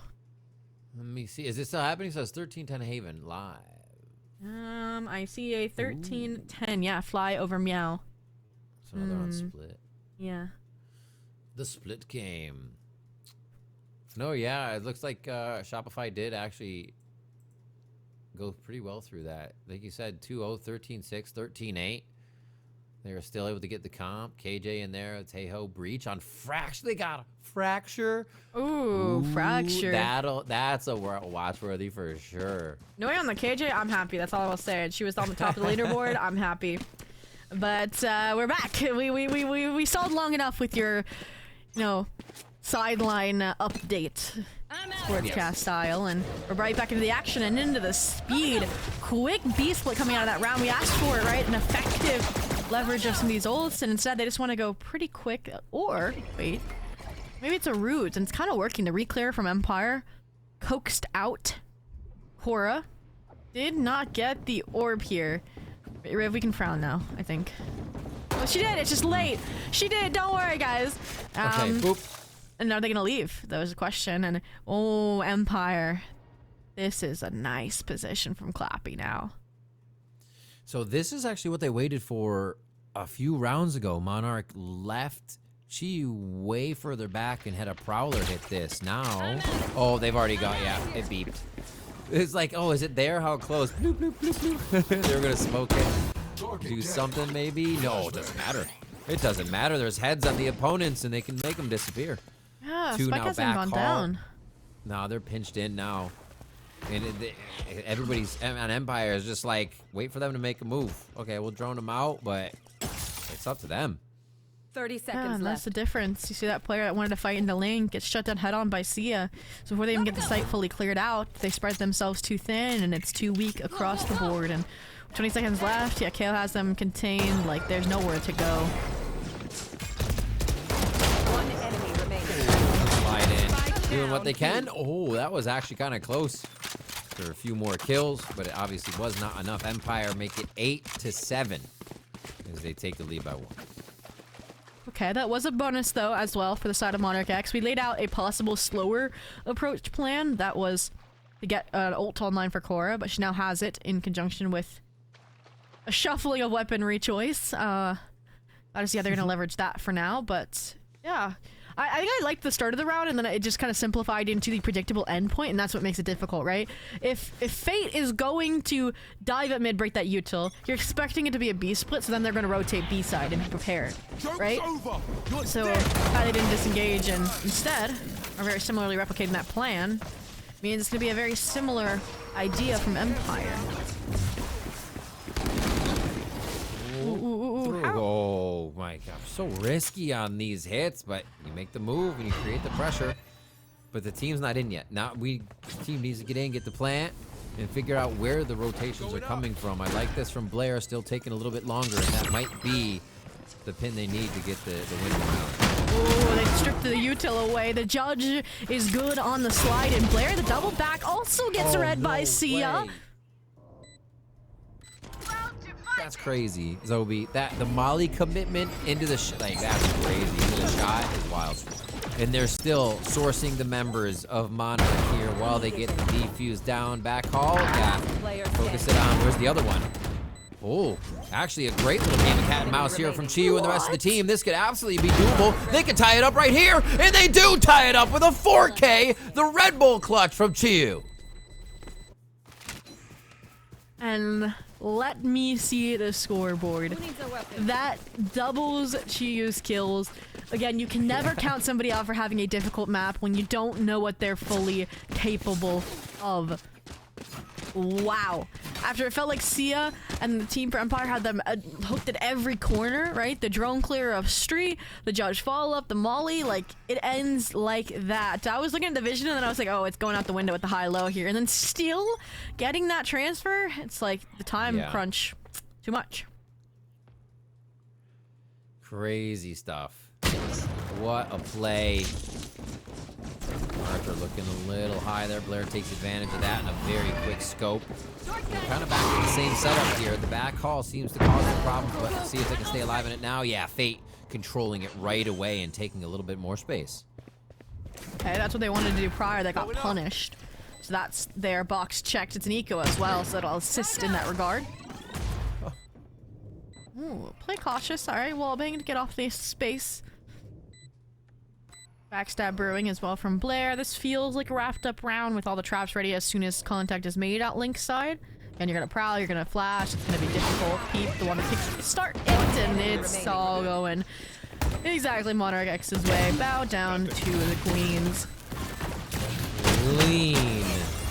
Just slide. What an entrance. That was kind of gnarly. Just sliding up the ramp like, hello. Sober Sushi goes down, and now it was 7-8. Empire grabbed one. Too quick back and the other way to Monarch. They say, no, we just made a quick mistake. We have it now. 3 ults ready, too, to keep this going with Blair tour de force if they need the next round. Yeah, this is looking great. And I would say with these ults, this is the round where you could definitely win ahead on a main fight, because you've been hearing them. I think taking this space willy-nilly every round, and then they immediately pivot off if there's street, if there's B-long presence. So I do want to see them punish it to a certain degree. Blair, alongside Core, looking to kickstart that process. I don't think they would expect the neon here. Oh. Lappy wants more. Oh, knows it's the diagonal on the box and gets a second spray before taken down. Yeah, they have so much knowledge right now, and they can just chill at 4v2. Gotta invest the extra util as well. Just to recover the spike. At least there's time to decide on a path forward. But Monarch X in these moments, instead of playing groups, just split up, play a deathmatch, see what you can find to open up the round back. In the meantime, with this A split, they have identified the weaker side. It is feeling like caution for Empire. Just Sober Sushi gets contact, plays out, they play the full retake, and they're going to give up the spike plant. Or, if it's late enough in the round, they would all just rotate, but so far so good. Nice and clean. 30 seconds left. Oh, yep. Sober Sushi playing it very smart now. Has salvos too. A little bit further. Missile deployed. Beautiful plant. Great knowledge of what's going to be happening and how close those salvos could be. Oh, hello. Crazy backstab. Oh my god, no way that just happened. Monarch's going to do it again. Peep screaming into the site, realizes the plant is in an awkward position and kind of has to source how they would be able to clean this one up. Josh is here, someone in secret. But no, they don't know about Chiyu. That's the ultimate activated in a situation they can get out of. Fate is just toying with them right now, but that's still 1 kill. No tap on the defuse, and they're not even going to get close. Peep goes down, absolutely zapped to death Another round for Monarch. I was terrified that we were going to see the same conclusion where they fight just a smidge too early in the post-plant head-on, and Empire's going to sweep them under the rug, but great balance there from Fate as well. Just again, leveraging what they would not have been able to get away with on a different agent. Again, that slide across with the overdrive, more so just so you get that back. The high gear was perfection. And I'm glad that there was zero hesitation on investing those ults as well, right? The Nightfall, the overdrive, they come out immediately.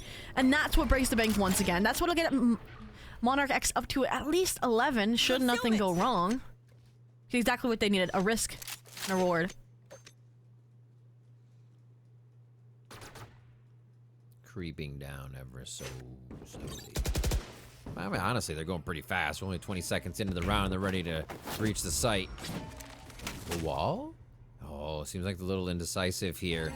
Wanted to wall to go straight across, but they're going to keep going to street for once, and now they're absolutely going to catch Empire off guard here. And Sia goes down. Cora gets a kill onto Soba Sushi. Yeah, Arthur's a sliver away. Wow. There it is. Nice C's into the corner. They have just sourced every member that was in or around B instantly. Where did this round come? Silent contact up. And that is so risky on an eco as well when there could be a gamble stack B side, but it works out. Peep as well. Wanting to get an advantageous fight off the corner because that would be the null command to try and keep them afloat, keep Monarch X off 12 later on, but for now, Laura, that's not the player you want to give that to. Now that's going to be the run it back in the next, in life or in death. Okay, wait. Oh, it's not many bullets. Five. 3. Oh, there's none left. No more. None Wait, left. click. Oh, no. Unfortunate. That was a hell of a lot of spamming with that Vandal coming in through the round there. But yeah, you can see how close, how bloody they're getting, and they're getting a little sillier towards the end, but I think Monarch is feeling a lot of the momentum and very happy with the outcome of the last 4 rounds. Yeah, definitely a momentum team through and through. Saw it map 1, saw the lack of it on map 2. Now it's what might carry them into a 2-1 standing here in the Swiss stage after round 3. I do think that we are set up with a nice eco round, give and take, for Empire to come back into it if they win this round, and they have the ults to do so as well. Mid though, that's exactly why they're starting there. They understand how these ults can keep main space. They've been defaulting to break this util time and time again. They know how to play against this Killjoy, right? Sia, get to have that star power level performance we know she's capable of, and all this setup finally draws rotations from Empire. Or not. Double back, Soba Sushi. This is interesting. Empire are like hesitating. Yeah. They want to fight, but they don't want to be the one to go down. It's super tough. Oh, how did that miss? It felt like it was just into the armpit. That's going to be enough for now Monarch to start taking the fight. Sia recalibrates the aim and takes down Blair as they get a few more to make that 3-round comeback a little bit more worthwhile. No command still ringing out. Hey, bullets. Bait the lift. Sia finishes off Chiyu. It's all down to Simulacra. Oh, it's going to be tough to get out there on the defuse, but this could be a deja vu here. One on the defuse, one watching, but no, Sia is good for it this time. That's going to be locked down as well for following rounds coming up. Big stuff for Empire to get back in. Yeah, big wins from Sia that round on the Lurking Chamber to then the retake game. Op recovered 2 is the cherry on top, and the fact that they don't lean into the most ultimates there, they keep the Armageddon as well, so now it's like a full house straight out kind of environment. Yeah, it's exactly like you mentioned. They are going to propel themselves forward, but job's not done yet. When you've won 4 in a row, you're going to have at least a back-to-back bye like we see out of Monarch X. So again, it's like we asked Monarch X for that consistency, they find it. We're asking the same thing now out of Empire. Slow. Nope, not slow at all. They're going to be screaming through here. I thought those smokes might be slowing them, but they've already passed through what they needed, and now pushing up straight. Oh, now they slow. Don't like if they got any util.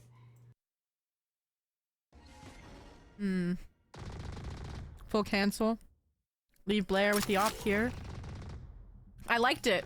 I then handed off the weaponry, and I think it's silly that the operator completely changed then the A strategy when we've seen Empire previously play super far forward there with the Neon Tejo combo. And I can't tell if that's now a, wow, they're lucky to be alive moment then because of how fast that was on a Monarch X, or if it now entailed them being too committed to the A side. Now they've realized, okay, I feel like we've been rotating late to B. Yeah, they're like, okay, KJ rotates early, KO rotates late spawn, and kind of hold where we're at. Monarch X, they've never been this rotate heavy this series. You can see how much they want to close out this game. Yeah. Usually they're just taking the fight right away and they want to make the space happen. There's going to be a lot of util that they have to get through here, but only if the timing's right. If they walk this in again, they just get past all of it. Oh, and they do. Launching missile. Gifted. Ooh, down to 25, but that's going to be enough. They just want to gain point. You know they reach it. Huge. From behind. Fate finds it.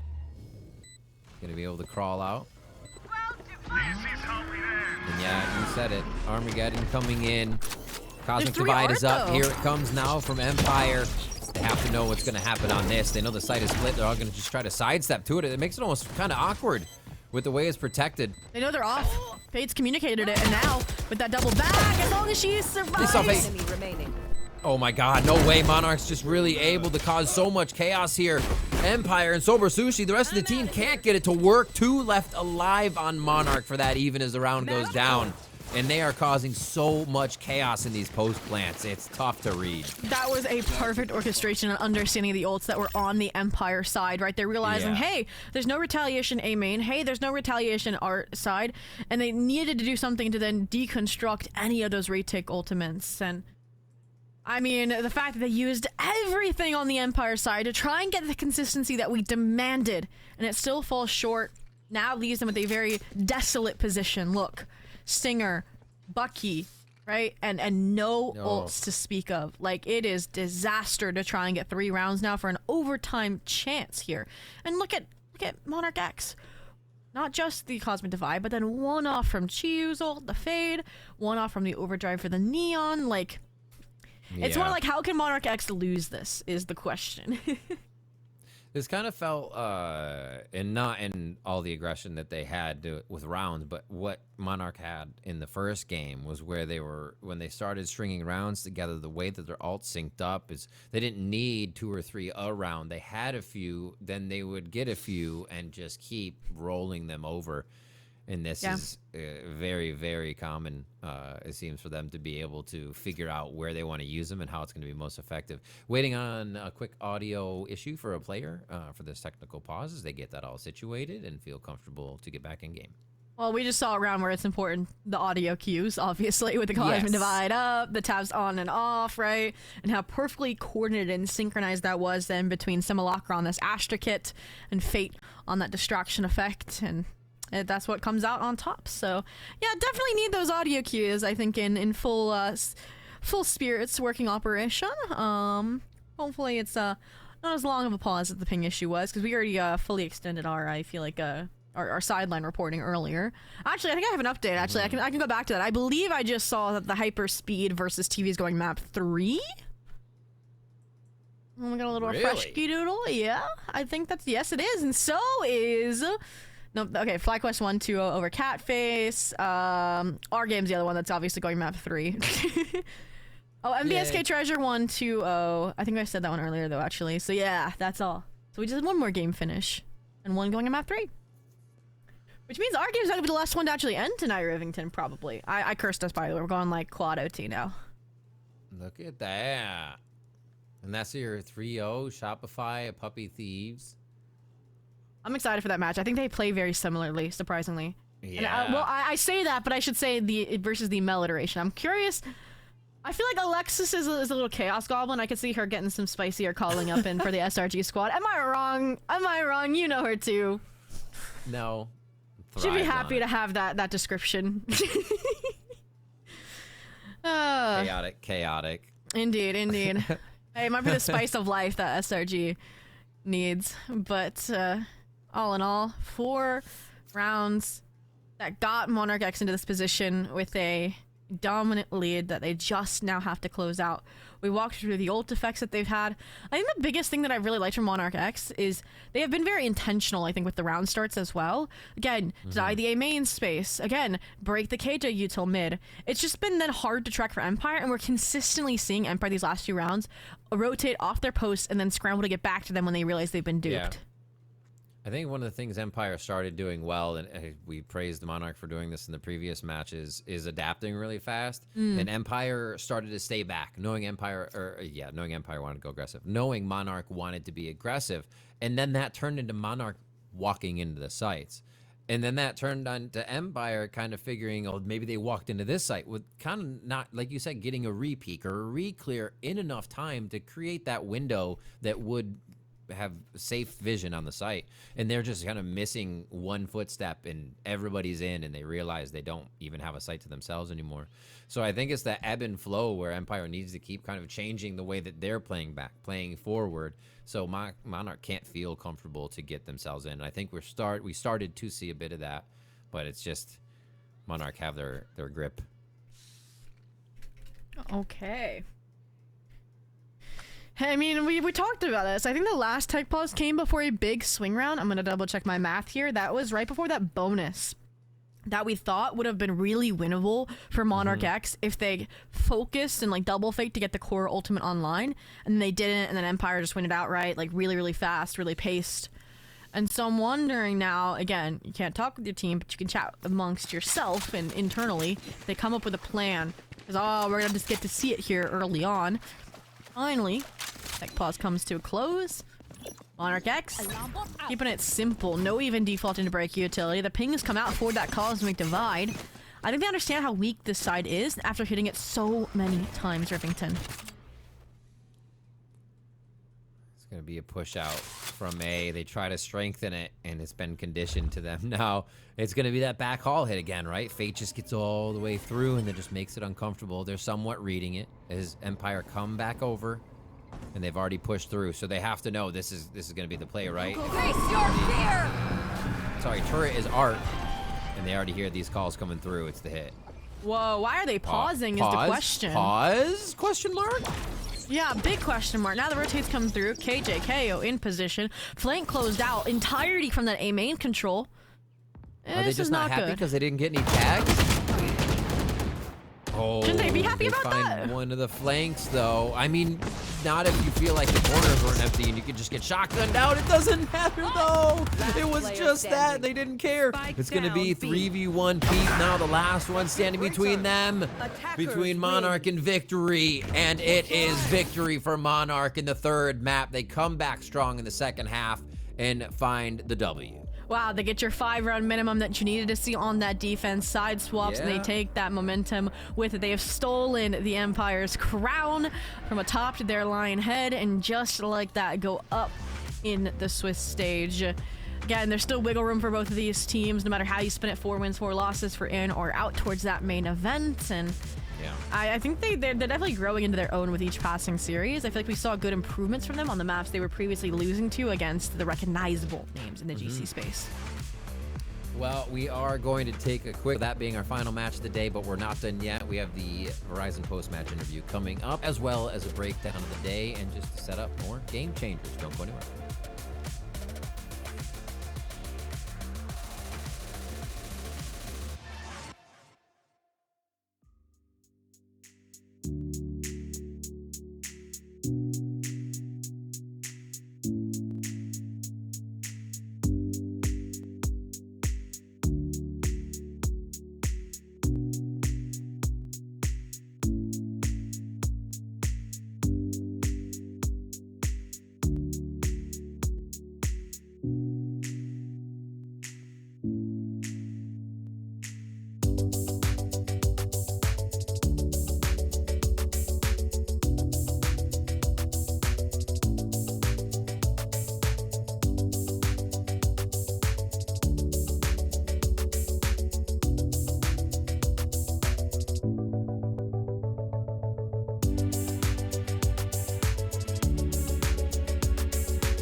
Welcome back to Verizon Game Changers North America. We have closed out the day of games, but there's still an interview to go through. We're going to have Chiyu coming on, as well as just kind of a breakdown of the day. And that game definitely deserves a breakdown, because I can't wait to hear from the players in the first place. Kind of what happened in map to map that made it switch so hard, as we see now that Pearl matchup that MOX was able to take 13-9. We talk about how satisfying this is, like the first kill is matching exactly the round score, and then everything else being the virtual same between these two teams. That's and the kinda rest crazy. of those head-to-heads. Yeah. Crazy. Especially after we had the swap map and we wanted an even last one, the score just delivers. Oh, 100%. And I do feel like this map, like with the 7 out of 8 post plans, like I do think there was a lot more thought put into the early rounds from both of these teams that then led to such a high conversion rate. And then again, it was decided early on with those first kills as well, who could get in that position. And yeah, what's really funny, I think, then, is that one of those failed post plants is the one that changed the entire game for Empire, which was that simulacra stick. That's so crazy. I think that's probably the one post plant round they didn't win. Yeah, the simulacra stick was crazy. You gotta think of the other, like, the other clutches too that came in, the 4K. Oh my gosh, Yeah. this one definitely, it delivered. Pearl was shiny and it needed to be. We weren't sure how this one was gonna end, and we actually thought this, like, we didn't have a clear winner on this game, and it was crazy to see that they matched up like they did to even out on Pearl. Yeah, I do feel like this is one of those that you could roll the dice, and any day one of these two teams could have won against the other, which is what makes it, I think, really interesting for these middle pack like teams in the Swiss stage. And again, these were your 1-on-1 teams for that notion. But yep, 27-16. Fate on the Neon, never take them off of it. That's my takeaway from this. Second, Yeah. Blair, put them on Chamber, please. I think can they literally run this exact composition or very similar to it on Haven? Like put Core on Phoenix, put Blair on Chamber, the Neon for Fate. It would change the Fate and the Astra to probably like your Omen and your Sova, right? But like just run this one. Just run this one. How different was that for Blair too? Just like you said, the waiting to be reactive for a situation on Cypher doesn't play as the Blair active. Even the Viper up on Split was kind of crazy there. And Chiyu, that was a 4K I was talking about on the Fade. That was also a big round for MOX to get in We gotta their ask about hands. that one later. Yeah, Gotta ask them about that one. That was a spicy round. But I will say, again, for the players, they're on the side of Empire. Again, highlighting Sia. Performance that she had on Haven was super stellar. And again, that's where Fate, when you're dropping 27-16, like any other day, Sia would have had a lot more impact here on Pearl. And so was Sushi, definitely delivering on that Teo, showing why it is still a valid pick here on Pearl. And yeah, that's kind of where the takeaways lie, I think, for this series. And I am glad that I think the players who had slow starts that were on that pie watch definitely started delivering towards the latter end of the match that made it so competitive. wonder how this is gonna teams are gonna be watching. I think Monarch and just be like, okay, they are aggressive here, they're aggressive here, they're aggressive here. It's very interesting to watch. I love watching a team that does that. And yeah, Empire had to bring their own out too in their second map, but it was just definitive on split from Monarch X. Oh, 100% going to be very, very difficult. I think to work through a team like this in the future, but if they also just wait out the fights, we'll see what happens. And we do have your interview ready here as we bring Chiyu on for the Verizon post-match interview. Let's get some insight into this crazy match. Chiyu, hello, welcome, and congratulations on the win. Thank you. Thank you. There's a Miku plushie. I wanted to like match, but you guys can Oh, wait, that's adorable. Oh my gosh, twinsies.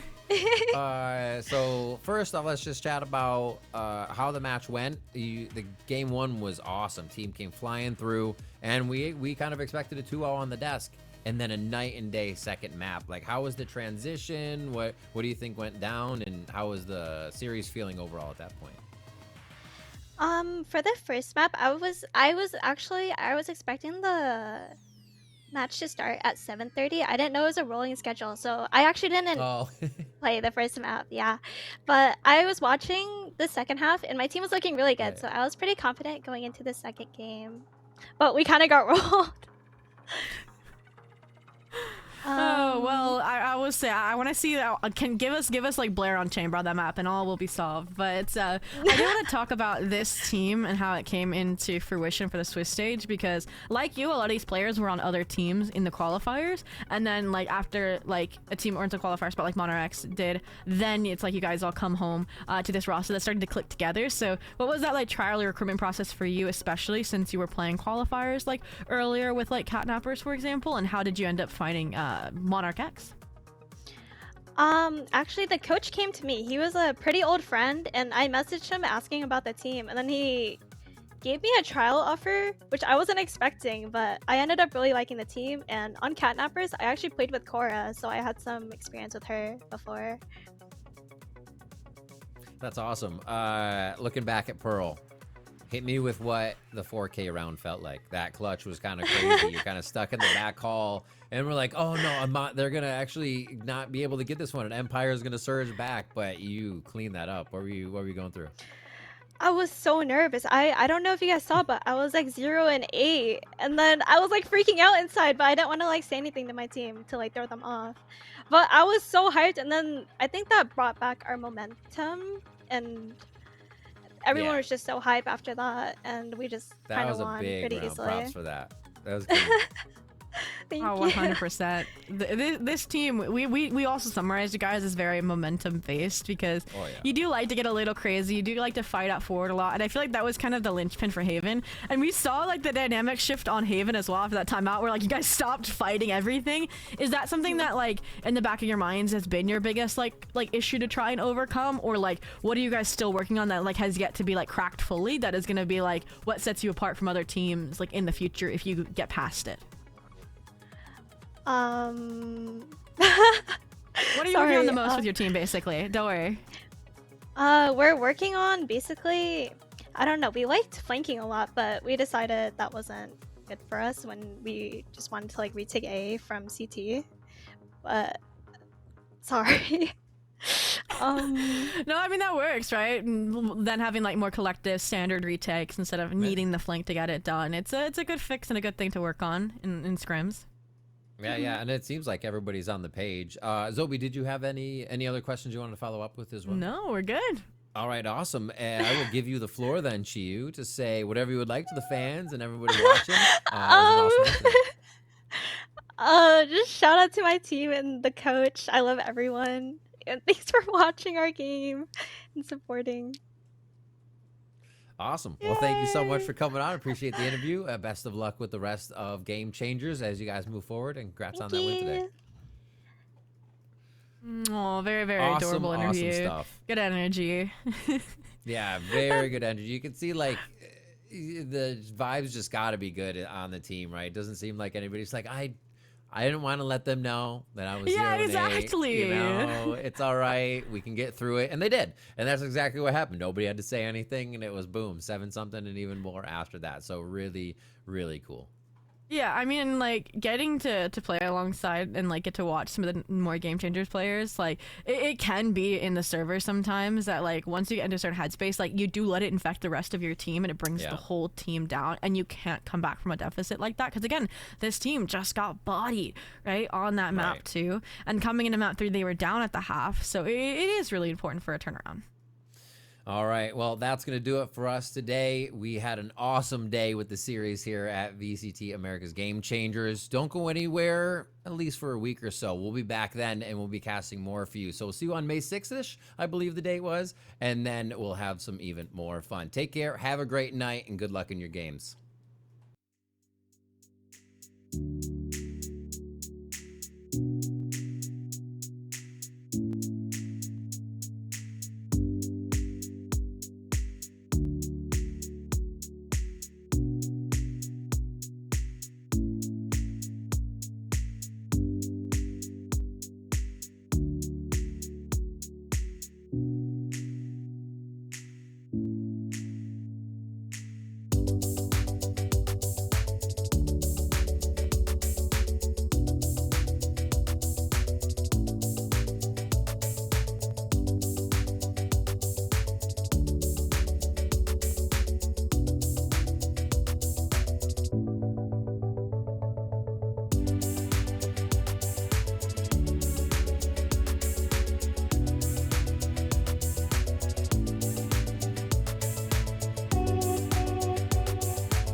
fuga, vai!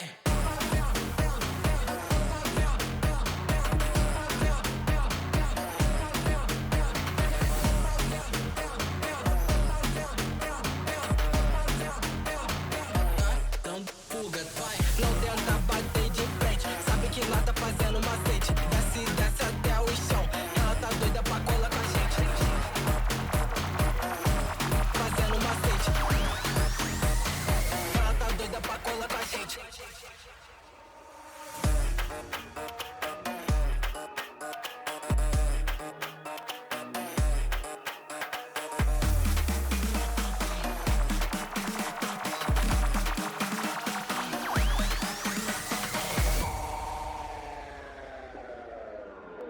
Tá dando fuga, vai!